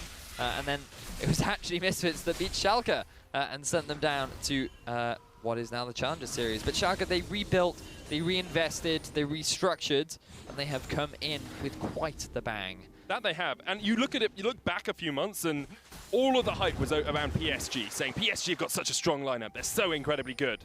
Schalke were very much on the back burner for a lot of people. People thought they were strong, but they didn't think they would be as dominant as they have been. I was one of them. I mean, like, I looked at the individuals and I thought Smitty J, like, decent in Giants last year, but not the strongest.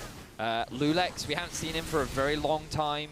He was never a jungler that really stood out when we did see him play competitively. Selfie has always been dominant in Challenger, and he's often outperformed his opponent, and Vander was always a consistent player for H2K, but then little was known about upsets, so a lot of question marks. Lulex trying to get away, but you cannot escape from Pride Stalker, gets himself the kill.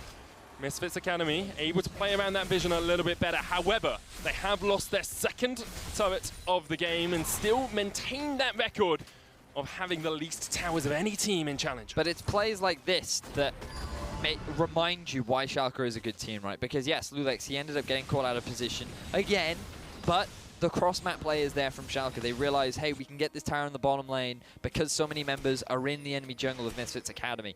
And Schalke are always proactive. They're always looking for windows that they can take advantage of. They're able to get themselves a tower here and there. They're able to get themselves a bit of deep vision. And this is just Lulex getting a little bit greedy for vision. There was so much time for Misfits to set up. You said fight over vision is what Lulex was trying to do. Well, no, Lulex was not the one fighting. Not a fair fight. Yep, it was not. And now the question comes for Misfits, you know, they've kind of weathered the storm in the early game. We're 16 minutes in, they're only 3,000 goal behind. It's not an incredibly large margin for them, but they're definitely on the back foot.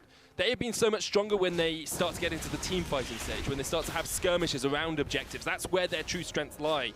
Can they draw Schalke into this, or can they even pressure Schalke as we see Lulex just going for this Mountain Drake unopposed? The problem that Misfits Academy have right now is that Smitty J is becoming a super strong side lane pressure. Puts the cast down, tries to flash away. Smitty's going to continue the chase, but it does look like Jisoo will get out of the curse and call, and Smitty doesn't take him down. Yep, and that was the point we were just discussing, right? Smitty J is now getting so strong that no one on Misfits Academy can deal with him in a side lane. Jisoo has made a couple of bad decisions. That TP play down bot, as well as getting caught up around the Rift Herald, has now allowed Smitty J to get so strong. And now Schalke, their carries are 1-0-2 on the rise, 2-0-1 on upset.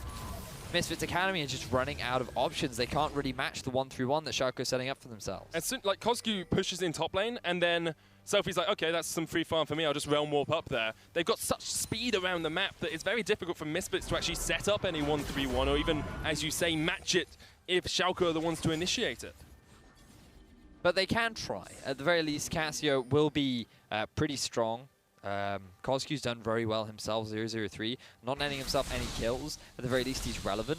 So for the time being, he can go against the Rise. The big problem you have is the Rengar into the Gragas. And as long as Schalke keep this pressure up, it's going to be difficult for Misfits Academy to find windows back in, because they're just going to slowly take more and more damage on these towers. Pride Stalker, we're yet to really see anything from him. And this is why we didn't really want to see him on champions like a Kha'Zix. Very early game centered. While Kha'Zix does scale well, if you fall behind your enemy jungler, you're going to have difficulties finding avenues back into the game. And I think that right now, Misfits Academy in the draft, they didn't set themselves up really for success. They played very much towards the lanes. They tried to pick safe. But I think you have to take that gamble against Schalke. You have to come in with a very clearly defined game plan. Let's camp bot. Let's try and snowball top. Let's do something. But Misfits Academy have just come in and say, hey, we're just going to play our game. We're just going to do things as we see fit. And that's not how you should play against Schalke. But we've seen teams try and play Schalke at their own game and lose. And even in Picks and Bans, we were saying, Misfits, if you want to outdraft Schalke, sometimes you just have to go for comfort. You can't actually rely on taking away one member's power picks, because they have such a depth of pool in champion diversity. Here, Misfits, I look across the board and I say, yeah, they're comfortable on all of these champions. You know, Pride Stalker's a comfortable Kha'Zix, Yuki's a very comfortable Varus, Dreams, so good on Thresh at times. Then maybe I was wrong.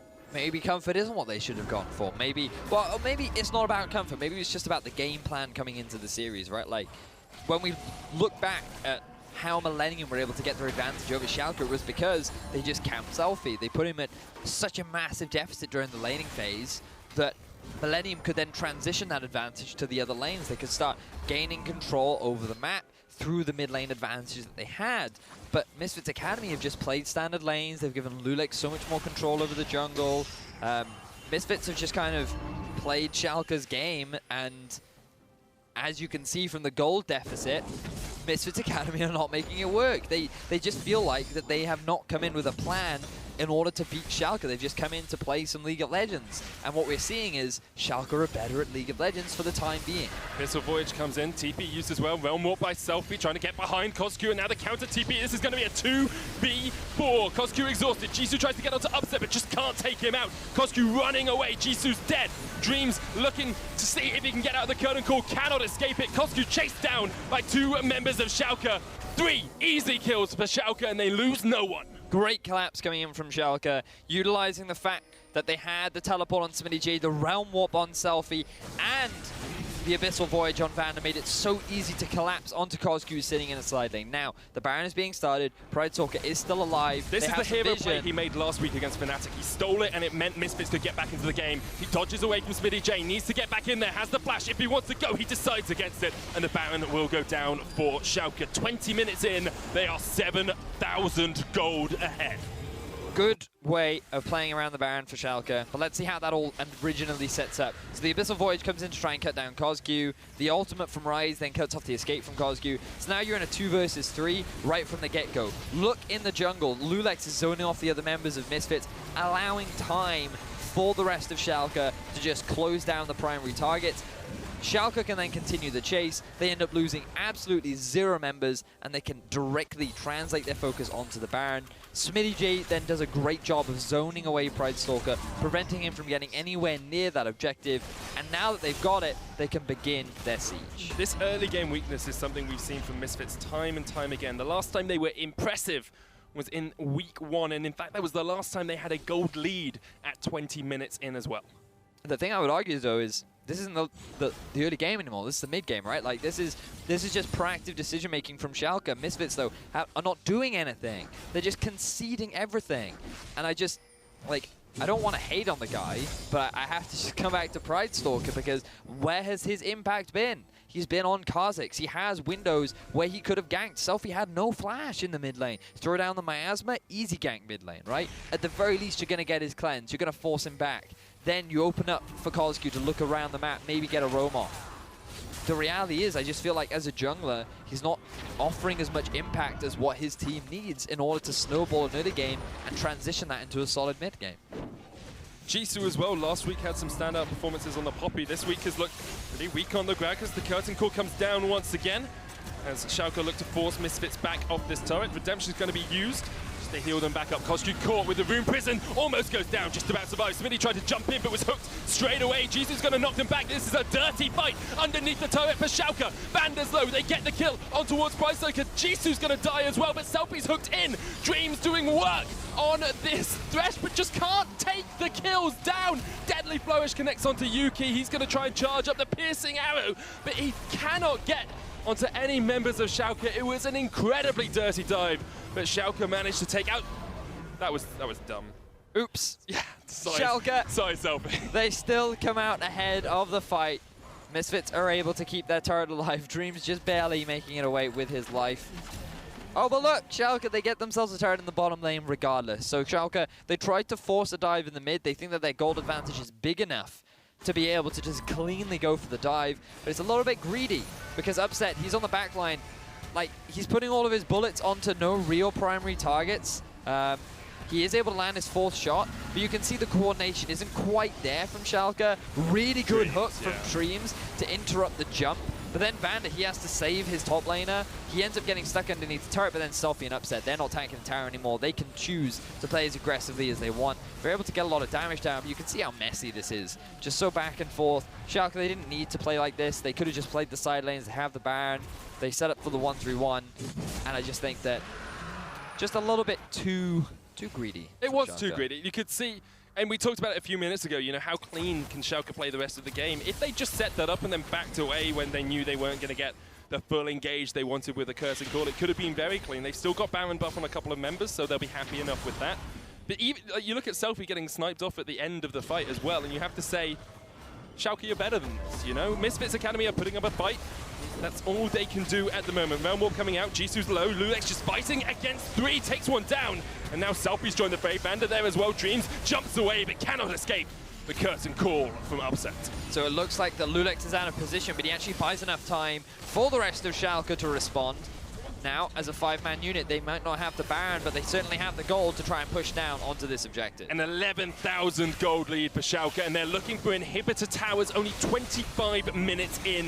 Misfits Academy falling by the wayside, their objectives falling one by one.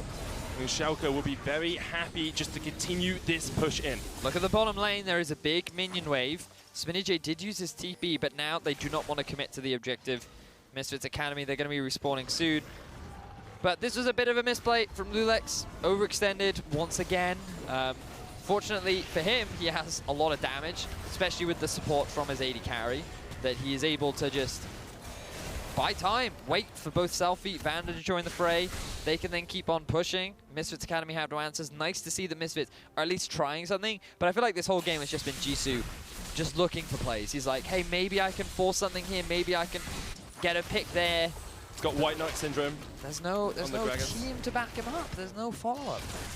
But sometimes that happens, and Misfits they've always fallen into this trap of playing much more around late game fights. The problem is when you come up against a team like Schalke, who are much more coordinated than you, who know they don't have to play around big 5v5 team fights, they can just play objective-based games. They can get the Barons, they can get the Dragons, and they can rotate around the map a lot quicker with the Realm Warp and with the Abyssal Voyage. And once again, Lulex and Schalke, 4 members here to gain vision control around this Baron because it's up in a minute and a half.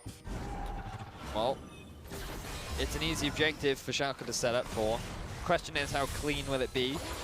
Remember, I want to see these fights around vision. I want to see Schalke moving up towards the top half of Misfits Academy's jungle. Get control. Make sure that you can go for those picks. Zone Misfits Academy away.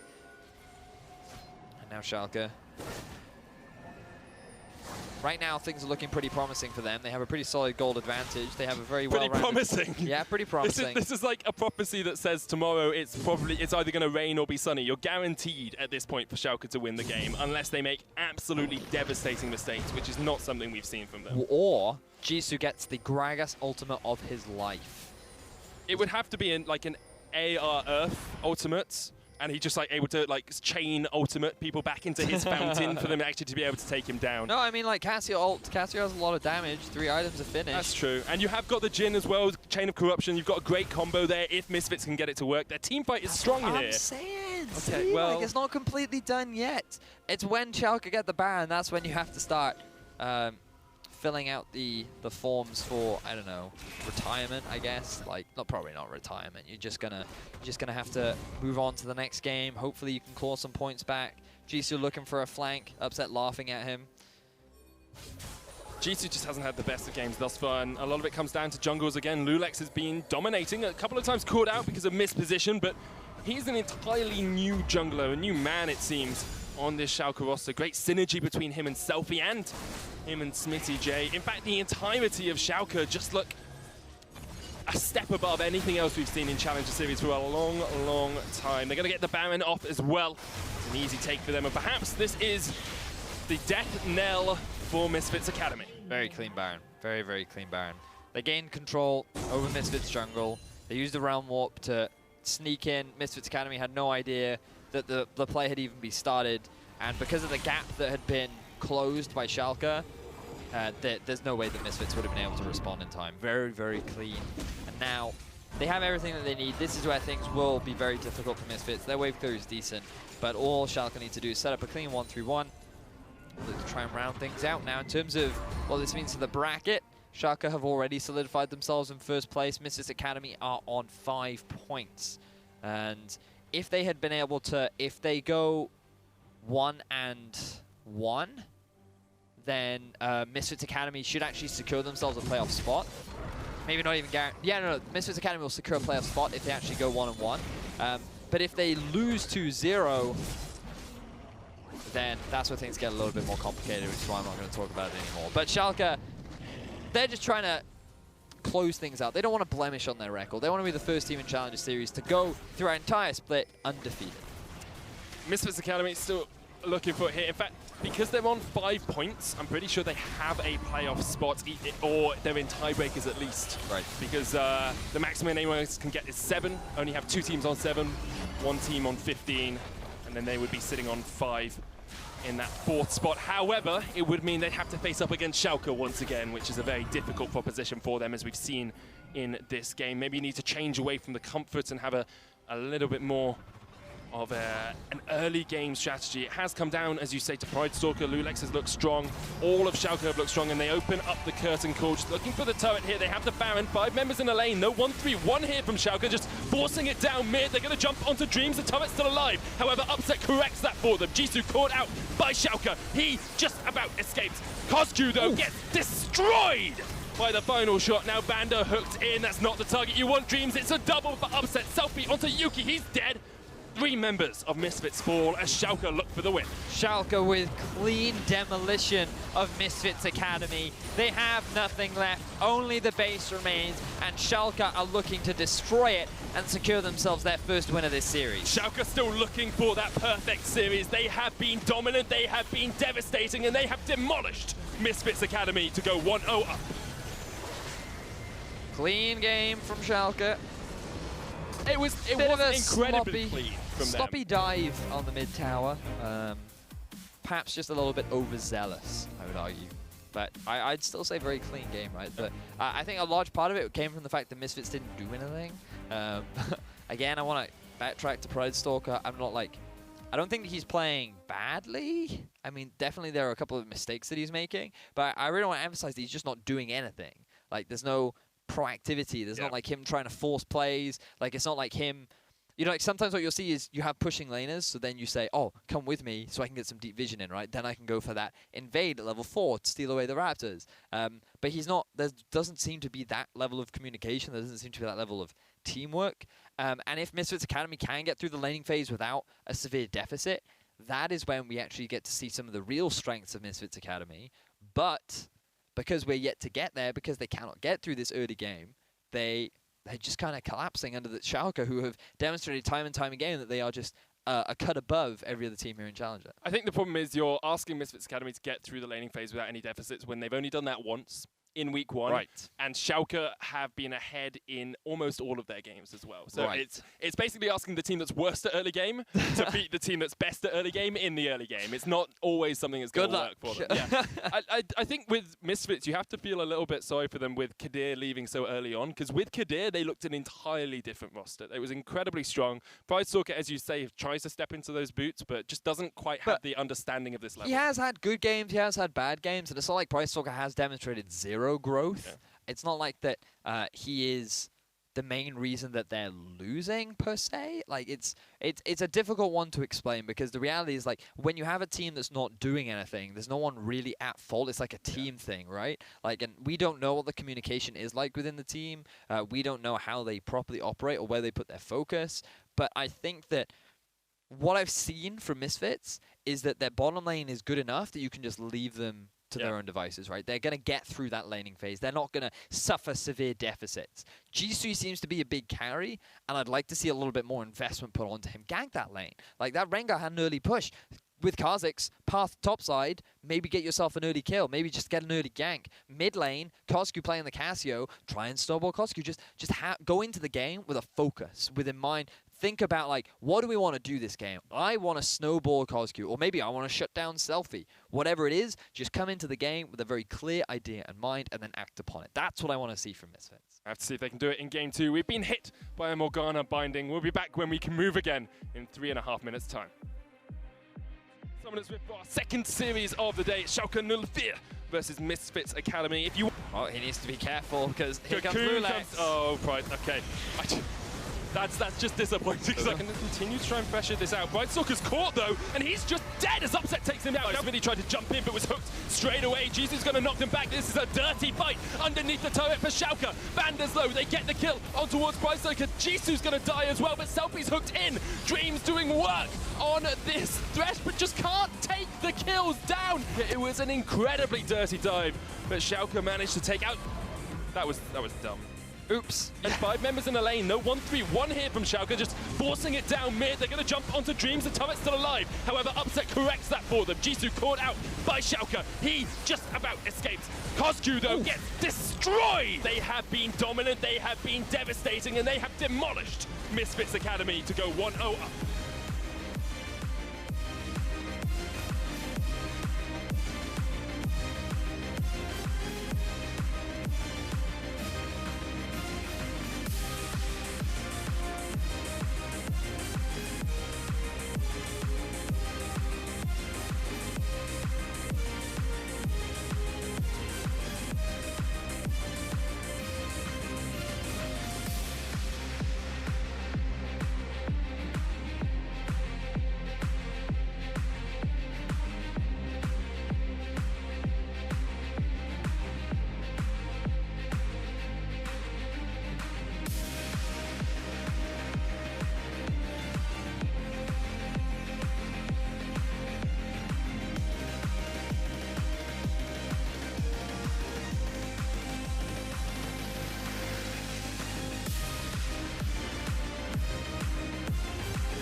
Welcome back to the European Challenger Series, where we're about to get into the final game between Schalke 04 and Misfits Academy. It's going to be a great one. I'm so looking forward to it. It's going to be amazing. I loved our little coordinated dance that we started off with there, Eddie. Thank you. That's the difference, though, between Stress and I. When Stress looks at you, he thinks, what is this guy doing? Stress looks at me with lust more than love. But when I look at you, I think, let's do it! Bum, bum, bum, bum, bum, bum, bum. Anyway, second game now between Misfits Academy and Schalke 04. What do you change? What do you change for Misfits? We talked about draft. a lot about. I talked a lot about this. I want to bring you back to this because I was thinking about it in the break, right? And you you said Misfits Academy need to change and play Schalke in the early game, right? They need to be able to do more. No. But no, you didn't give a way to do it. You said, oh, Misfits Academy can't pick comfort picks, but you didn't say what they had to do to not lose to Schalke. A game plan is what I want to see from Misfits Academy. What is their game plan? You can't just. I can't tell them. That's like me saying, oh yeah, what Schalke need to do is have a strategy going into the game to win the game. Yes, but that's Give me what their game plan should be. You have seen Schalke play over 5 weeks of Challenger Series. Let's calm down. Let's calm down. Do it. Give me something, mate. You can't just. Dance around we talked a lot about this after the game, right? Tell me. So you can invest resources either into Jisoo or Kozku. That's what I want to see from Misfits Academy. Pride Stalker, get off your farming train and go to the kill train. Let's change stations here. How do you do that, though? Because Schalke... I can't teach you how to jungle. That's not my job. I'm just saying, Lulex has been incredibly good at knowing where his enemy jungler is and spotting them out. And Schalke as a team are very good at gaining jungle vision and gaining river priority. So Misfits here, it feels very much to me like you're saying Misfits need to be better players. Look, no, that's not what I'm saying. The problem is, right, is that Misfits aren't doing anything. Okay. They just sit there and they lane. You know, like in solo queue, when your jungler just clears through the jungle and you guys just farm and nothing really happens. It's kind of a slow game. Like, that's what's happening for Misfits. Okay. They're not proactively getting deep vision in, in order to set up for a dragon. Okay. They're not trying to look for tower dives. They're not trying to snowball a certain lane. They don't come in to the game with a plan, is my point.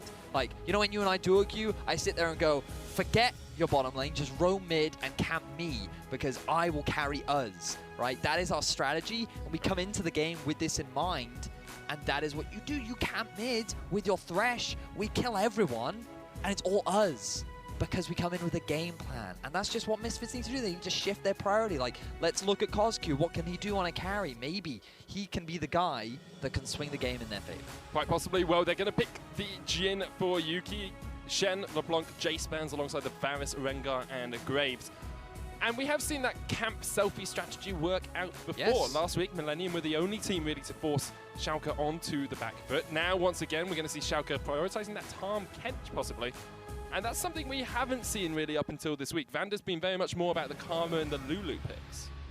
I guess he's playing away from lane and more towards the mid game. We did see him have a few good Abyssal Voyages later on into the game one between these two teams. And he's also great at providing peel, so it allows players like Spinny J to go as ham as they want. They can be aggressive, they can go for those dives. And while they are a little bit messy, it at least has that extra bit of security. And it makes it difficult for the enemy team. So I think that it's a fine pick for Vander, demonstrating his versatility that he can play in full lane as well as out lane. But that's kind of what you'd expect from this support.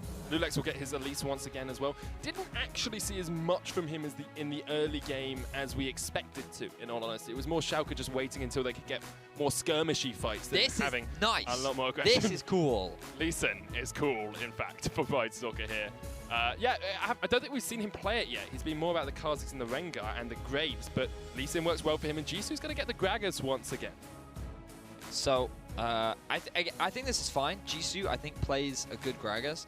I think he would be better on a Nautilus. I think Nautilus is a little bit safer as a top laner right now and adds a little bit more freedom. But now, if you're Pride Stalker, this is where I'd be sitting, right? Maybe I try and snowball Kozku. He is on a tank. Maybe it's not the best person to camp. But if this is the lock-in for Schalke, right? This is actually a great opportunity because Renekton's now, he's going to be pushing in a lot. Elise is going to be looking for early dives on that top side of the map. So what Pride Stalker should do is path in a way where he can get early vision top side, he can prepare for a counter gank, because 1-2v2 win against that Schalke duo is going to swing this game so heavily in their favor. Renekton is all about the early push. Elise is all about that early game dominance. And if you get one counter gank in your favor, all of a sudden the map blows open. Gragas is going to scale better. Elise is going to have a much better mid lane transition or mid game transition than the Elise will. So in my eyes, I'm sitting there thinking already, like, hey, team, this is what we should do. We should look to play around this Elise Rengar combo. I'm loving this sort of next degree of explanation we're getting from you now that I've berated you. I feel like I did this at the end of last game. Nah, fam. Schalke decided to focus out the supports, whereas Misfits Academy are going for the AD carries. No Ash, probably going to be either a Caitlyn or a Sivir band away here from Upset as well. He'll fall back to maybe his Ezreal. And what do you What do you think of if you're Schalke here? You've got first pick after the second ban phase. Are you looking at mid or are you probably looking at support? For picks? Yeah. As in, like, I think that for Schalke, okay, they're actually picking AD carry, which implies that they might be thinking about an assassin mid. I'm thinking they might go for Talon or Zed if you're Selfie, because the thing is, if you're going to pick up a Ziggs, yes, you have strong pushing power in the bottom lane. And it's pretty good with Tahm Kench too, because Tahm Kench, you lose push naturally, but Jhin into Ziggs early on, the Ziggs won't be able to do much once he gets the Lost Chapter. That's when he can start having a little bit more power in terms of pushing. It gives the ability for Tahm Kench to roam around the map, but you're also investing more AP. So you've now got an AP jungler, you've got an AP AD carry. Let's think about what we can put in mid, and this is why I'm sitting there thinking, he wants to consider going for that Zed or the Talon, either one of them. Talon's something we've seen a lot more now. I think it depends on what Misfits Academy pick up as their mid laner here. They'll probably look down that AP route still. Syndra's on the card if they want it. However, Syndra into pure AD That's that almost certainly going to be an assassin. Yeah. Like, I would pick Zed into Taliyah any day. Why, sir? Why do you think Zed works well into the Taliyah? Yes. It's because she's a mid lane mage. Like, the great thing about assassins, especially like Talon and Zed, is that they do really well into mid lane mages. And while you can kite, sure, the moment he hits level 6, he will dumpster that Taliyah, right? Just flat out dumpster. He's way too mobile for Taliyah to ever really land her main, the W and the E, right? So the knockback and the minefield. And he always wins out in a 1v1 trade.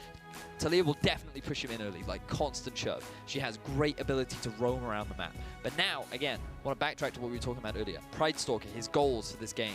I'm looking at this map and I'm thinking, forget bot lane. Bot lane is not worth investing any time in. That Zed is going to be your big issue. Same for the Renekton. You cannot allow either of those lanes to snowball. So I would prioritize ganking the Zed, making sure that he is pushed back under his turret. He is denied as much farm as possible. Go for those early ganks. Force him to flash. Force him to play afraid against the Taliyah, who can just get that poke damage, has early game dominance. And that is how you then get control, because you have mid lane priority. You can use the roaming. Maybe that's when you roam bot. That's when you roam top. Yep. And so this is what I want to see from Misfits Academy. And I know we're talking a lot about Misfits, but I feel like Schalke have demonstrated their dominance throughout the regular season. It's not worth highlighting.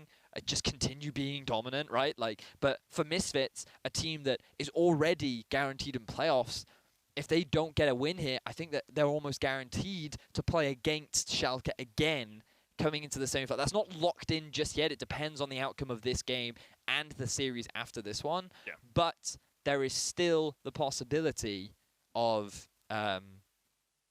Misfits having to go up against Schalke again in the semi-final. So Misfits aren't guaranteed playoffs yet. They could still be in tiebreakers for playoffs, especially if they lose this game and the next game is a tie. So Misfits looking for it, though.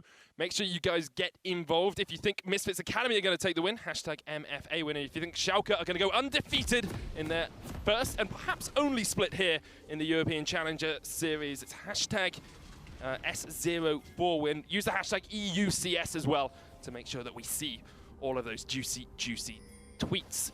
Or just tweet at us, you know, yeah, just for fun, just whatever. Just tweet at Medic, being all like, yo, I think you have a great jawline, like whatever. Tweet at Vedius, be like, yo, Light is a stupid name for wards. That too, that too. I want to come back to jungle priority and jungle vision. It's something we've focused on a lot. We keep talking about Pridestalker not having the impact, perhaps, in Misfits Academy not making the plays. Jungle push and pressure in lanes and the ability to know where the enemy jungler is so vital at the moment that it can sound like we're dissing Pridestalker. We're saying he's not playing incredibly well. But because his team isn't reacting and not making proactive plays alongside his jungle in the early game, that's where Misfits are losing out. Now this is proactive. Lulex caught out. First blood, Pridestalker. Nice play from Misfits Academy. Jisoo, he went in through the Baron pit, over the wall, using his body slam, came in through the brush. Lulex had no idea this was happening. He got CC'd for long enough for both KGN and Pridestalker to get the damage down, and now first blood is on to Pridestalker. This is big for Misfits Academy. Getting that early goal. Look, he's already completed his longsword, so he's going to have an advantage over Lulex. He's going to be able to get that level 3 sooner, and what we want to see is where does Pridestalker use this lead? He knows, he should know how to snowball an advantage. This guy is not he is mechanically strong. The reason why he has the name Pride Stalker is because he's like a Rengar, or he was known as a Rengar one-trick, right? You know how to snowball these leads. Let's just see how well he can do it. He got to rank 1 in solo queue with that Rengar a while ago as well, so he was incredibly strong. And I think top and mid is where he wants to be focusing, especially since Coscu's burnt his exhaust.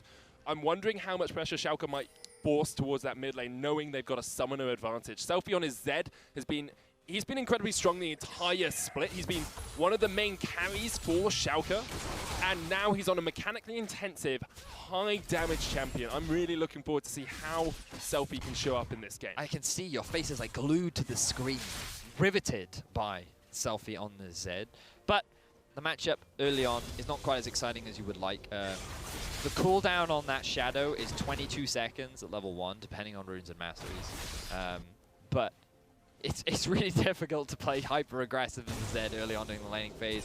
You often get bullied around quite a lot. Talia will just push you around, bully you around. Early level 2 from the Misfits Academy bottom lane, though. But this was also a thing we were talking about. As a duo, they're very solid. This was the duo that we actually saw play for the original Misfits lineup for a few of the early games during the regular season of Summer CS. Dreams is very much a playmaker. He likes to roam around the map. But he's gone something more traditional, and now they're just displaying their dominance, exactly punishing the way in which you want them to punish this matchup. It's part of where Zig struggles as well in the matchup, because he's got great wave clear, but early on you don't really have that much AP, so you can struggle into a Karma. Now, Lulex is coming towards mid, trying to punish Coscu, who hasn't got the exhaust, of course. Cocoon does land. Coscu was indecisive as to where he was going, and Selfie will follow him in. Pride Stalker comes in for the counter gank, trying to get a kill on towards Selfie, who's just trading into him. Pride Stalker will go down. Selfie gets the double. This could not be any worse for Misfits Academy. You want to have that good early game lead, and you've just given a double buff to Selfie. This guy now is 2-0. Lulex goes to the early gank in mid, and Coscu, he made a mistake. So many mistakes for Misfits Academy. There's a gorgeous symmetry about this, though, because the last time we saw Selfie play a really high mechanics mid laner was when he played Katarina, and he got a double kill there as well. I seem to remember that too, yes. Which is just so beautiful to watch. Now, Coscu is so hesitant here. He actually steps back, and that allows Lulex to land the cocoon. It's that indecisiveness, and Selfie saw the flash coming. He had the Shadow out ready, and Pride Stalker thinks he can get at least one kill, but nope. His auto attack, the animation is going as that final auto comes in from Selfie. Ah, this is rough. This is rough for Misfits Academy. Now, the game isn't over yet, right? Like, it's not done, but that mid lane was the one you wanted to try and punish early on. It was this Lee Sin that wants to try and get the advantage, but now it's Lulex level 4, Pride Stalker level 3, Selfie with a double buff, already completed the Dirk. Coscu will not have the same sort of strength. Watch how aggressive Selfie can play now. He's got red buff as well, just slows Coscu up. Pride Stalker's trying to come in from the side. He's going to jump in. The repel comes out. He's all straight away. Flash, Cocoon, Coscu is going to go down to Lulex, who sinks in the fangs. Now Coscu, he can't play aggressively anymore.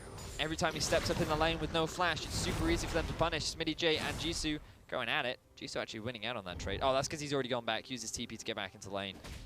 So Smitty J will likely do the same. I'm so sad. Things were looking so good for Misfits Academy. It's interesting as well because it's partly Pride Stalker's pathing. You know, he gets first kill, he starts blue, he goes down red side, he does his Krugs, and then he comes up towards mid, which means he's just delayed. Lulex is there before him, meaning that the early gank starts. And now Selfie, only level 5, can look for the roam down bot because Misfits Academy are pushed all the way up. Yuki does have flash, as does Dreams, but Dreams is low already. The heal comes out, flash away. Dreams almost down the bomb, not quite going to connect. Schalke once again burns summoners. Schalke can be pretty happy with that regardless.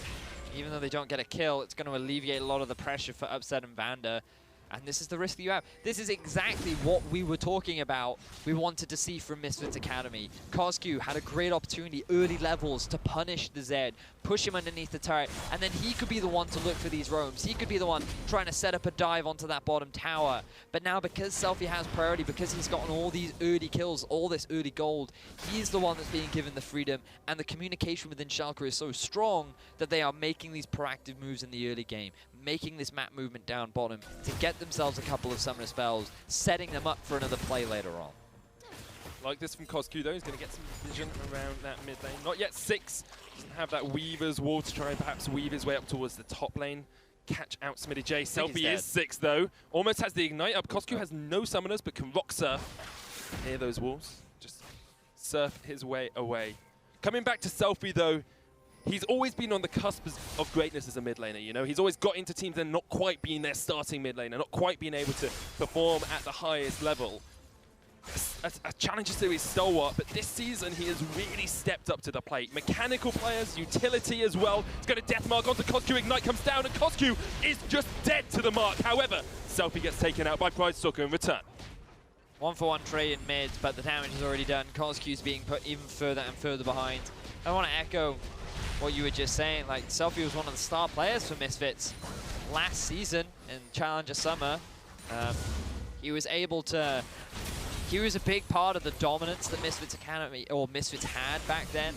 He didn't continue on with the main roster, but he's always been an individual that has demonstrated strong mechanical play. His communication always seems to be on point, as now Lulex going for a 1v1 against Pridestalker. We'll just jump away. It's 6 as well, so it does have the Dragon's Rage kick if that at least decided to continue to chase. Lulex as well has really stepped up though. Upset's going to dodge around the Deadly Flourish. He was a player on Unicorns who never really impressed, as you said in picks and bans. You know, he wasn't someone you really noticed on that Unicorns roster. Now, you're definitely noticing him, especially his early game prowess. And this is the kill once again. So, yeah, it said damage level 6, level 5. Unfortunately for Coscu, little he can do. But Pridestalker, he's able to get the return kill because of the tap. And now Vanda, he's in some trouble. He is going to step forward. A curtain call does come down as Yuki looks for the snipe kills. He'll use Vanda. Dodges out a couple of the shots, and Misfits won't be able to capitalize on the fact that Vanda had overstepped. So that's actually the impact of the nerf that happened to Jin's ultimate. So now the slow only lasts for 0.5 seconds rather than 0.75, which means that it's actually a little bit easier to dodge. If you land one shot, you're not guaranteed to land the rest. But fortunately for Schalke's bottom lane, they don't lose any casualties. They're able to push onto the tower now, and they will actually get a lot of damage down onto this objective. That they will. It's a pretty strong push as well with the Ziggs. Of course, the Satchel Charge doing a huge burst near the end. Coscu continues to push Selfie back, but Selfie, with those early kills, has really been able to capitalize on this lane. And I want to see a little bit more roam from Coscu. You can see him trying to set it up, and top river vision is actually really strong here from Misfits Academy. Pridestalker was around, but decided he didn't want to go up towards the top lane. However, the rest of Misfits are coming in, and I feel this could have been slightly better coordinated, because if you bring Coscu up as well, you can see that the bot lane's back to where you bring Coscu and Pridestalker, you weave his wall behind the Renekton, and you force him to either burn a summoner, and then you have 5 people top, and you can look for that turret. Great color knowledge there, loving that. I agree with you. But now we see a dive in mid. Deathmark comes in once again, but the exhaust will stop Selfie in his tracks. He's going to get taken low and will back away. This is the power of the exhaust into a Z. However, Deathmark is a shorter cooldown than that summoner spell, so he can try and go back in a bit. Pridestalker looking for the flank, goes in, kicks back, knocks down. And Selfie's dead. Pridestalker gets a bit of revenge. Selfie doesn't have his ultimate available. He actually uses his shadow aggressively onto Pridestalker. And so Pridestalker just flashes in, kicks him in the face, and says, yeah, no. And he's able to get himself a kill. So great stuff coming out from the Misfits Academy jungler. And he took the words right out of my mouth. The power of exhaust. Very effective against these assassins, especially early on. And Misfits have closed this gold lead a little bit. It was about 1,000 a few minutes ago. Now it's down to just 600. Jisoo looking a lot stronger on this Gragas. Like, even against someone like a Renekton, who is incredibly powerful early on and can force you back. Pridestalker's having the game of his life as well. This is the Pridestalker we wanted to see. This is the outplay, the mechanical plays that we see in solo queue, alongside a little bit of more awareness. Now, teleport comes in, Smitty J caught out, Jisoo knocks him back, explosive cast, Yuki gets the kill. Great play by Misfits, the reaction is superb. Very strong teleport from Jisoo. Pridestalker's getting himself the dragon as well. It's so much better for Misfits this game. They're actually reacting to the things that Schalke are doing. They're playing around vision. And even though they haven't utilized their team as well as they could do, they're still pushing Schalke back. Wow. Not quite yet. They're able to net some of the Look, not being behind back. Schalke is pushing them back, in my opinion. But you can see Selfie, this is where he gets a little bit overzealous in mid. Burning the exhaust is definitely worth it for Selfie. But this is where he gets cocky. He shouldn't have used his shadow aggressively there. Like, that was a really nice play from Pridestalker. Guarantees the Thunderlords. But yeah, the top lane teleport from Jisoo was very good, very reactive, able to punish Smitty J, who went too aggressive. Still isn't even able to use his flash, but Schalke will have the teleport advantage. Now, interesting that Misfits Academy are actually keeping their bottom lane up top. They want to try and force back the Renekton, who's really going to lose a lot of his early pressure now. A lot of the emphasis is on Selfie having success. But Schalke, the fact that they have been pushed back in this early game after what was a fantastic lead for Selfie is great for Misfits, right? Like, they just need to keep doing well. Their bottom lane is very strong now, completed the Ghost Blades. Koskyu rushing that Zhonya's. When he gets it, the matchup will be a little bit easier. You just have to be very aware of, I can only play when I have my exhaust. And now Misfits, they're looking to make this cross-map play, force this tower down, as Schalke is still yet to even get to the turret. Yeah, Jisoo's happy just to push it back. The TP does come in. Then we have a race for the first turret. Pretty sure Schalke will get this one because of Satchel Charge. There it goes down. Misfits ever so slightly slower. However, do take a turret off Schalke, null fear. A difficult task for many teams. However, 4 members now of Schalke are down towards this bottom side, and Jisoo needs to be cautious. No ult, of course, for him. Kosyu's going to come across straight into the face of Lulex and might have to flash the wall. Seismic shove, dodge with the repel. Jisoo jumps in. Lulex will go down. Smitty J, however, takes out Koskyu off towards the side. A 1-for-1 trade. Schalke continue to push into the turret. Misfits, however, are going to get a second tower in the top lane for themselves. Thing is, if you're Misfits, you can actually be pretty happy with that trade. Okay, I wasn't sure that Schalke could get that objective, but welcome to Satchel Charge. Ziggs, very powerful tool to take down these structures. So overall, even trades. The fact that Koskyu goes down is not great, and also that the little thing that I like to say is now that he's got a kill, he's worth gold again. So Selfie is looking at him. With a target painted on his back. Yeah, he does have those Zhonya's now, though, so that's why that kill was actually very valuable. Upset needs to be careful. Brightstalker jumps in. Vander is going to eat Upset. There's no mana, of course, on that Ziggs. Dreams jumped in by Selfie. Exhaust comes down. Vander knocked back. Selfie gets the kill. Dragon's Rage and the Sonic Wave comes out. Brightstalker solidifying his killing spree. A kill onto Vander as well for Jisoo. The curtain call. Hitting onto Lulex a couple of times, just clears the wave out, and now Misfits might look for this mid lane tower. Good punish onto Selfie from Misfits Academy. They have a numbers advantage, given that Selfie traded his life for support. Not always the most optimal trade. This will actually solidify Misfits Academy with a solid gold lead now. So they're feeling pretty happy. Schalke, they're losing pressure on top. The Zed is falling, but not falling behind, but he's starting to struggle to have an impact. This double exhaust is doing a lot of work, and I feel like Selfie's decision-making is not the strongest. Just getting a little bit overzealous with a lot of the plays that he tries to make. It feels a little bit to me like he sees kills happening on the rest of the map, is stuck in mid lane, and then when people come to mid lane, he's like, oh, I can join in the fun. But never quite able to capitalize properly on the kills. Let's have a look at this in mid once again. Upset gets caught to start it off. So you can see Selfie, he wants to try and turn things around. He goes on to Dreams. I think committing his ultimate here was the mistake, because where he lands from his ultimate is a guaranteed spot, which makes it very easy for Brightstalker to land his ultimate, especially when you have the support from Yuki there as well. The fact that you give your life over for his support is what enabled them to get that tower. But now Schalke can just respond by taking the mid tower. The push from Ziggs, the tower destruction from that explosive charge is very potent, and Misfits had no answer. There tends to become a point in games like this where you start to see the Zed just split, and that's exactly what he's doing onto Koskyu. Selfie! Zhonya's not going to save you for long, Koskyu. Selfie takes him down. Basically a 1v1, although, of course, Lulex helped. I feel like, okay, I know why Koskyu was sent bottom lane, and it's because the Dragon's spawning soon. They would rather have Jisoo top because of his ability to TP in. But you can't be that overstepped as Koskyu when you have no vision in your own half of the jungle, as now Jisoo's actually winning this 1v1. Dominus comes down. Jisoo looking for the kill on towards Smitty J here. He's going to use the kill to meet, but gets knocked up and knocked back by the explosive cast. Jisoo just needs to land one more barrel. Smitty's able to dodge around it. The curtain call comes down. And Yuki, high mechanical AD carry plays there. He deserved that kill. Yeah, it was all Yuki. If it wasn't for him, that would not have been a kill. So props to the AD carry for Misfits. But well played by Jisoo, coming out ahead now of the Renekton. Very different from game one. Incredibly different. And this is the Jisoo you were talking about before game one. You were saying he's a great player, played really well last week, had some great outplays on the Poppy. We need to see him do that. This game, he's shown up. Yep. Stacking that early armor, which you can afford to do when two of the solo laners are a Zed and a Renekton. You have to be aware that there's still a lot of AP damage coming out from Schalke, though. But still, Schalke not quite the same level of dominance that they had in Game 1. This Ziggs is doing a great job of taking down these structures, and there's a lot of good vision control around the Dragon for Schalke. But Misfits, they're much better at setting up for these objectives now. They're trying to be a lot more proactive when trying to fight Schalke. It's only an Ocean Drake. It's not the end of the world if you don't get it. Selfie's going to jump back into tower range, dodges the knockback with the death mark. He's trading onto Jisoo. The Abyssal Voyage comes out as well, but Selfie just can't beat Jisoo. They're looking for the turret though, and actually, Misfits immediately ping on the other side of the map. They'll get a Drake and a tower for this trade. But Schalke, they have 3 members in the top. I think they can just keep pushing, in fact, because the Lulex is also sitting on the flank. Their objective is to take away that tier 2 tower.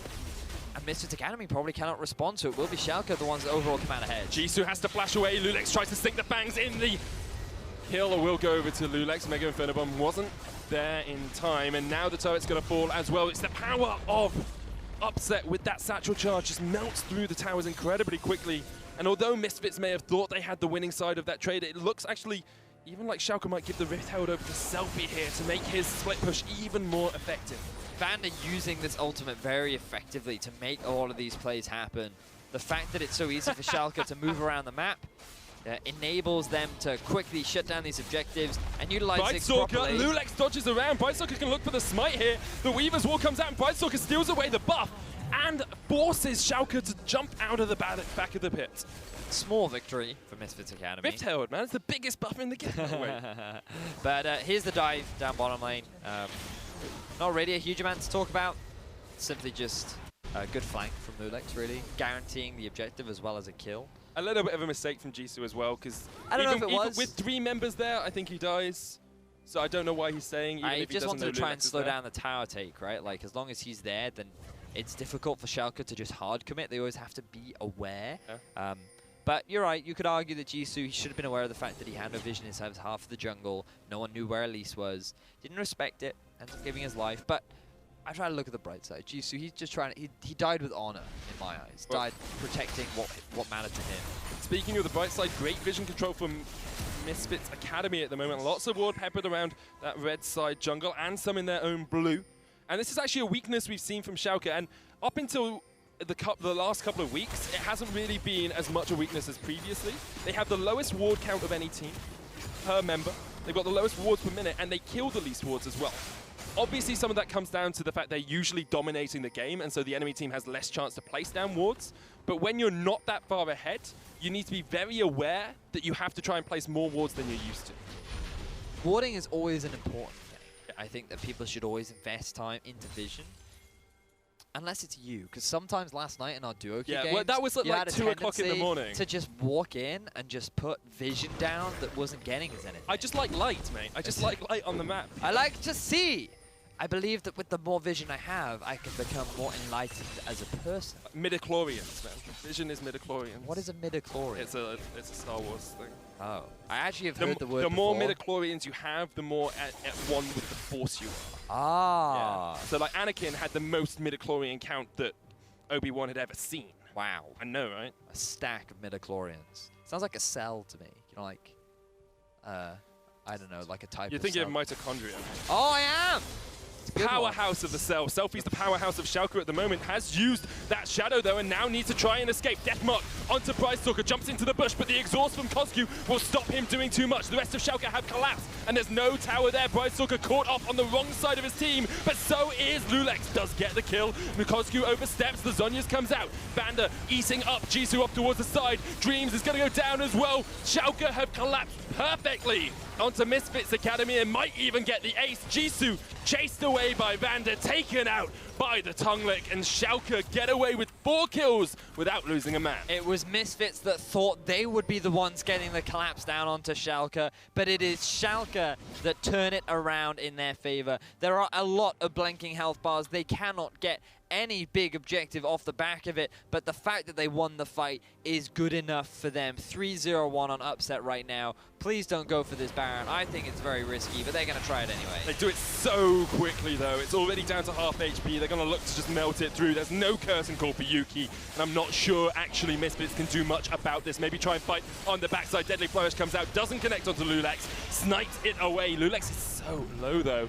Misfits Academy decide they don't want to chase in, and Schalke get the Baron. The funny thing is, if that Deadly Flourish had been a little bit later, he might have actually stolen it. Anyway, you can see here that the collapse comes down onto Selfie, but he's buying so much time in a 2 versus 1 that this allows the rest of Schalke to get the collapse. Notice the TP from Jisoo is miles away from the rest of the team, and Smitty J has a much better avenue to join the fight. Dreams is sitting on the front line thinking that he's still playing Thresh, but he can't provide the same sort of utility and peel that the Thresh can in that melee range, and that means that Yuki, he's just left on the backside. He can't do anything to keep his team alive. He's already used the curtain call, and they have nothing left but to concede the Baron.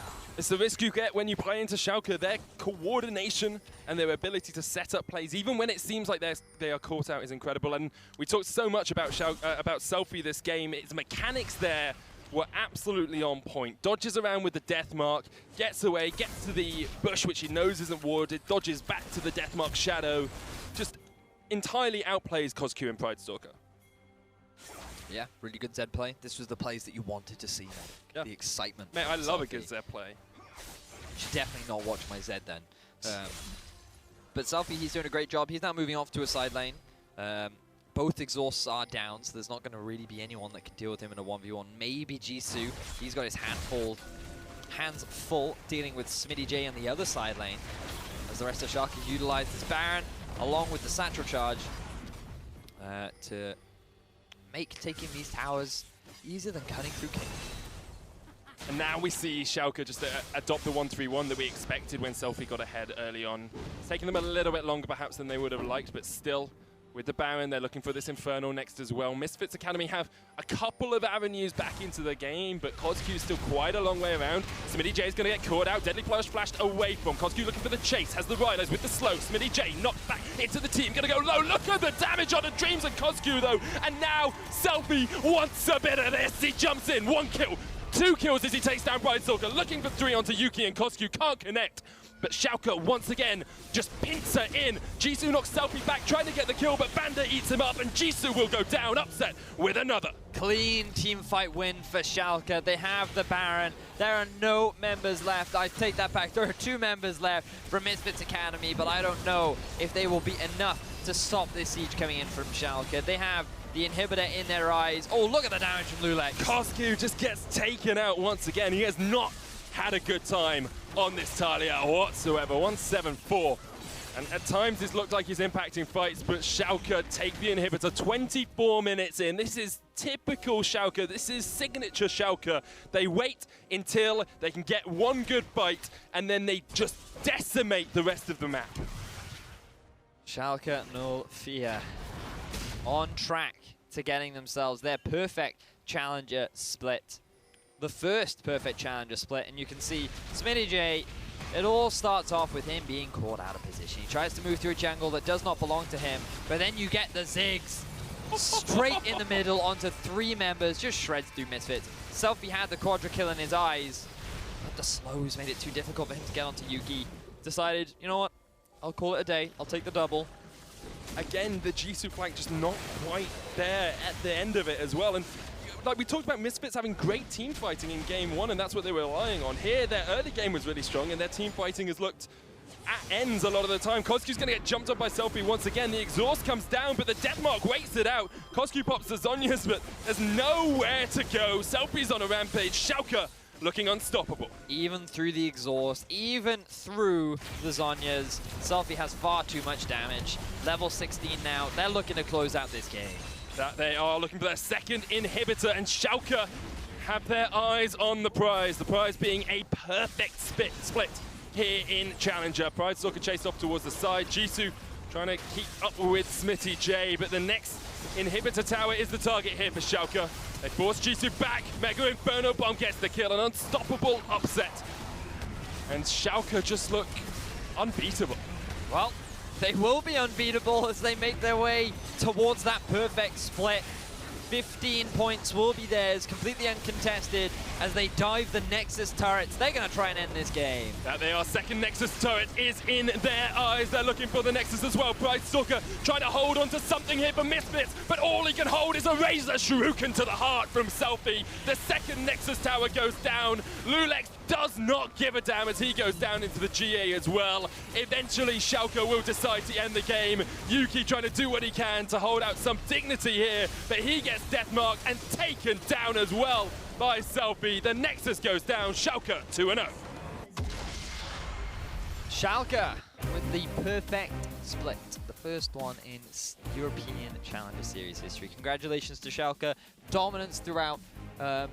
One of the risks that other dominant teams in the past have displayed is overconfidence. They've come in a little bit too cocky and they ended up giving away free wins to the enemy team when they shouldn't have. Schalke did not do that this split. While there were elements of overconfidence, they always brought it back in line and they were always very much, you know what, we're just going to play this out clean, calmly and effectively, and they did that once again. A very swift game coming from the side of Schalke. We saw some bright sides from Misfits Academy early on, but it kind of sucks when you give your mid laner a double buff, or the enemy mid laner a double buff and a double kill at level 3. Yeah, if you get rid of KGN in that game, Misfits Academy are in a much better position. I think he ended 1-8-5 or something like that. And he did work with his team, and Brightstalker did a superb job. I want to bring it back to him because he was the member in the first game that we said wasn't having as much impact as he could do. Misfits played that early game about as well as I've seen any team play against Schalke early on.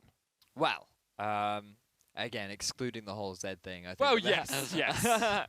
They played the vision game really well, which is something that we focus on. There was some praise for Misfits. They definitely had a lot of bright spots. They played a lot of things very well, but now they need to look towards playoffs because the risk they have is if our next series goes to 1-1, they're going to be stuck in a tiebreaker for that final spot to go up against Schalke. Yeah, it's a tough one. It is indeed a tough one. If the next game goes 1-1, actually, they could also get third position. They could. So they could play up against PSG instead. But we're going to go to a quick break. We're going to recall, but when we return, we'll be back in lane with our third matchup of the day. It's Fnatic Academy versus Team Kinguin.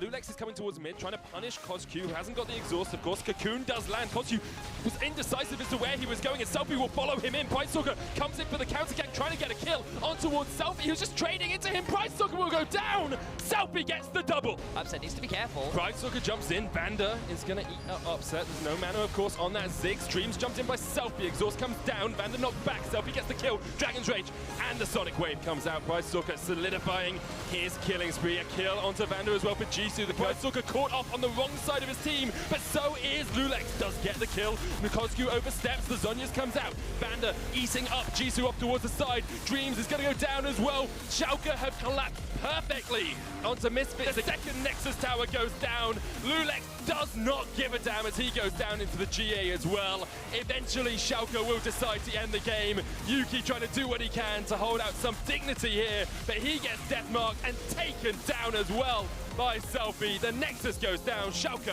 2-0.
Welcome back to our studio here in Berlin as we get into Fnatic Academy versus Team Kinguin. On the blue side, Fnatic Academy. In the top lanes, they have Kikis. In the jungle, it's amazing. Their mid lane is Niski, AD carry Mr. Rollers, and their support, Fly. Meanwhile, their opponents will be Team Kinguin. Ice Beasto in the top lane. Their jungler, Tabasco. Their mid lane is Sevex. On AD carry will be Woolite. Their support, Delord.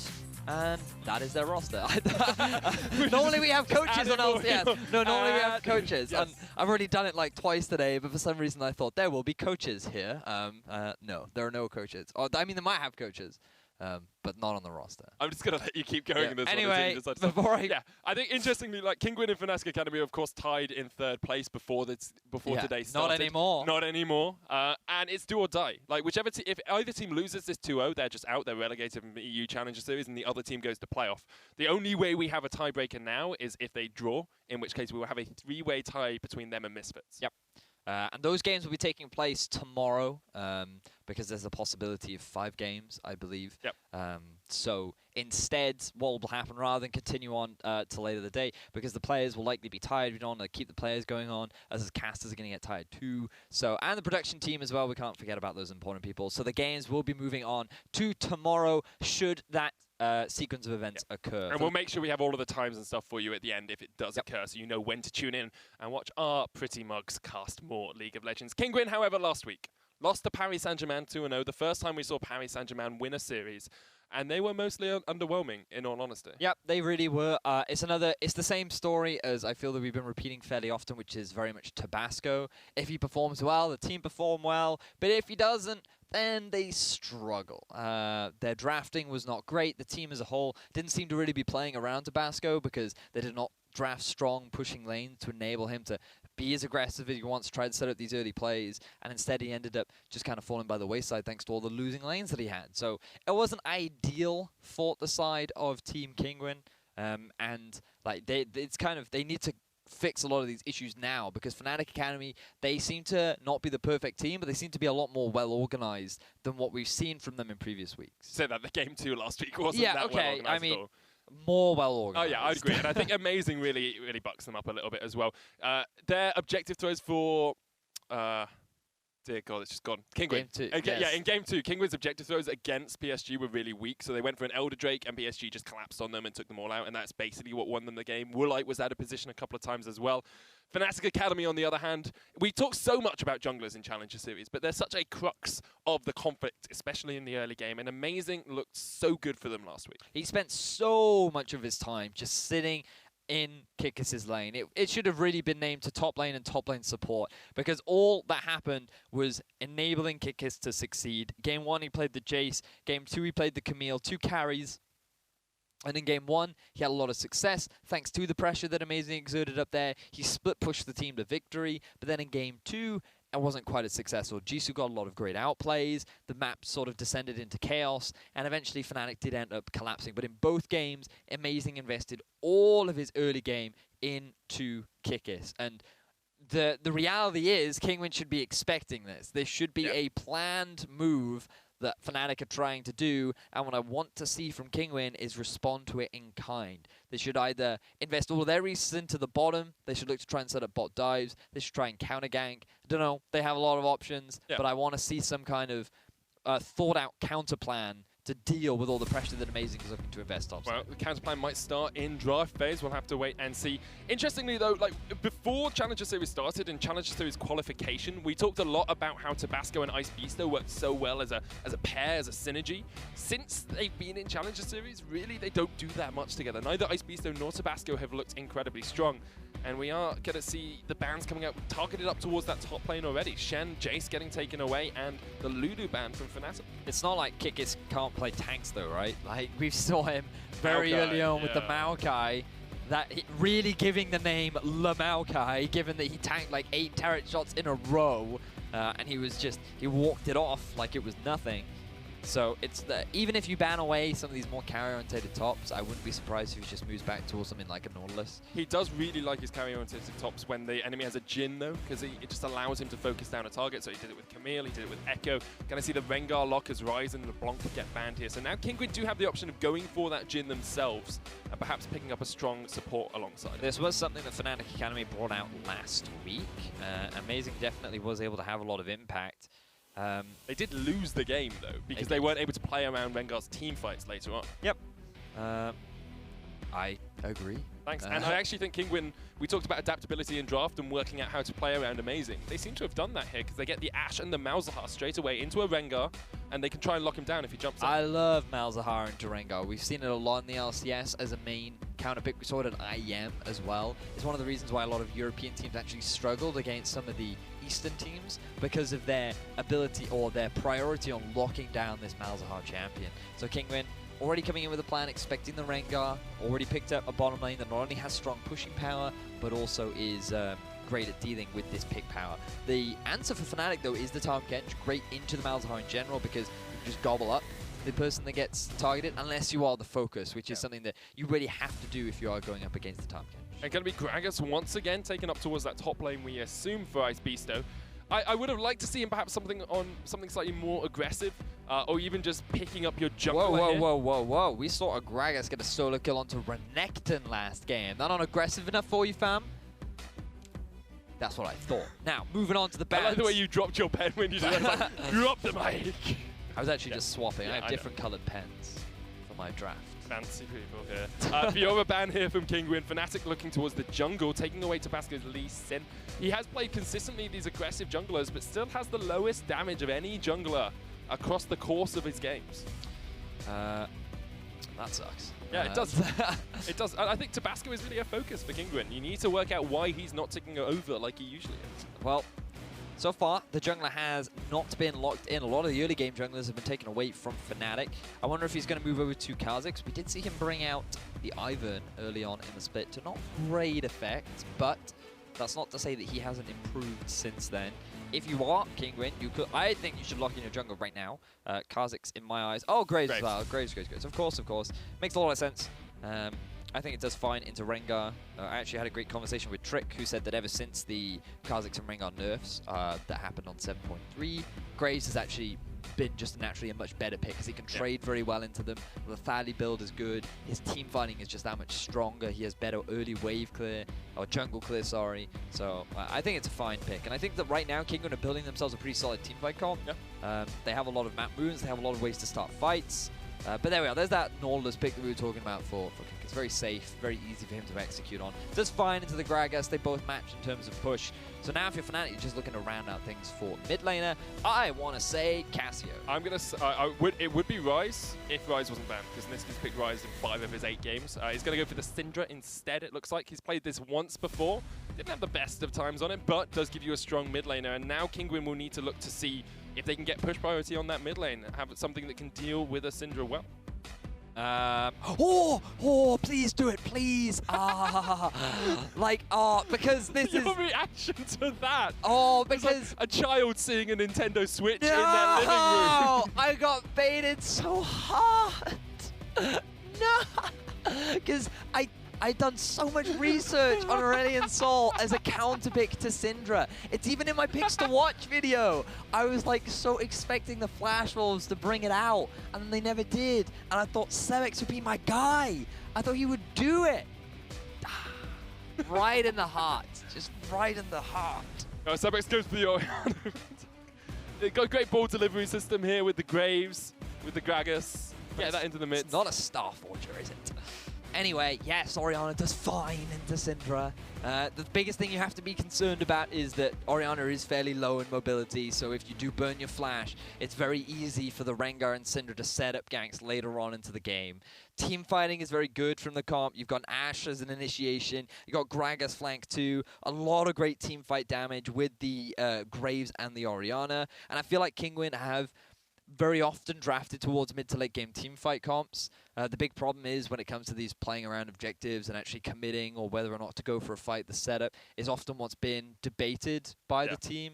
But now they're going up against Fnatic, who have had shaky performances. But when you look at their investment, I wonder if they are going to invest a lot of time into their top side, because they do have the Nautilus. And is that someone you really want to try and snowball? I don't know. I think there's going to be more of a focus from Amazing onto Niski. And this will be a great way to see how much Niski steps up, because as a mid laner, he's not someone that's really impressed me. If you want to get involved, make sure you tweet at us with hashtag EUCS. If you think Fnatic Academy are going to win, hashtag FNA win. If you think Kinguin are going to win, hashtag KGN win. We are onto the Summoner's Rift for what is going to be our final series of the day. However, perhaps not the final series of the EUCS split, because tiebreakers are still on the cards here, Vedius. Yep. Well, we won't know after this first game. One team will claim victory, that is for sure.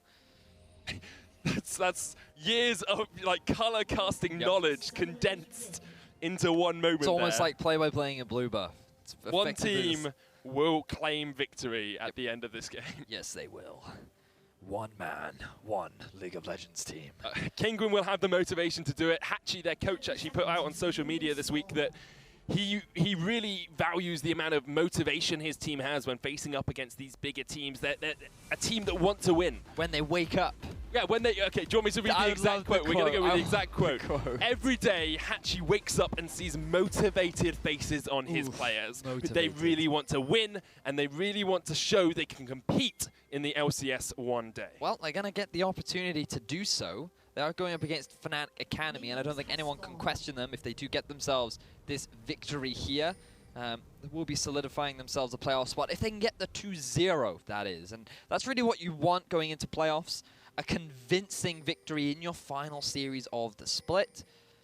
But I'm sitting here wondering, what is a motivated face?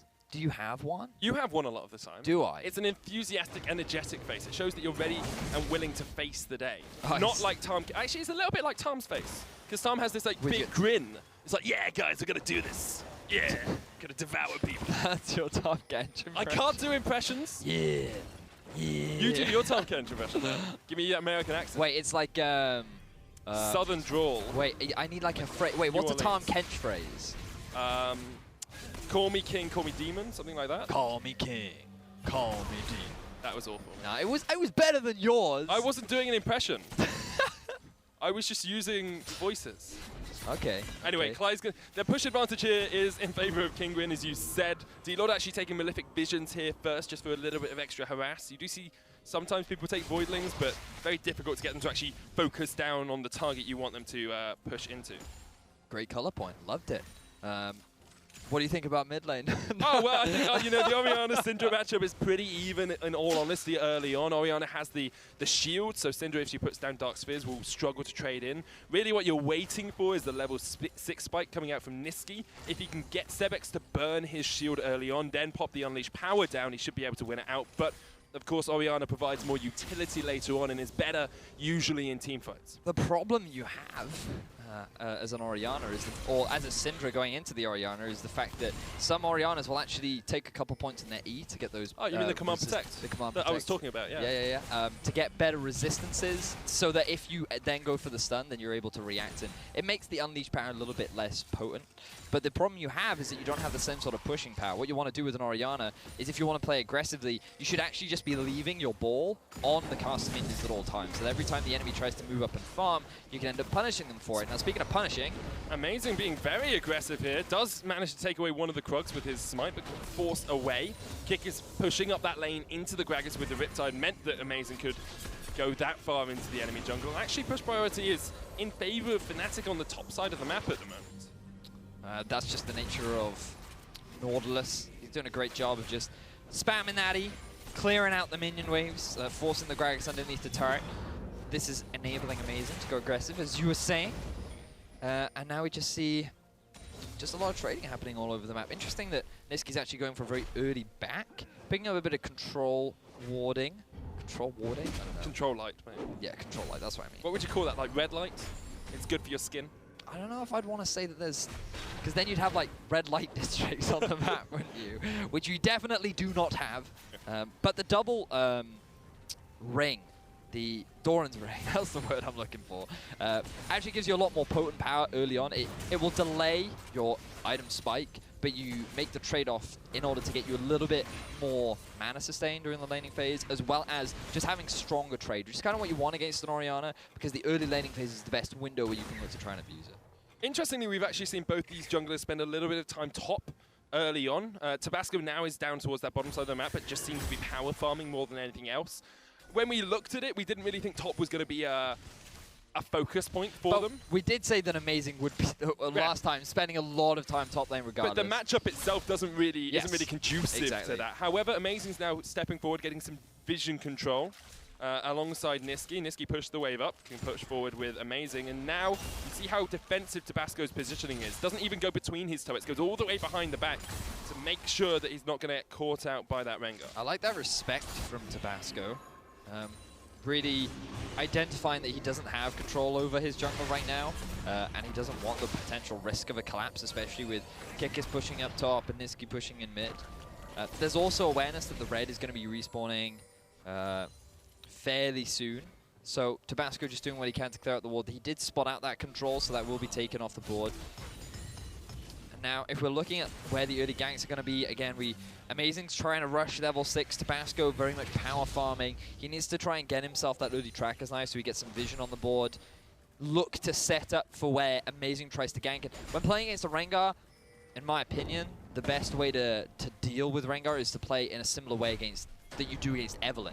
So you actually ward the camps rather than like entrances to jungles, because that's where you're more likely to spot the Rengar out, and you can better predict where he's then more likely to gank. Tabasco trying to focus up towards the top lane. Kikis was able to sense something. He had his sonar on, using that Nautilus. Was able to perhaps understand that Tabasco would have been around the corner. But I want to come back to the point that Hatchie was making about his team, because Kinguin is an all-Polish lineup. It's a very new lineup as well. A team that doesn't have members where you look at them and say, yeah, I know that name that well. You know, Woolite and Sebex probably are the only two names on that most people will know. The rest of their team are quite new and not well known on a public stage. Compare that to Fnatic Academy.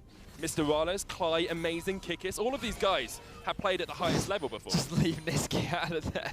Nisqy's a strong player, but he never made a name for himself on the LCS stage. That's fair. That was the point I was trying to make. Yep, that's very fair. I think Kinguin here will be quite happy with the way this early game's gone, although now they're perhaps starting to lose a little bit, as Amazing shows just what a strong jungler can do. Well, he's just taking advantage of the fact that the bottom lane of Kinguin had backed. He wanted to try and invade, get a bit of deep vision. Coincided with the fact that the blue was up and available. But this dragon is very risky. It's not going down especially quickly. And notice that the collapse now is actually coming in from Kinguin. Actually, they're going to spot this in time. No, they're not. I don't think so. Wow. didn't get into the river, obviously didn't want to push too far forward, and Fnatic Academy get an Ocean Drake, which a lot of people are saying now that it's the strongest Drake you can have early in the game. Early on, it definitely has a lot of value, but I think that all dragons are equal in their own right. So I think that any dragon has its uses regardless of at what point in the game you get it. I believe in nurturing the struggling young. Okay, no. For too long, dragons have suffered resentment. For too long, the Cloud Drake has been pushed under the other drakes. It's like the ugly duckling, but not anymore. The ugly duckling will come to the front, and he has value that should be accepted and respected.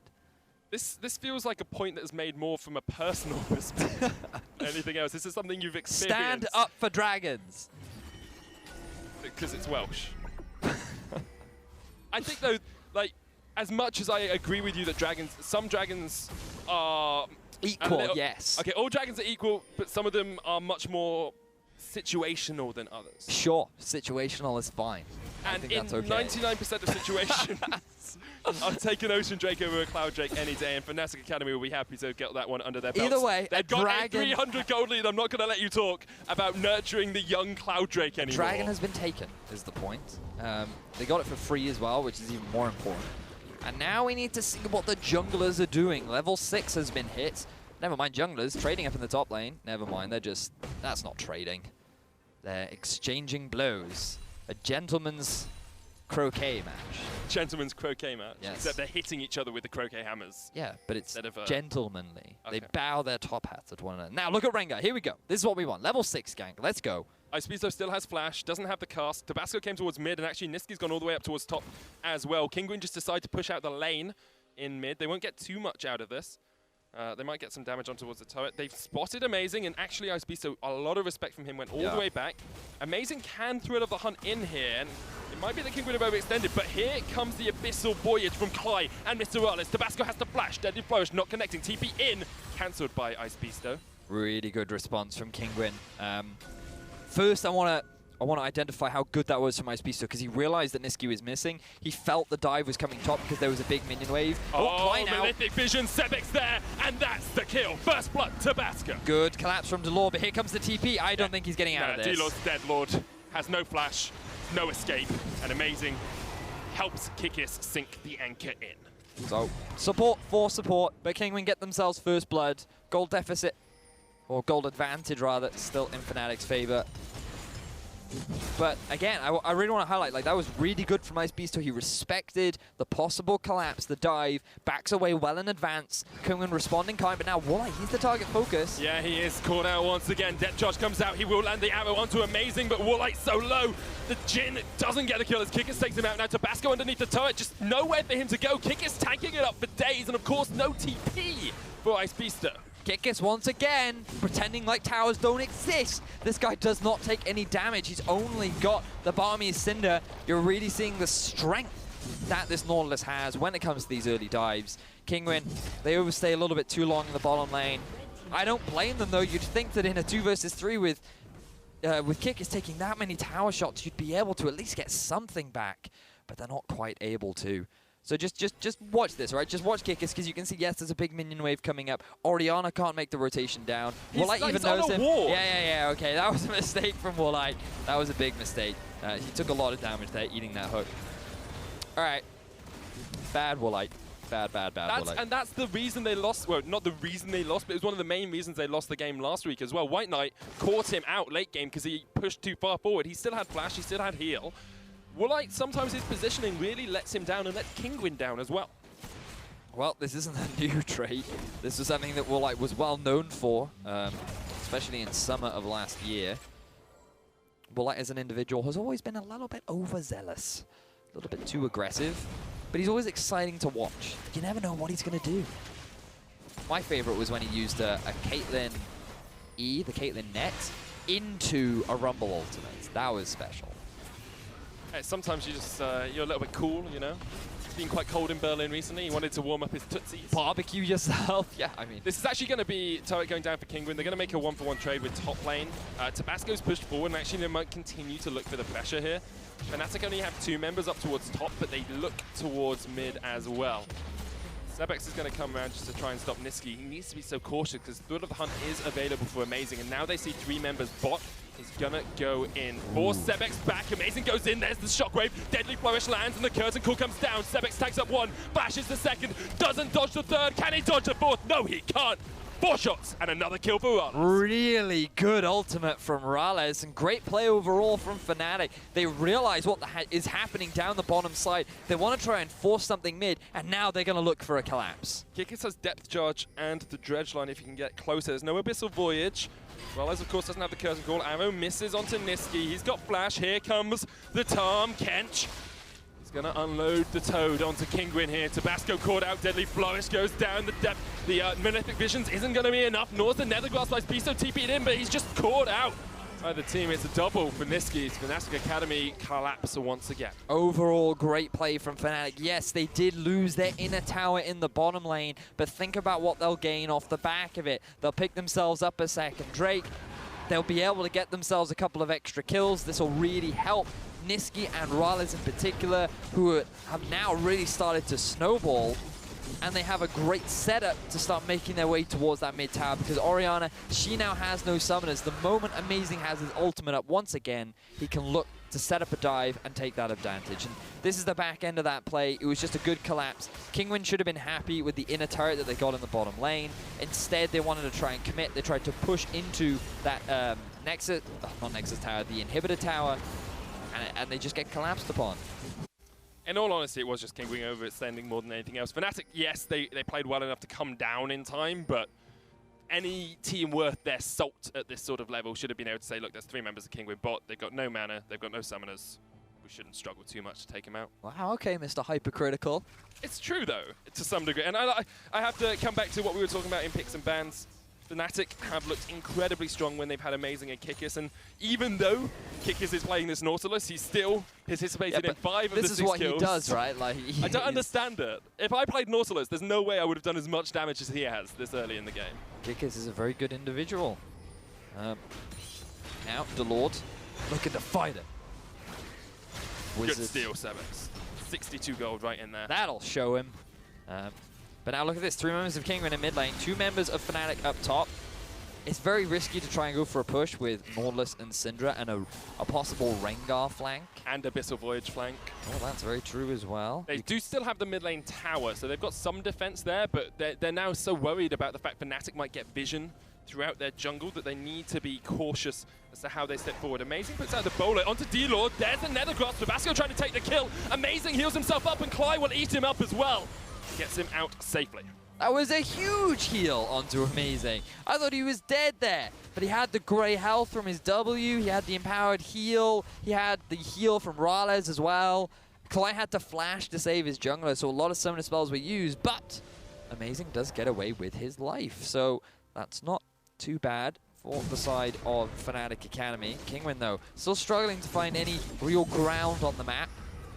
They are equal in terms of turrets, but they haven't been able to net themselves any dragons. They haven't taken 2 outer towers, but their comp is still scaling up. When you compare items, Kinguin just needs a little bit more time before they can look to fight. The problem is Fnatic are hitting those spikes, so they want to fight now, and they have the composition that does it incredibly well. You've got the Nautilus who gets in there, you've got Abyssal Voyage, you've got Curtain Call.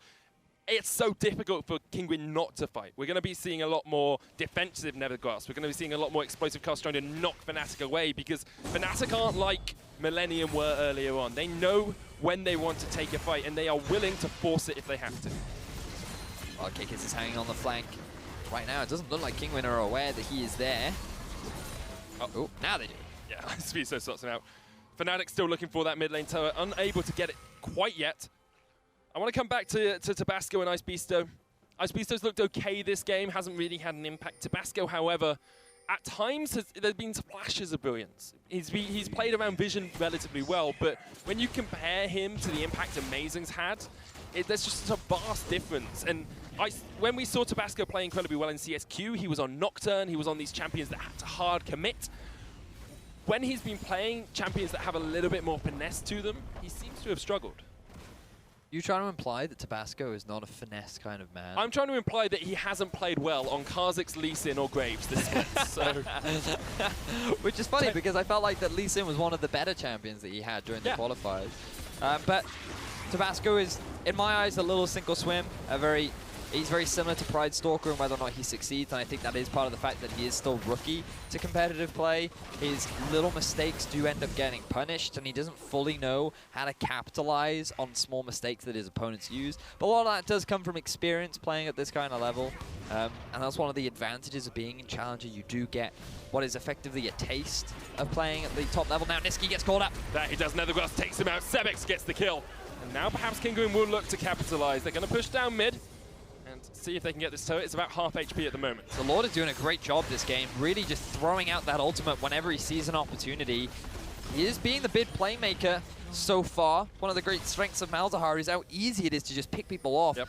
Nisqy, he doesn't have the QSS yet, and that makes it very easy for Kinguin to get themselves a kill. But a goal back on the board, another structure going in their favor. Now with the Dragon spawning in about a minute and 20 seconds, I feel like Kinguin just have to let it go because they don't have their ultimates. They need to go back and buy. Yeah, it's only 1,000 gold lead now for Fnatic, which is great for Kinguin. They managed to get back into it, but a little bit of mispositioning once again from Nisqy. It's something we've seen from him a few times over the last few weeks where, in all honesty, he's another player who hasn't shown up all of the time. He has a couple of good games here or there, but his average damage is actually on the lower side of any of the mid laners we see, especially when he's playing that Rise. But this game's got the Syndra, picked up a couple of kills, overextended slightly, but overall a relatively good performance. Well, he's going to have to perform well in this series especially because both these teams are fighting for that spot in the playoffs. Remember that if this is a 1-1, we will be going to a tiebreaker. That will be taking place tomorrow, but for today, either 2-0 will result in one of these teams moving into the second place spot, and that will force Misfits Academy down into 4th place, and that will be our playoff teams. So a 2-0 is very important and will eliminate the possibilities of us having any tiebreakers. That it will.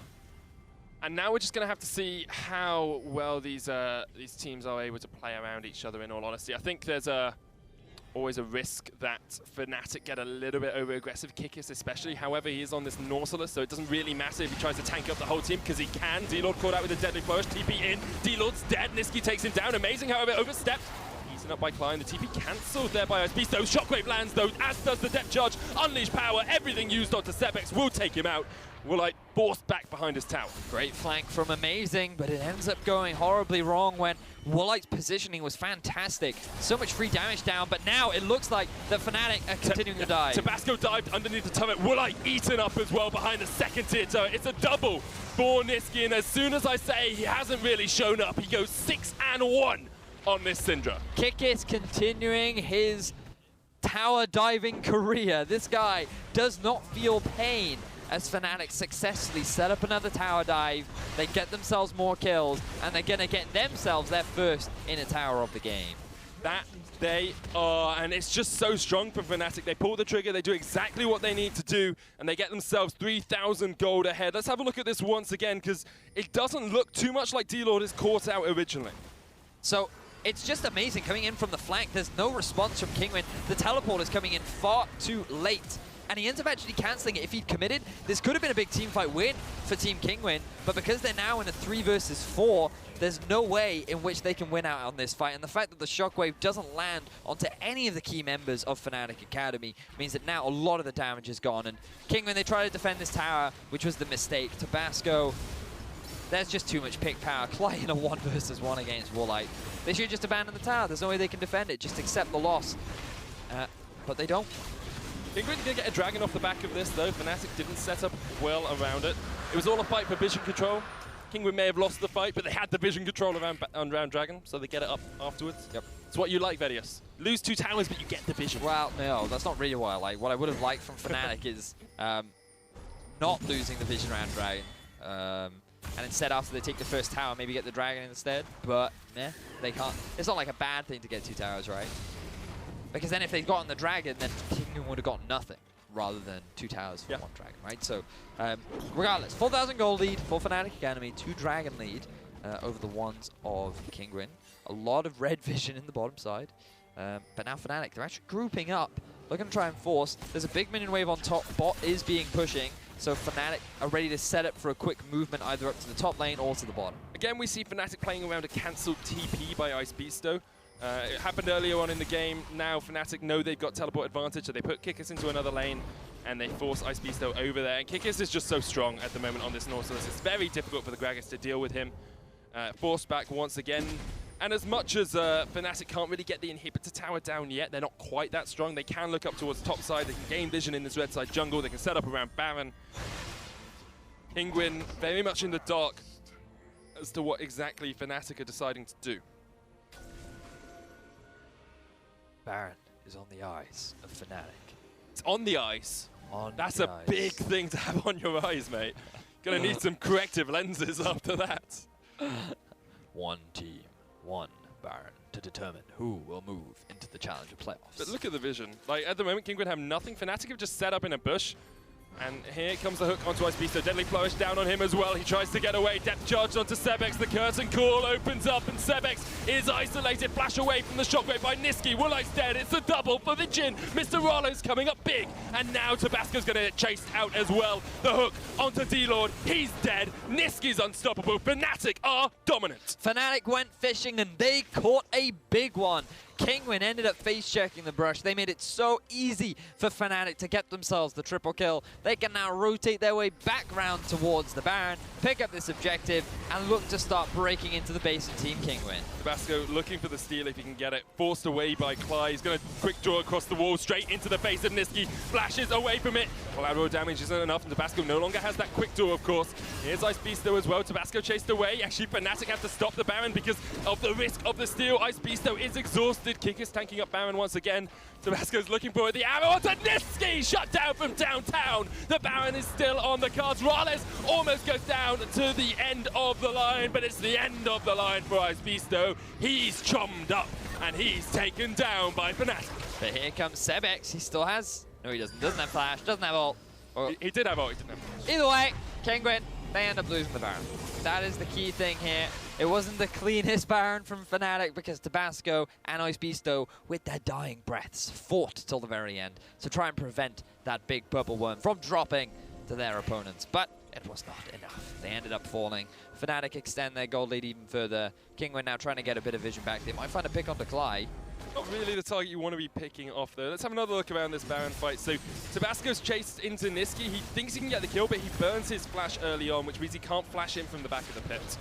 And Tabasco, he's just doing what he can to get close zone Fnatic away from the objective. Niski's getting hit by an arrow in the top corner of your screen. He had no vision, didn't... Wait, no, he had a lot of vision. He should have seen that coming. He didn't have flash or anything, man. Yeah. Feels bad, man. But then Tabasco, he couldn't get close enough. Brales is the one to finish him off. And then it's just cleanup from this point on. Now Fnatic, with the Baron, they can set up for 1-3-1. They can send Amazing off to a side lane if they want. They can put Niski in a side lane. They have a big minion wave bot. But notice again, Kick is just pushing this side lane over and over and over again. Another fantastic performance from the top laner. Really has been, I would argue, the key member of the Fnatic Academy lineup, really. Oh, definitely.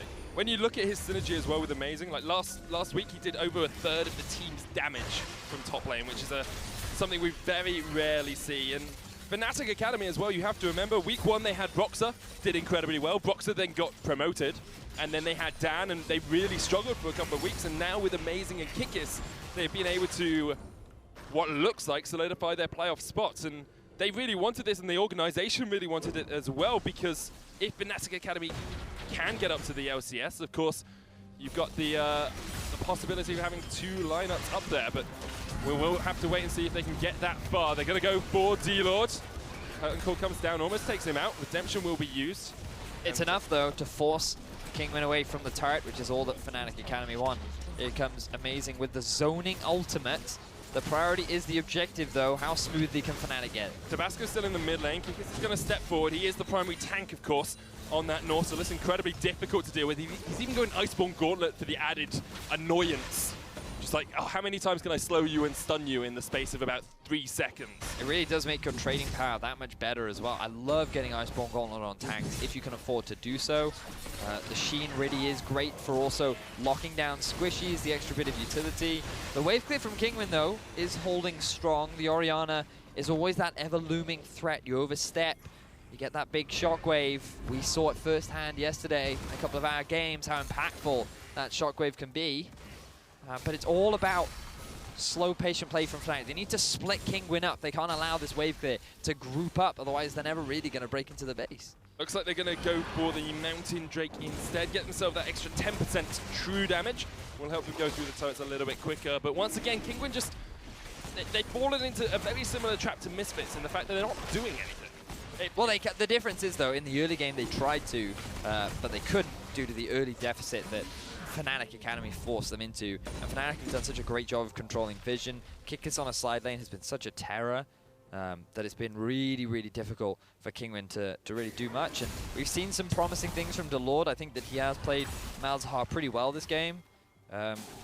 But you're right in the sense that where was the Ashe Arrow, where was the flanking Gragas ultimate, where was this great team fighting that we wanted to see from Kinguin? Exactly. We talked about their team fighting so much in Pick and Ban, and I've yet to see a full-on 5v5 team fight from them. It's always bits and bobs here and there, and once again, Fnatic try and collapse on towards Ice Beast, so we'll lick him up, we'll bring him back with the dredge line as well, but D-Lord comes in time to stop them. Now we might see a team fight. It's 5v5. There's a 7,000 gold lead for Fnatic, but Kinguin will just try and survive through this. If they can get a good shockwave, if they can get a good explosive cast, maybe they can do something. Dodged off towards the side. Fly down towards the bottom side of this as well. The turret's down to half HP. Kinguin still trying to defend. Oh, Woolite hooks in once again. Depth charge knocks him up. The curtain call comes down as Kinguin retreats back behind their tower once again. Ice Beast the front line. All of Kinguin lining up behind him. It's a Macarena here, guys. In the top lane, Hook once again, kick is there, 3-man shockwave, Niski so low, Clyde dead, Niski just about survives, Rale's exhausted and Tabasco's gonna chase in, but look at the knockback, and look at the kills, and look at the moves! Fnatic take down 2, Kinguin lose out the fight, and they once again have to back away underneath this tower. This is the shockwave that you have to respect if you are Fnatic Academy, but now they're going to continue with the aggression. Amazing jumps in underneath turret. Ibiso still alive. Unleashed Power takes him down. 2v4. Kinguin, will they continue to defend? They're so low on mana. And for now, this ends the fight in the top lane. Both teams battered and bruised. Medic was so hyped for this team fight that he could not stop clapping. Team Kinguin, they're able to hold their tower for now. They do end up trading 3 kills for 1, but the base defense is good. Now, keep your eyes on Sebex. Notice where the ball is. Keep your eye on it. It's still on the back line. Look at its positioning. Look at its positioning. Still on top of Sebex. He's going to throw it out in a second, and this is what catches Fnatic by surprise. It's sitting right in the middle of the lane. The moment Niski steps up, boom, catches him, chunks him out. This is the go sign for Kinguin to chase. Sebex uses his flash too aggressively, and Kinguin think they can turn this, but because they do not get the kill down onto Niski, that is why they're not able to clean up the fight. If he had gone, Niski wouldn't have had that stun. The chase onto Rales would have been good enough for Kinguin to be able to round out the fight. And then at this point, they just want to keep the tower defense alive. Very back and forth. The cooldown of the Unleashed Power comes back up for Niski, but still, Kinguin keep the tower alive. Fnatic don't want to stay any longer because of the death timers, but now they're straight back up here. Rinse and repeat for Fnatic. Yeah, Sebex and Ice Beast still aren't here though, and Kikis will just tank this up. This is tower going down for Fnatic. They continue to extend their gold lead, 9,000 ahead now, 30 minutes in. And they are trying to just starve Kinguin out of this game. Baron's up in 30 seconds once again. Take away the red buff, give it to Mr. Rales. Kinguin, do they look to fight around this Baron, or do they accept they're probably going to lose it and just retreat away? Well, I mean, I feel like you have to fight around the Baron because your team composition is very much for fighting in these enclosed spaces. The Void Staff now completed for Orianna is really going to help, but Fnatic want to force a fight. Curtain call opened up. Kinguin will be able to get out of the back of it. 2 shots. It's half his health, and he's going to have to go away once again. There's no flashes apart from Ice Beast for Kinguin, no flashes apart from Clyde for Fnatic. If this fight happens, it's going to be messy. because neither of these teams will be able to position as well as they would like. Amazing's up towards the top side, has of course used Thrill of the Hunt. There's no vision once again for Kinguin. As Fnatic set up around this Baron. Rales perhaps steps forward a little bit too much. Tabasco knocked up, Niski's down low. Tabasco trying to fight against Rales. Kikis is in the front line. Amazing caught up with the Nethergrass, but Cly and Kikis are just doing so much work. The Shockwave does nothing. Fnatic walk away with a kill. It's all about the tanks for Fnatic Academy. They're the main threat that Kinguin is struggling to deal with, because when Sebex and Warlike don't have flash, it becomes so easy for both Amazing and Kikis to just dive onto that backline, provide the CC necessary to just continue chunking them out. Now look, Amazing is the guy zoning away Kinguin, trying to keep them away from the Baron, but Fnatic are just going for the engage. Icepisto knocked up, Amazing jumps in, he is exhausted straight away. Icepisto looking for him, can't quite get there, still has the GA if Kinguin want to continue the fray. They will let Icepisto be the sacrifice for them. However, Fnatic, you have to think, just turn straight towards the Baron once again. They still got Kikis on full HP somehow. Now look for it. Tabasco can go for the steal. Clyde there, taken low, has the thick skin, of course. That grey health, heal him up. And Fnatic might decide against this, because Tabasco is just across the wall. The possibility of a steal is ever real in these games. So Fnatic, they get dissuaded. Kinguin just doing what they can to barely stay alive. Every single time it is Fnatic winning out on these fights. Just look at the kill difference, look at the goal difference. Everything is going in favor of Fnatic, but they cannot find a decisive fight. It's never such a clean team fight win that they can transition over to the Baron for a swift take. And that's what making things difficult right now for Fnatic to close out this game. He does have TP. Icepisto, of course, has lost his GA as well, so Kikis is comfortable pushing out this bottom wave. I want to bring attention to Mr. Rales as well, because it's so often that we go through Fnatic games, and because Amazing's focus is on the other side of the map, we don't actually focus on their bot lane a lot. Mr. Rales this game has had a great game. He's 5-0-11 on this Jhin. Yet to die, yet to get caught out. His positioning in fights is great. Of course, he has Clyde to protect him as well. Clyde, someone who, when he played for the main Fnatic squad, was caught out quite a few times. And actually, Arrow comes out, and once again, Clyde saves his jungler and gets him away from that engage. Well, at least Kinguin are trying something. This is the arrow that we were talking about earlier on. We wanted to see Kinguin every so often try and force this kind of a play. Now with the arrow down, I wonder if Fnatic Academy move towards the Baron. Maybe look for this to be the next objective that they take off of the map. They have such good vision control around Kinguin's jungle. Kinguin are too afraid to even move towards it because of the amount of control. But Fnatic, they don't have the fastest Baron taking team, so they're not trying to rush it down. But again, you don't have to do the Baron. You just have to play around the vision of the Baron. Eventually, Kinguin will get the itch. Eventually, Kinguin will say, but what if they're doing it? What if they're going for it now? Here comes the Hawk shot, spotting them out doing it. 5,000 HP, it's gone down low. Tabasco looking for the steal, but Clyde will force him away. Stunned up, Baron goes down. Fnatic get it. No response. Actually, Icepisto used TP and then cancelled it straight away there. So once again, he's not going to be able to join this fight quickly. And Amazing knows that. He's going for the thrill of the hunt, perhaps looking for Woolite. Not going to be able to get close enough. Now, Fnatic, they need to get that top wave pushing. They have bottom lane pushing towards Kinguin as well. But with the Baron, it should be pretty easy for them to break into the base. There is still a lot of wave clear on the side of Sebex. I wonder if they just go for the dive instead. Well, Kikis tried to, didn't land the dredge line. Icepisto's going to be the front line for this. Has only level 15 and he's knocked up. Kikis in the back. 4 members of Kinguin surround him, but they just cannot dent the armor. The Shockwave tried to do something, but it's not enough. Kinguin are losing 3 members down, forced back behind their Nexus towers, and Kikis jumps in once again. He survives through all of it, doesn't even have his GA down. Fnatic are looking for the win. Fnatic Academy with a very clean dive. Kikis is way too strong for the tower to even deal with, that there is nothing that Kinguin can do to stop this siege. Fnatic likely going to take game 1 of this series. Sebex gets destroyed. Tabasco forced back to base once again. Fnatic turn their eyes to the Nexus and turn their eyes to the playoffs. They win 1-0 versus Kinguin.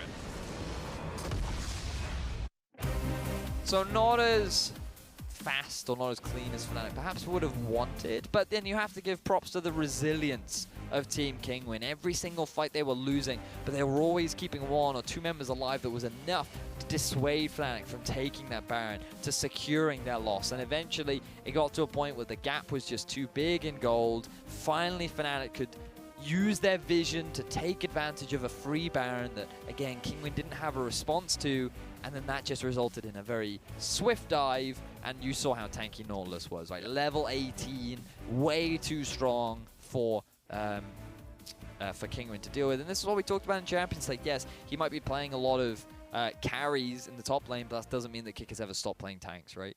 He's just so good at it as well. He and Amazing have this unworldly synergy that even when they don't spend that much time together, when they do, it works out incredibly well. Amazing is so good at utilizing his time early on. He's the strongest jungler in terms of early game out of any of them. Has got fewer matches than a lot of people, so it's a smaller sample size, but still just incredibly powerful. And you have to feel a little bit sorry for Kinguin because they haven't been able to revitalize the form they had in Challenger Series qualifications. I feel if they were playing as well as they did in those qualifications, they would be putting up a much stronger test to these teams. Well, now they are backed against the wall. They need this win if they even want a chance at making it to playoffs, because with a 1-1, you then have the 3-way tie, all on 5 points. Because of how many people are on that 5-point line, means that everyone will be fighting for trying to make it into that playoff spot. But a 2-0 with Fnatic will lock in that final playoff spot, and that's kind of what they want to do right now. Really? They want to get the playoff spot, do yes, they? They don't want to have to play more games tomorrow. Yes. As much as we might like more League of Legends, they just want to make sure it's in the bag. Well, Game 1 is in the bag for us, and we'll come back from our break in just a couple of minutes. We'll have Game 2 between Team Kinguin and Fnatic Academy. He felt the dive was coming top because there was a big minion wave. Oh, Mythic Vision, Sebek's there, and that's the kill. First blood, Tabasco. Gonna go in for Sebek's back. Amazing goes in, there's the shockwave. Deadly Flourish lands, and the curtain call comes down. Sebek tags up one, flashes the second, doesn't dodge the third. Can he dodge the fourth? No, he can't. 4 shots, and another kill for Ron. Fnatic have just set up in a bush. And here comes the hook onto Ice Beast, so Deadly Flourish down on him as well. He tries to get away, depth charge onto Sebek. The curtain call opens up, and Sebek is isolated. Flash away from the shockwave by Niski. Woolite's dead, it's a double for the Jin. Kick is tanking up Baron once again. Tabasco's looking for it, the arrow onto Niski, shut down from downtown. The Baron is still on the cards. Rales almost goes down to the end of the line, but it's the end of the line for Ice Beast though. He's chommed up, and he's taken down by Fnatic. Has only level 15 and he's knocked up. Kick is in the back. 4 members of Kinguin surround him, but they just cannot dent the armor. The shockwave tried to do something, but it's not enough. Kinguin are losing 3 members down. Fnatic turn their eyes to the Nexus and turn their eyes to the playoffs. They win 1-0 versus Kinguin.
Welcome back to our coverage of the European Challenger Series. That was the worst I've ever done in my life. We're about to start picks and bans of Game 2 between Fnatic Academy and Team Kinguin.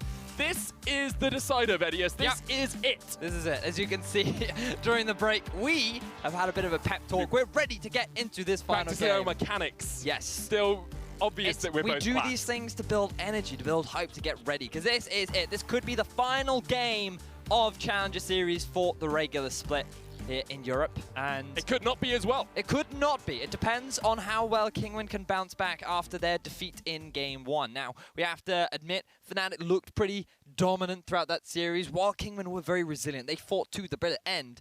It wasn't quite enough to be able to defeat the Fnatic lineup. The problem is you can fight as hard as you want, but it's like, it's the age-old argument. Like, would you face 100 duck-sized horses, or do you face one horse-sized duck, right? If it's equal, that makes sense. But when you're fighting and it's like there's 1,000 duck-sized horses chasing you down and you're one man, you're always going to lose that. That's what it felt like for Kinguin. They were on the losing end of a 10,000 gold deficit. And it's like you can fight as much as you want at that point, but there's 1,000 duck-sized horses chasing you down. You're going to lose. So what you're trying to tell me is that you're gonna lose. Fnatic Academy is the equivalent of 1,000 Fnatic Academy with a 10,000 gold lead. Not just Fnatic Academy usually. That's only about 100 duck-sized horses, okay? Now, Kinguin are into picks and bans once again. I want to see a little bit more inventiveness. In all honesty, Kinguin won last properly with a Nocturne comp. Give me something aggressive. Give me something all guns blazing and beat Fnatic in the early game. Now who's the passionate one telling them what they want from their team? Jesus. Now, all I want to see is some great League of Legends. Well, I'm sure we're going to see that. LeBlanc banned out, Rengar, Lulu as well. Fnatic Academy deciding exactly what they want to take away next. It's the Varus, unsurprisingly. Kinguin will probably go for the first pick, Jhin, if it's left open, and then we'll see how Fnatic play around that. Camilla's got through every pick and ban thus far. Shen's got through a lot of them as well. I like how confident you are in the Jhin first pick. It's Woolite. I mean, that's fair. Yeah. But it's also the fact that regardless, the fact is, what else has been left available? We've seen a large dip off of Kha'Zix ever since his changes. Lee Sin is actually up as well. Maybe we see Tabasco on the Lee Sin. I think he's got Lee Sin and he's got Kha'Zix, and he's got Graves still left open. So I don't think it's first pick. It's possible we will see it picked. Forget the but obviously I'm talking about like next few picks. Right? Okay. Well, like, there's no way Jhin is not going to get first pick in this scenario. There we go. Jhin is first pick, as you say. It's interesting though because in a lot of other regions we see Ashe as a high priority as well. But it's Ashe Karma. That's the main one, right? Because Jhin is usually more valued than Ashe is per se. But if you have Ashe Karma, that's the comp that people really like because of how powerful the 2v2 pushing lane actually is. So, well, it's not really surprised that the response is going to be the Ashe. Yeah. Although it didn't work too well for Kinguin in the last game, and Amazing might get his Lee Sin. You know what I would love to see here from Kinguin as a response if this is locked in? Take the Tahm Kench off, so you play into the Ashe really well. You've got Jhin, Tahm Kench, and then take a strong jungler. I think Kha'Zix, I think Graves, in all honesty, works pretty well in this combination. I just don't want to see any more Graves. I want to see early ganking. Oh, Nocturne. There's the Nocturne hover. He played this thrice in their CSQ games. Thrice. He played it. I know, I love that. I love thrice. Great word. In their playoff games, in their qualifier games, he played this 3 times, and they won every single time with this great dive composition. It coincides so well with the Shen's Jhin. Open, Tahm Kench is open. Take the Nocturne, man. Oh, you could take Shen now. Get a Nocturne later. And get a Nocturne next rotation. Yeah.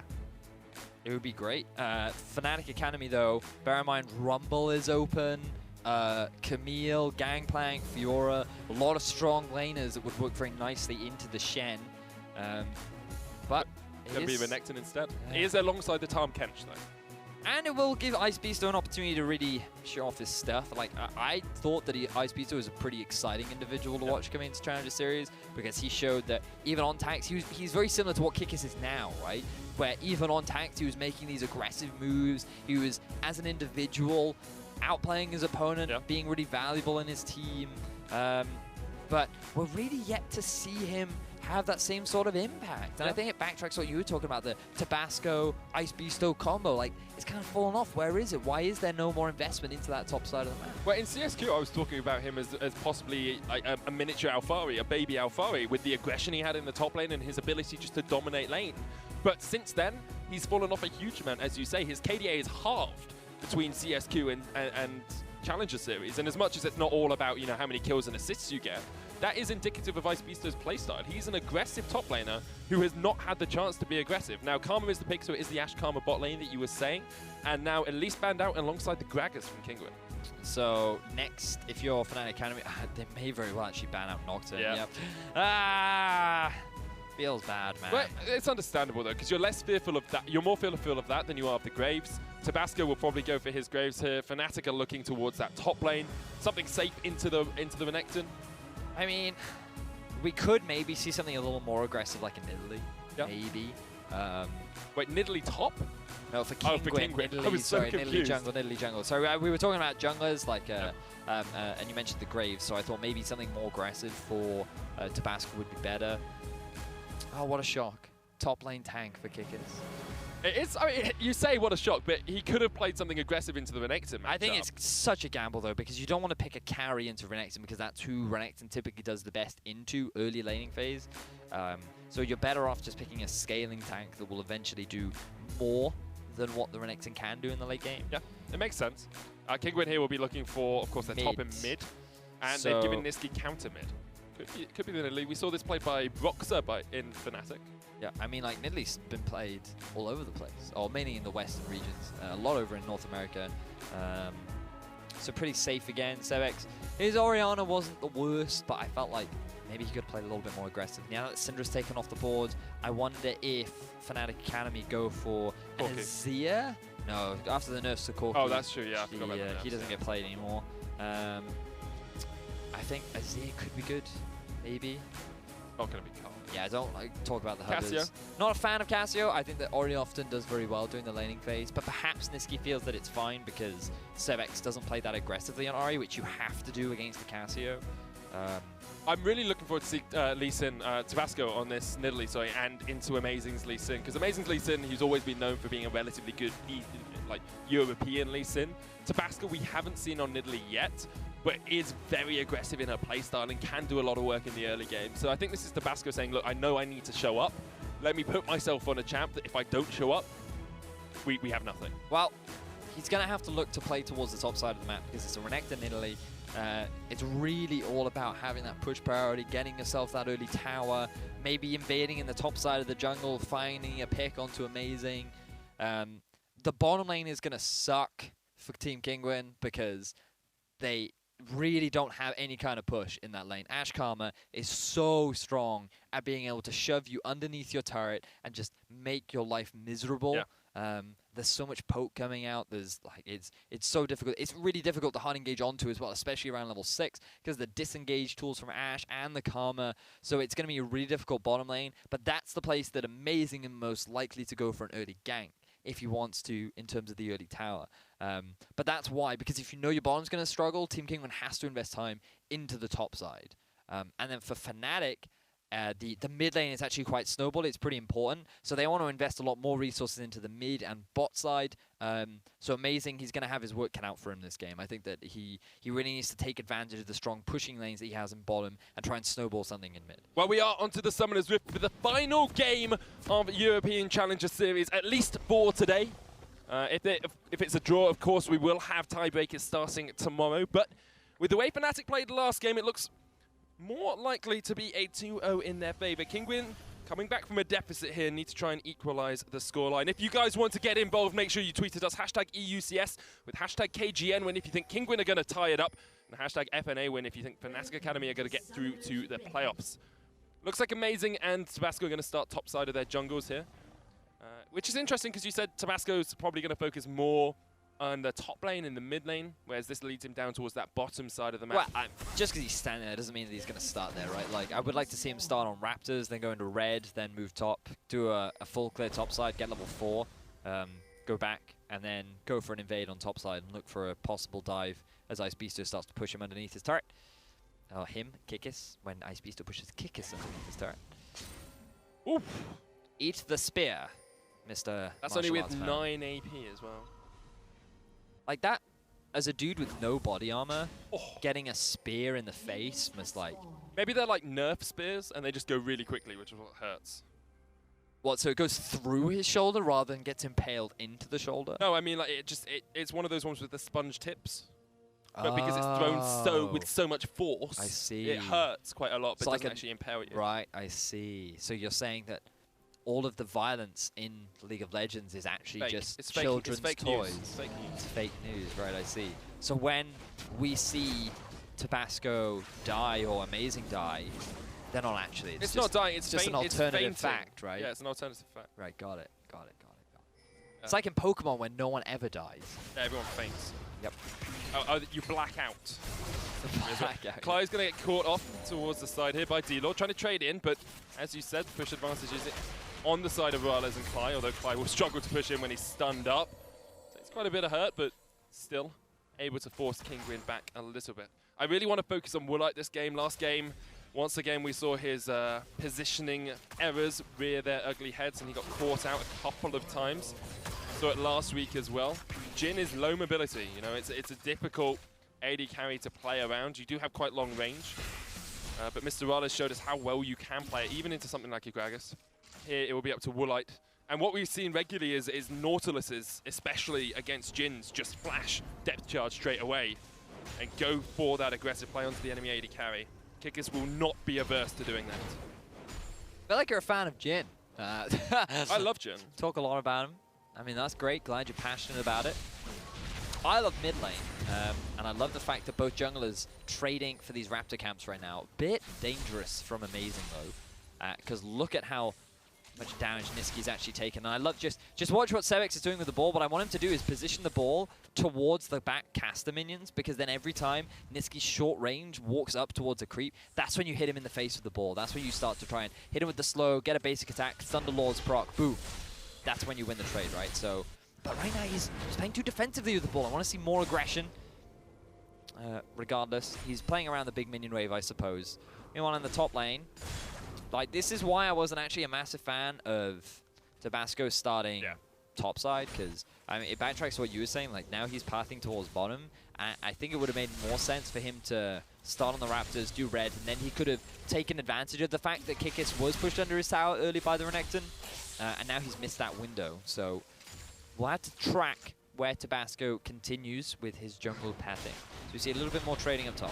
Yeah, Kikis just with that Titan's Wrath shield can trade really effectively into Ice Beast at these points. He's gone through all his corrupting potion pots though, but now does need to be a little bit more careful. It looks like Amazing's pathed up towards the top side, and actually going to be Amazing going for the top gank first instead of Tabasco, which is what we expected in picks and bans. Just clearing out vision, making sure that Tabasco wasn't around. Is pinged out by Kinguin. They know he's in the area, in the vicinity. Don't have an exact read on exactly where that Lee Sin is hiding. Ooh, that's Amazing though. It looks like he's going for a Waiting for the stun. Nice. Just a kill. So Clean. easy, and that's bad. Like, in all honesty, that's a misstep from Ice Beast though. I don't think it was. I think that was just a very good gank from Amazing. Now it's Tabasco. Kikis, Amazing is there. Kikis flashes away, flash in by Tabasco, looking for the kill. One more auto. Oh, he also is a minion! And Tabasco gets chased away by Amazing. Flash in. Disaster for Tabasco. He wanted to get the final auto and he ends up hitting a minion. That couldn't have been any worse for the jungler of Team Kinguin.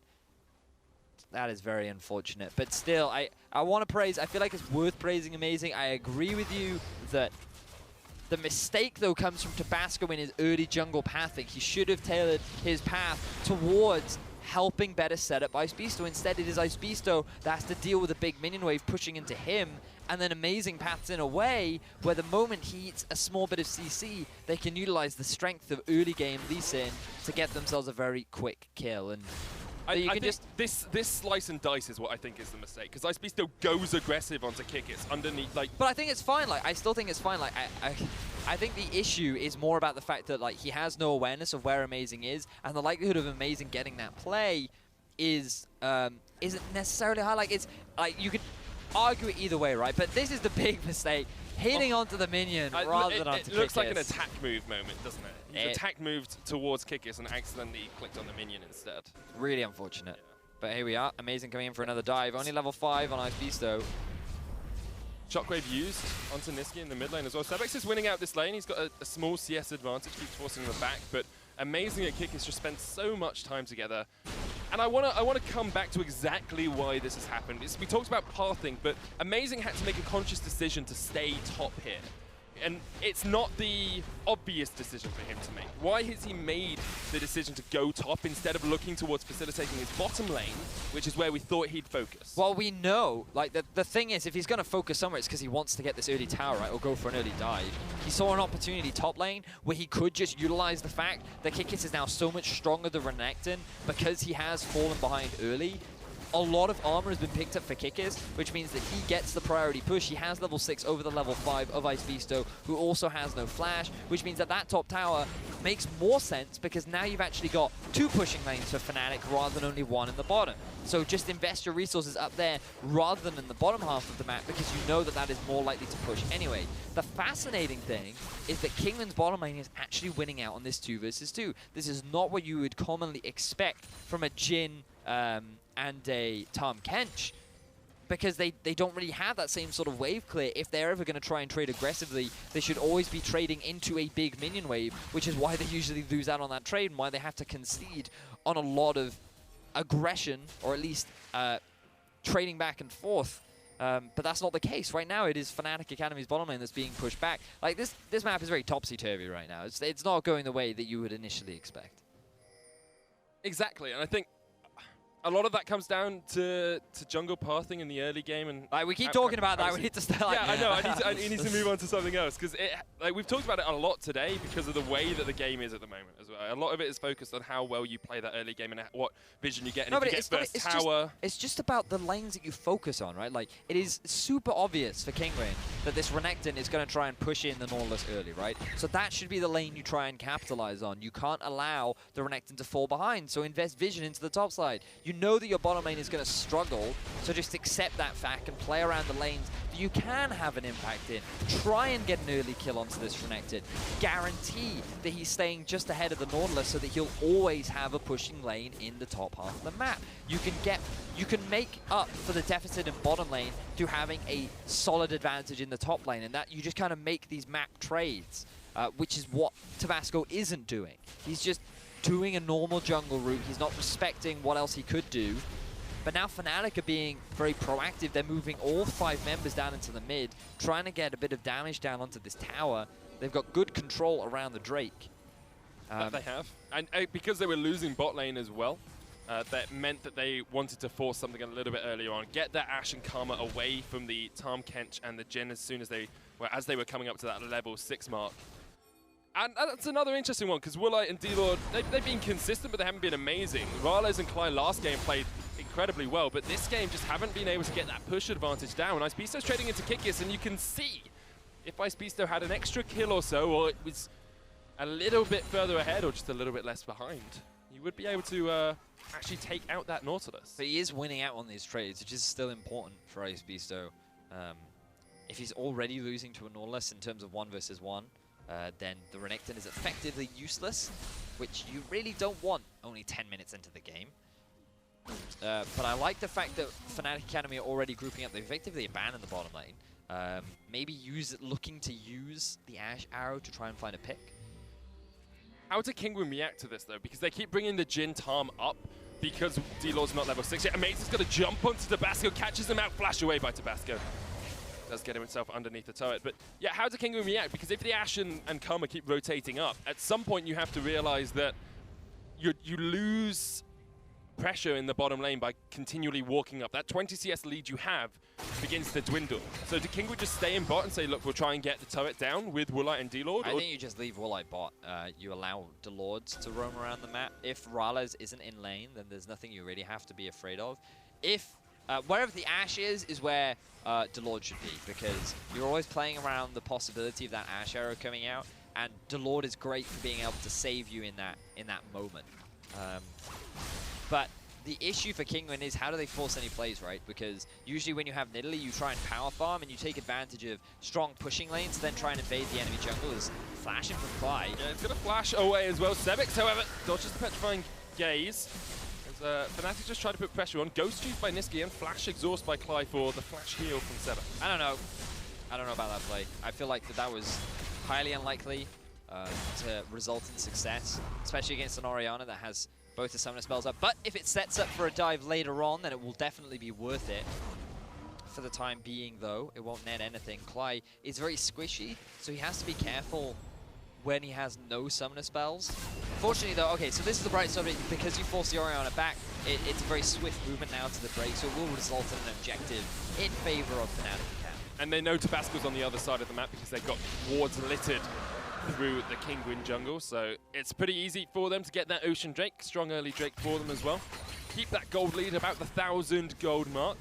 Kinguin once again falling behind ever so slightly, but there are sparks of hope. Woolite is 20 CS up over Mr. Arles. Mid lane is pretty even. Top lane is even-ish, although Icebeasto still not able to get those kills he desires. It's actually just freezing the wave, which I think is fine, because Fnatic aren't really exerting much pressure anywhere else on the map. That early tower deficit that Kinguin were under actually kind of means very little at this point in the game. Icebeasto going aggressive. Knows there's a blast plant around the corner, so we'll just pop his way away.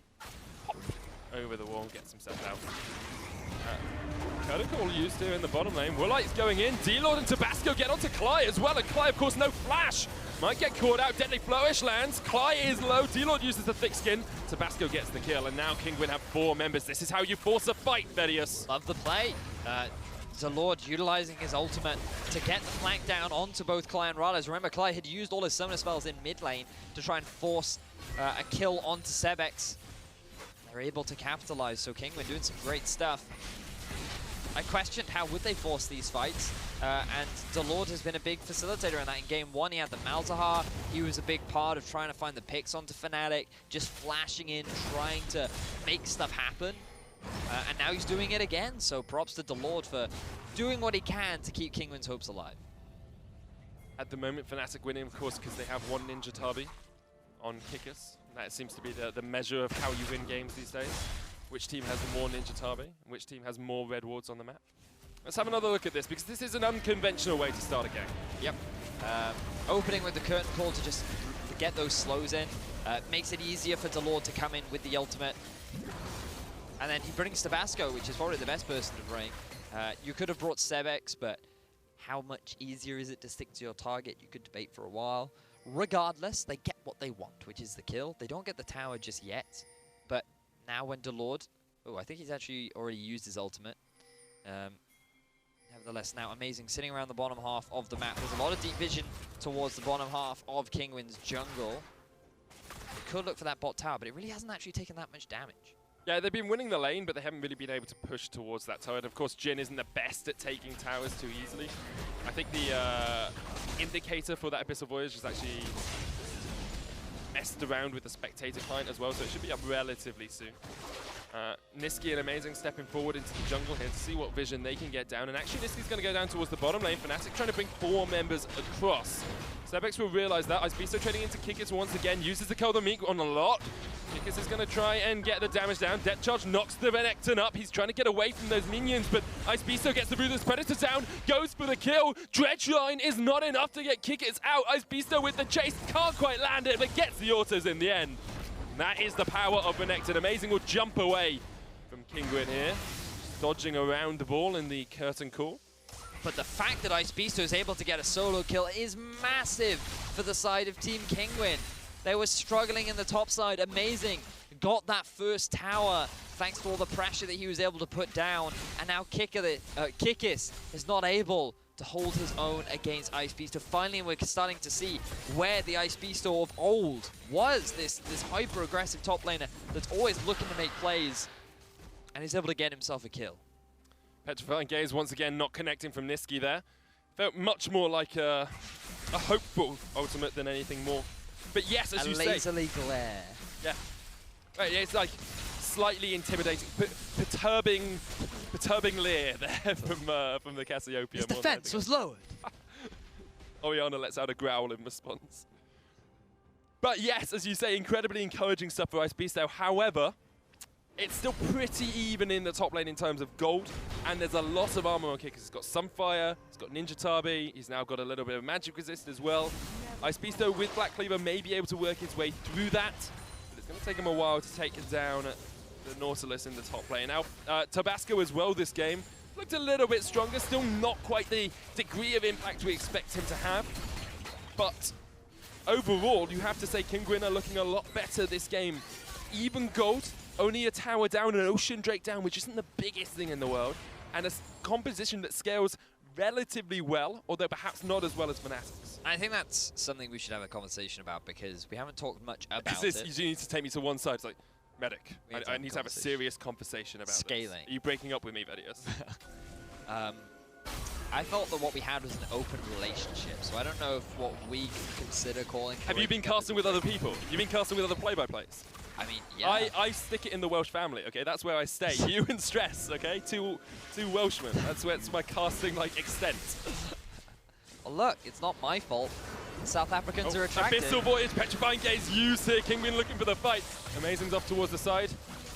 Good ult there from Niski to disengage that aggression. This time it was a petrifying gaze. Yeah. He was able to lock up the duo lane of Kinguin, and they were able to dissuade that engagement. But now we actually have a two-man engage. Watch out for the curtain call from Woolite. TP is coming down. There's the curtain call. Mr. Rales trying to dodge around his Ice Beasto. He puts the dominance down. He's trying to be dominant. Clyde flashes away, and actually Fnatic might have been able to push back this aggression. Kikis used the TP, cancelled it out eventually. I think this will be Kinguin looking for a 4-man tower in this bottom lane, though. Kikis still pushing up towards the top side. Niski's in the mid, but the rest of Kinguin have gathered around and said, come on, guys, we need to start getting these objectives under our belts. This will push them into the gold lead as well. All right, so Kinguin now trying to be a little bit more proactive. Rales and Clyde, they push up towards the bottom tower, and that's where Kinguin say, okay, let's try and force something, using the curtain call to be the main facilitator for starting off these engages. I think it's a great initiation tool, but now we see a collapse coming on to Sebex. Does have flash, does have heal, does have Tabasco, but Amazing tries to stop it. The shockwave knocks him back. Sebex heals, eaten up by D-Lord. Amazing caught out as well, and now Woolite's looking for the kill. 4 members of Kinguin collapse on Amazing. They're looking for the tower still, and they will just about get it. Fnatic get the turret, they lose a man. They still manage to get that gold under their belts. Kinguin continue to answer the aggressive plays from Fnatic.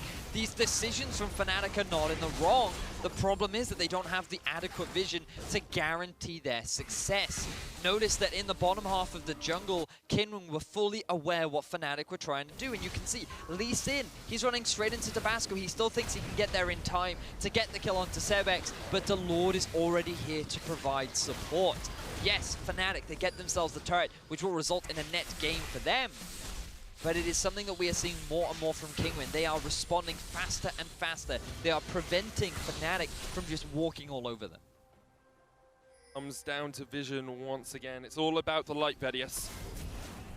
At the moment, Kinguin are playing around the lights a lot better. They actually have vision on Niski and Clyde doing this as well, but I'm not sure they're going to be able to react in time. Now with Mr. Rales joining up, Fnatic will get their Cloud Drake. Second of the game for them. Kinguin won't mind too much because, as we know, Cloud Drake is the ugly duckling of the family. Kicker's going to get caught out by Ice Beasto. We'll just get back underneath his tower pretty easily. It looks like Tabasco's going to join the fray as well. Flash away. As Beasto did go for the start of a dive and then realizes perhaps he doesn't want it. He's going to continue in, though. Here comes the damage. Tabasco gets the kill. Amazing now there, but Tabasco can jump around quite a lot. Dodges out the Sonic Wave.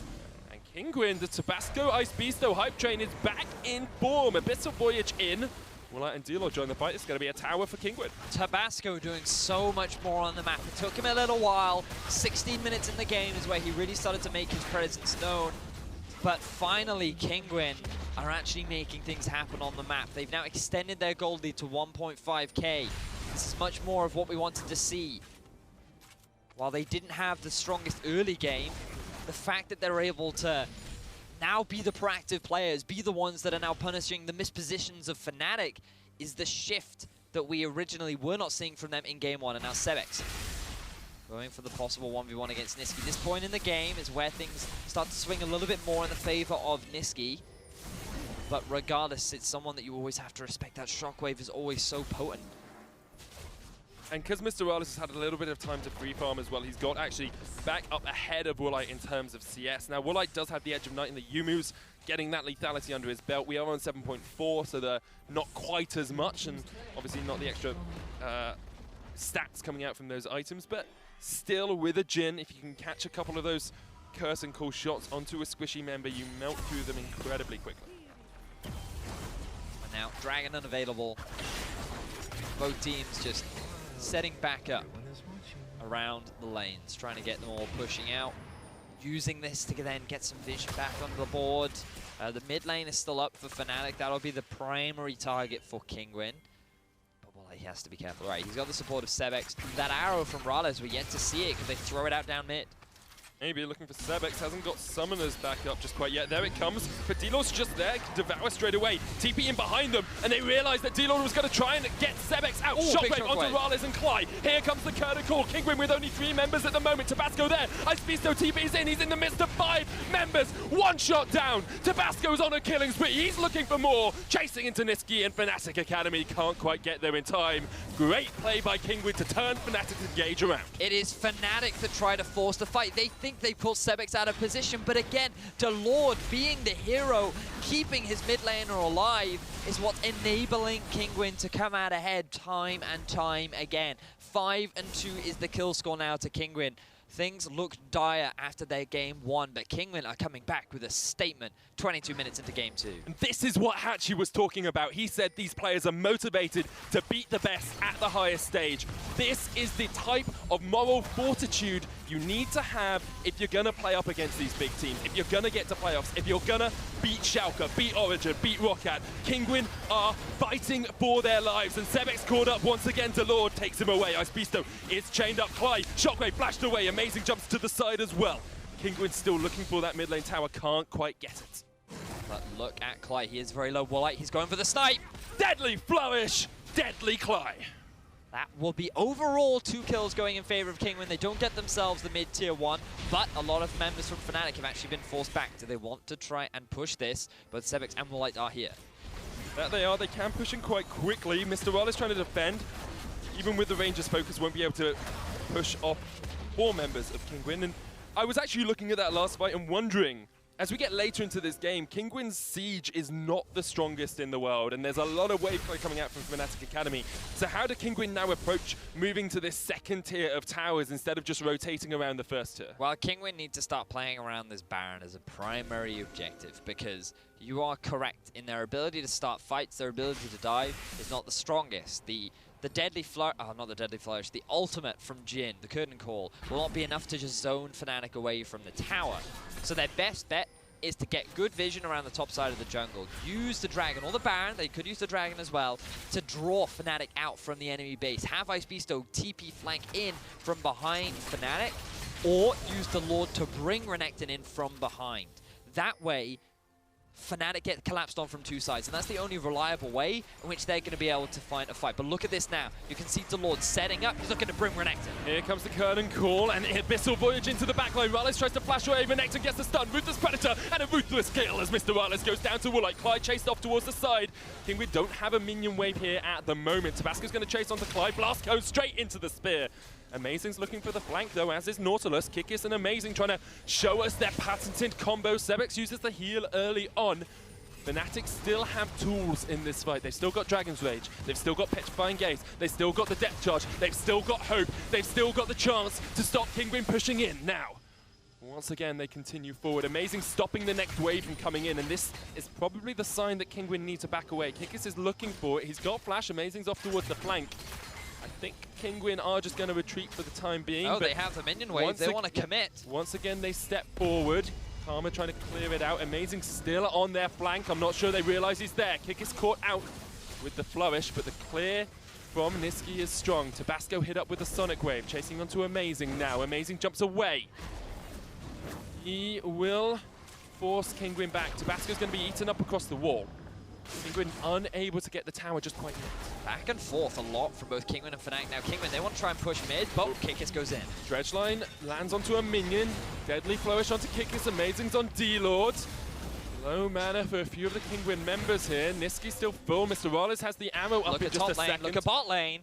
Oh, the counter push. It's symmetry across the map as the team split. It's straight down the middle. Now, Fnatic Academy have said, okay, take our tower. We'll take the Drake. It's their second Ocean. Is this trade worth it? Kinguin are going to get the turret. Kinguin, their eyes are on this inner tower from Fnatic. They don't have the minion waves, so they don't want to commit just yet, but they definitely have the better positioning.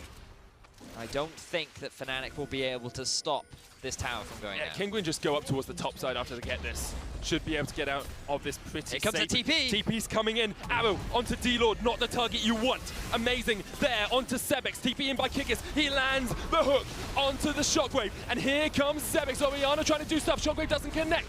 Icebeasto there, exhausted out. Miasma comes down. He's going to get protected up, though. And Kinguin might actually be able to disengage as they bring themselves down away from Fnatic. And they escape the Fnatic engage. But now Fnatic have the better positioning in mid lane. How are Kinguin going to be able to re-engage? Well, maybe that's an effective way. Just hit them with a spear and that'll force them back. So finally, what an incredibly long, extended back and forth. Remember, this all started when Kinguin just wanted that mid-tier 1 tower. This is just all stems from back then because Kinguin, it was just back and forth, and Fnatic couldn't find a proper engage. Kinguin, they didn't even want to fight. They just wanted the tower. But it is Kinguin that come out ahead overall. Yes, they ended up losing the Dragon, and Fnatic Academy definitely have a lot under their belt. But Kinguin now have the tower lead, they have the gold lead, and they are making a statement game against this Fnatic squad. And Tabasco is making a statement in and of himself. He's 2 levels above amazing. He's been involved in 4 of his team's kills. He's ahead on CS, and he is playing an absolute blinder on this Nidalee. Not a champion we see too commonly, although we see it from time to time nowadays, especially when we have other jungle bans come out. Now, Kinguin have set up Vision once again around the Baron. There's a couple of wards around they need to clear out, and they do have the Oracle's Alteration on Tabasco. For those wondering, a blinder is a good thing. Oh, for yes. non-English speakers. It's all right, a bit of slang going in there, absolutely fine. But as you rightly said, Vision now for Kinguin. We talked a lot about this. I'm really happy that we actually saw earlier on something we didn't get to talk about, was the way in which Kinguin took that tower, or the setup, where you have the Tahm Kench ultimate, bring the Renekton in from a flank so that he can very easily get onto the back line. Really nice to see from Kinguin. Really good utilization of the tools that they have. Now, amazing. Has to jump away. He was trying to step forward and keep his vision control of that bush, but Kinguin very happy just to move it ahead. Kikis doesn't have teleport here, and Kinguin will know that, so they could decide. Well, they should know that. If they don't, they'll be very confused as to how Kikis got behind them earlier on. Well, that's very true. However, Fnatic force it down mid, which allows Kikis the time to join up with the team, meaning that Icebeasto might actually look down towards bot here to try and push this up and use the TP of his own. Fnatic with the pressure in mid now can step up and get vision this control. is what I'm talking. This is where I want to see a fight, because now Fnatic, all they've done is push mid, and they've reclaimed all of the vision that Kinguin have just set up for themselves. There was 0 contestation. There was nothing from Kinguin to sit there and say, look, we've just set up all this vision. We do not want you to have it. And instead, let's just allow Fnatic to reclaim full control. That's what I want to see fights over, you see. That's where teams should be investing, being like, no, I do not want you to deny all this vision away from me. So my O's there. Firstly, Tabasco was trying to bring the red buff around so that Deadly Flourish could kill it. It resets, and then he gets it with Liandry's afterwards as well. So it's not the best thing. It's not the end of the world. You know, Jhin with red buff isn't as great as something like Caitlyn with red buff, but still, you want your red buff when you're AD carry 9 times out of 10. Yeah. I want red buff right now. You're a mid laner, mate. Yeah, and I Do you just want it for the health regeneration? You should play more Ivern so I can have all the buffs. Ivern support. Yeah, that's fine. As long as I get the buffs, that's all that matters. Kinguin going to play around this vision game once again. Mr. Wallace is waiting. D-Lord actually stepped a little bit forward here, but because they denied some vision, meant they didn't know where the rest of Kinguin were. And I like this from Kinguin. They're now 2,000 gold ahead with 30 minutes in.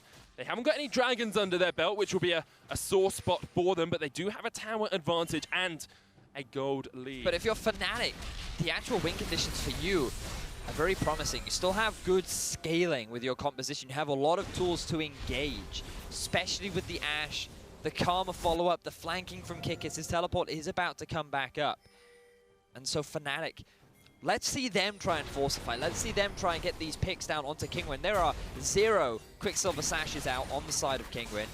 If the engage comes out from Rales, it should be very easy for someone like Kikis to get a clean follow-up. But it's very difficult for Fnatic Academy to try and contest this vision right now. They are just conceding a lot of the jungle that they had just reclaimed back for themselves. And also, you do have D-Lord, who's played incredibly well on this term, Kent. So even if you haven't got a QSS, D-Lord can devour you up. You've got an Edge of Night on Woolite as well, which, although is on a slightly longer cooldown now, still has quite a big effect. And it looks like, I was going to say it was going to be a Zhonya's from Tabasco, but I think he's just sitting on the Seekers and will be going Iceborne Gauntlet next for his itemization. It looked like that it was on the cards for him, but right now not quite the priority. Now here comes the curtain call. And Abyssal Voyage in as well. Mr. Rales is the target. The slow does get himself away. It's quite a lot used. 2 ultimates just for Mr. Rales to run out of the side. So this again was the engage trying to come out from Kinguin. This time though, it wasn't as effective. Renekton's still struggling to close the gap against the Karma. Dragon going to be spawning. Now, this is actually very good for Fnatic because they realize that multiple members of Kinguin are towards the bottom side of the map. They could look to either rush the Baron or just get very solid vision control. The Scuttle Crab is up. They're looking to rush it.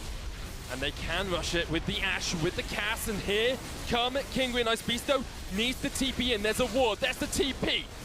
Spear lands on Cly. He's low. Redemption used. Tabasco looking for the steal. He jumps in. Can he get it? Kinguin don't. Fnatic do. Kinguin now going for the fight. Amazing chase up towards the side. He's survived somehow. Tabasco's going to jump the pit. Doesn't land it. Amazing's dead. Rales doesn't quite get caught up with the deadly flourish. Ice Beasto wants to continue this fight, but he's facing up 4 members of Fnatic. Woolite finally joins the fray. No deadly flourish. No curtain call. No ability for Kinguin to collapse. But Fnatic play this beautifully. They get themselves the Baron. They only lose a single member, and that could have been catastrophe for them. That could have been the game-ending play, but they make it work. They are swift with their decision-making, and they have closed the gap significantly in terms of goal. Look at this, like, this is Kinguin ready to start a fight. I feel like Sebex, his focus should be on the Baron. Yes, that is a great shockwave onto 2 key members, but the Baron should be your priority. Just use that in combination with your jungler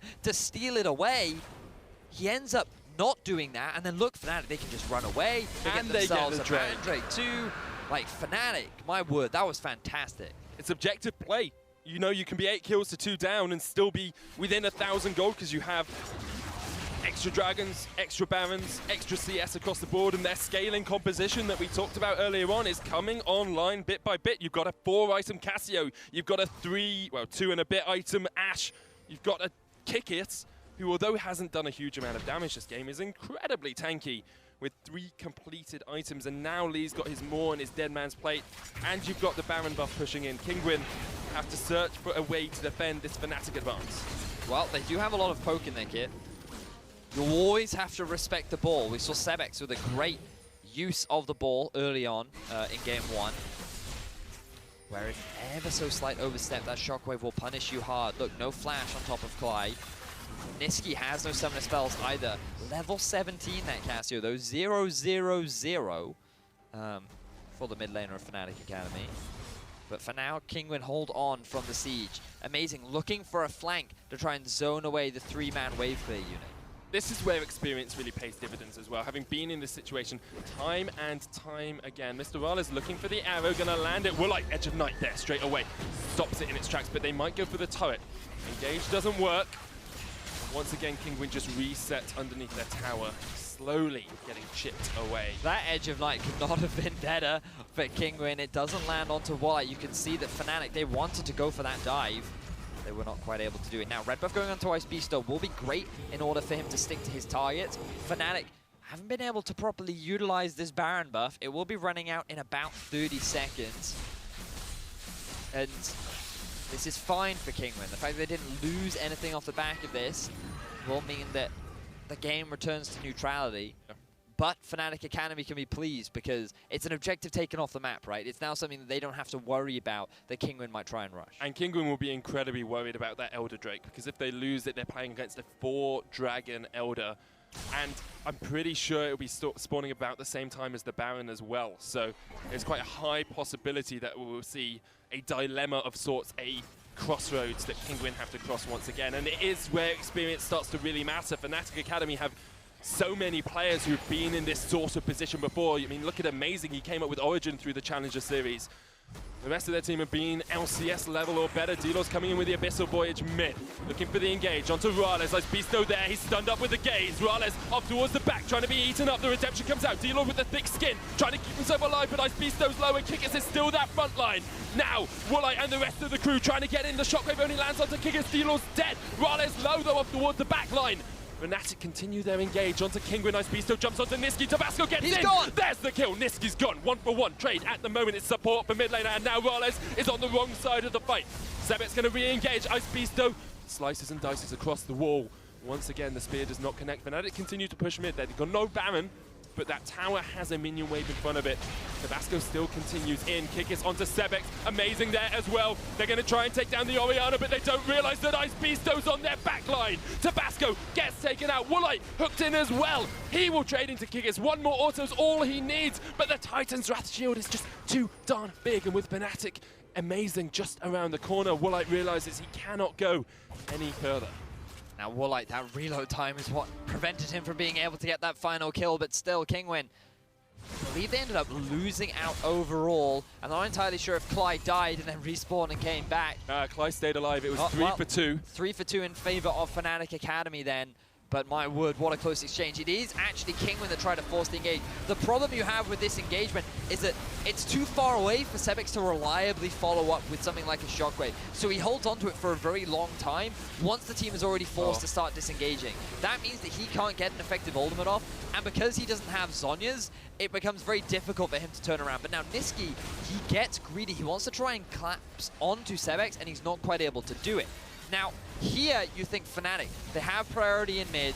This is very easy for them to just push down, work their way towards the tower. Instead, they choose to go for a fight, and this is where they split up. Ice Bisto, he's going to come in for a flank, and they're able to get the lockdown onto Rales. And this fight ends up fine for Fnatic Academy because they kill the main damage dealer in Sebek. Woolite doesn't get any additional kills. The reload here not being quite enough one more auto to get the all he would have reset. needed. Yep, but Kinguin overall, demonstrating that they are willing to fight, they're willing to try and force these plays, but it is so difficult, so back and forth, so much kiting from either side, making it difficult for really either team to get a solid teamfight win.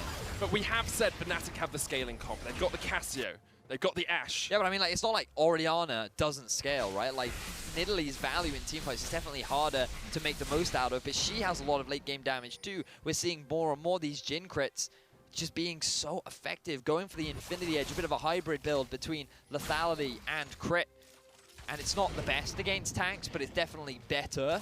But against squishies, it's disgusting. Like, if he gets even remotely close to Nisqy or Morales, they will disappear. So it is, I would definitely agree that Fnatic have the slightly stronger late game composition because they have a very solid frontline tank with a lot of utility.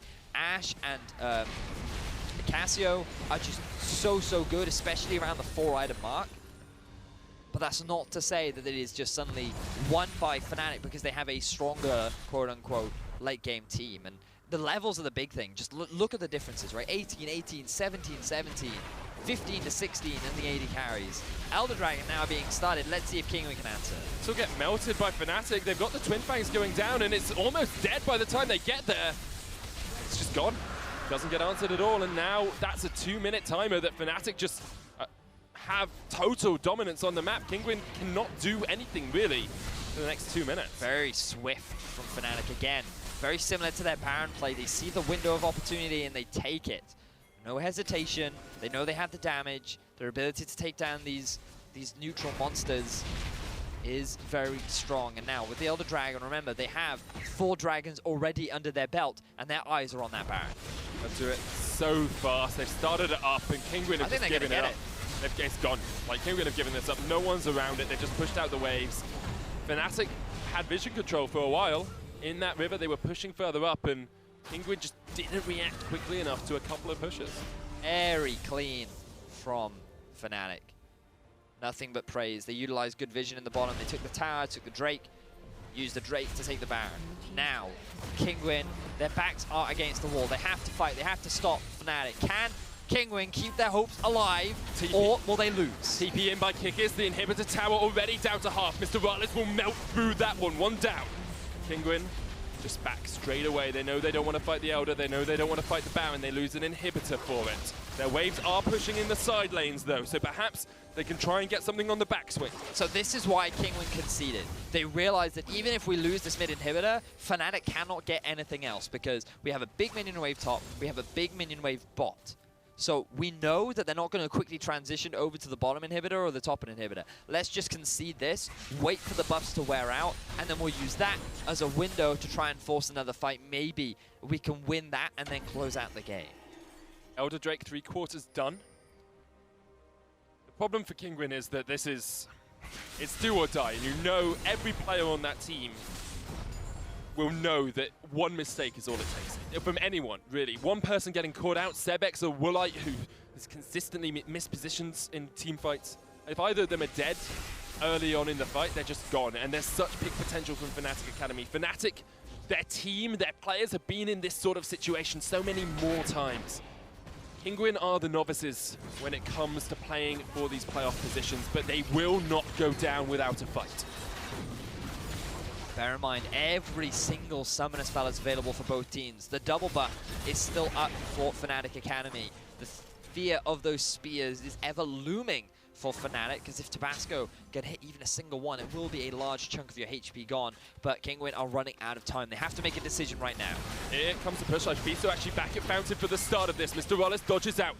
Kikis takes quite a lot of hurt there as he was really the only one to step up, and continuously spears rain down from the side. Mid lane is pushing though. Super's coming in for Fnatic. This is a waiting game for them.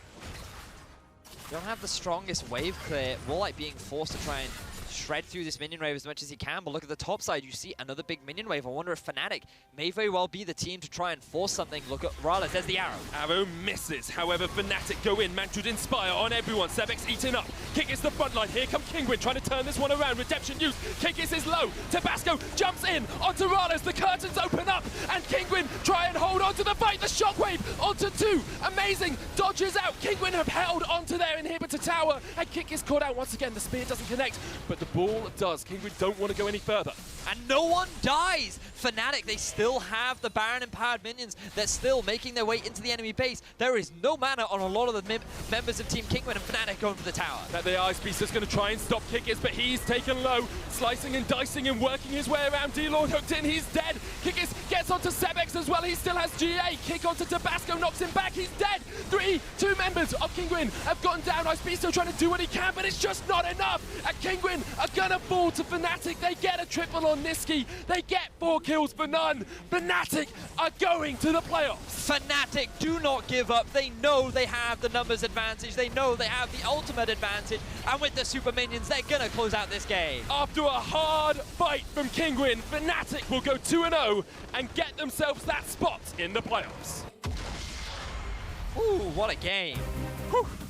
Mad props to Fnatic. They made some fantastic decisions towards the end of that game. Going straight towards, they got that bot tower, they went straight to Elder, they went up towards the Baron, and it was just clean decisiveness that we saw from them throughout the game. Like the fact that they were able to get that Baron early on, kept their hopes alive. Kinguin were then forced to play on the back foot after that initial Baron. Fnatic don't make any use of it, but then they do the same play again. And Fnatic just demonstrated the difference in experience, the ability for them to make that call and go, we're going to go for this, we're going to take it, we're going to run away. And I just feel bad for Kinguin because I felt like that they were in that early deficit. They fought hard to come back into the game. They really did try their very best, but it just was not enough. And now Fnatic Academy, they've solidified themselves a spot into the playoffs. But sometimes it takes losses like that to form you as a team. You know, diamonds are made through pressure. And this Kinguin team do look like a team that could be incredibly strong in Challenger Series for splits to come. They just need a split or two to actually work out some of the kinks and work out exactly how their strategy is gonna play out. So lots of credit to them. The way they played that mid game was so much better than we've seen them play throughout the rest of the split. It's a sad moment that we have to see anyone get knocked out.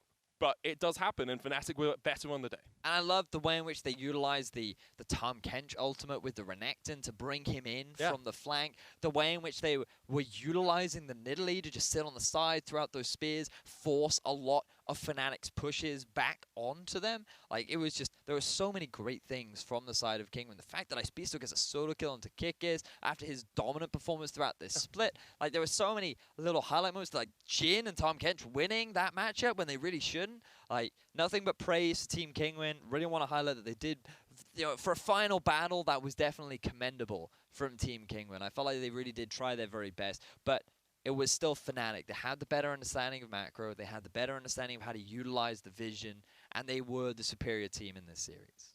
And even though we thought it was going to be tiebreakers o'clock, one of our 6 possibilities out of 27 where there were no tiebreakers to sort out is what has occurred today. With the Challenger Series over, here are your playoff contenders. It's going to be Schalke, of course, in first place. They were so strong. Fnatic Academy and Paris Saint-Germain tie second, but Fnatic have the head-to-head from week 1, so they take that second spot. And Misfits Academy round us out in 4th. So Millenium and Kinguin. That does mean Millenium and Kinguin, they will have... they might have a tiebreaker off stream. Regardless, they both end up having to qualify. They're going to have to re-qualify for the Challenger Series.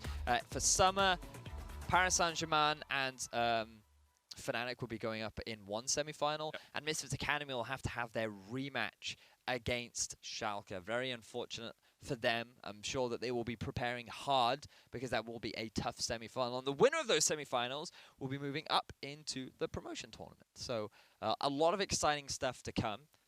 But that's not going to be happening for a while. No, well, we've got a break for 2 weeks before we kick off the semi-finals, where 2 teams will face off against each other and secure their place in the European LCS promotion tournament. At the moment, you have to think Schalke are there. Fnatic and PSG. PSG. That's going to be an exciting semi-final. In my opinion, I think I've seen more improvement from PSG, but we've also had less time to see Amazing and Kickers play for Fnatic. And I think that with a little bit of time, Fnatic will come in, clean up some of the issues that we did see this game, and I think that's going to be a really exciting semi-final. I think we're going to have a lot of close games. Yeah, there's going to be a lot of close games, as we have had across the entirety of the split. But that's all from us for now. Thank you so much for joining us. We'll see you back here again in 2 weeks' time as the journey to the European LCS promotion tournament continues. Good night. Battles join the fray. Kirei up towards the top side will continue to sustain up through the smite. White Knight onto Steel though, first blood for him. Mimic getting traded on here by White Knight, who goes aggressive with the Ruthless Predator. Even going underneath the tower. Mimic puts the equalizer down. Has White Knight overstepped? No flash for him. Hexdrinker comes out, but he just can't get the kill. And Mimic takes him out. A lot of ultimates are coming off cooldown though. Battle over the Baron. White Knight flashes in onto Pretty. Baron goes down. Rek'Sai gets it. White Knight into GA. Mimic in the front line's dead. And now PSG can look for the re-engage. They got the Baron. They got a kill. White Knight jumping across the wall. Ace in the hole onto Benoit. Gets Pretty instead. He tanked it up. A PSG answer with a resounding yes. They're going to take game 1 over Millenium and get themselves closer to those playoffs. Back to the game. Mimic going for a dive top. White Knight getting dived by Mimic and Steel. The keeper's verdict knocks him away. Steel gonna look for it though, gets knocked into the wall, and he's White Knight gonna go down. White Knight with the outplay. Here they come. Pinoy on the flank by 1000 HP on the Baron. Steel a level behind, will look for the smite. Fight. White Knight puts the verdict down, but it's not guilty at the moment. The smite comes down, and Millenium take the Baron. And get so much off this push. Exactly what PSG needed Pinoy! to do. Oh, he just about survived with a flash in by Blank. They have come to life at exactly the right moment, and they will beat Millenium 2-0. Well, we are on to the Summoners Rift for our second series of the day. Schalke 04 versus Misfits Academy. Oh, he needs to be careful because here comes Cocoon Lulax. Oh, right, okay. That's just disappointing because I can continue to try and pressure this out. Brightstalker's caught though, and he's just dead as Upset takes him down. This is a dirty fight underneath the turret for Schalke. Vander's low, they get the kill on towards Brightstalker. Jisoo's gonna die as well, but Selfie's hooked in. Dream's doing work on this Thresh, but just can't take the kills down. It was an incredibly dirty dive, but Schalke managed to take out. That was dumb. Oops. They have been dominant, they have been devastating, and they have demolished Misfits Academy to go 1-0 up. Lulax is coming towards mid, trying to punish KOSQ, who hasn't got the exhaust, of course. Cocoon does land. KOSQ was indecisive as to where he was going, and Selfie will follow him in. Brightstalker comes in for the counter gang, trying to get a kill on towards Selfie, who's just trading into him. Brightstalker will go down. Selfie gets the double. Brightstalker caught off on the wrong side of his team, but so is Lulax. Does get the kill. KOSQ oversteps. The Zhonya's comes out. Vander easing up. Jisoo up towards the side. Dreams is going to go down as well. Schalke have collapsed perfectly onto Misfits. The second Nexus tower goes down. Lulex does not give a damn as he goes down into the GA as well. Eventually, Schalke will decide to end the game. Yuki trying to do what he can to hold out some dignity here, but he gets death marked and taken down as well by Selfie. The Nexus goes down. Schalke 2-0. He felt the dive was coming top because there was a big minion wave. Oh, Malefic Vision, Sebek's there, and that's the kill. First blood, Tabasco. Good. Gonna go in for Sebek's back. Amazing goes in, there's the shockwave. Deadly Flourish lands, and the Curtain Call comes down. Sebek tags up one, flashes the second, doesn't dodge the third. Can he dodge the fourth? No, he can't. 4 shots, and another kill for Uar. Fnatic just set up in a bush. And here comes the hook onto Icebeast. Deadly Flourish down on him as well. He tries to get away. Depth charge onto Sebek. The Curtain Call opens up, and Sebek is isolated. Flash away from the shockwave by Niski. Woolite's dead. It's a double for the Jin. Kick is tanking up Baron once again.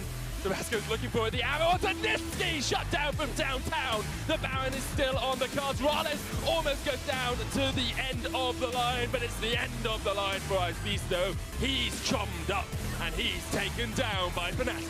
Fnatic turn their eyes to the Nexus and turn their eyes to the playoffs. They win 1-0 versus Kinguin. I think that was just a very good gank from Amazing now. Tabasco. Kikis, Amazing is there. Kikis flashes away, flashing by Tabasco, looking for the kill. One more auto. Oh, he autos a minion! And Tabasco gets chased away by Amazing. Flash in. Disaster. But look at Clyde. He is very low. Woolite, he's going for the snipe. Deadly Flourish. Deadly Clyde. Tabasco still continues in. Kikis onto Sebek. Amazing there as well. They're going to try and take down the Orianna, but they don't realize that Icebeast's on their backline. Tabasco gets taken out. Woolite hooked in as well. He will trade into Kikis. One more auto's all he needs, but the Titan's Wrath shield is just too darn big. After a hard fight from Kinguin, Fnatic will go 2-0 and get themselves that spot in the playoffs.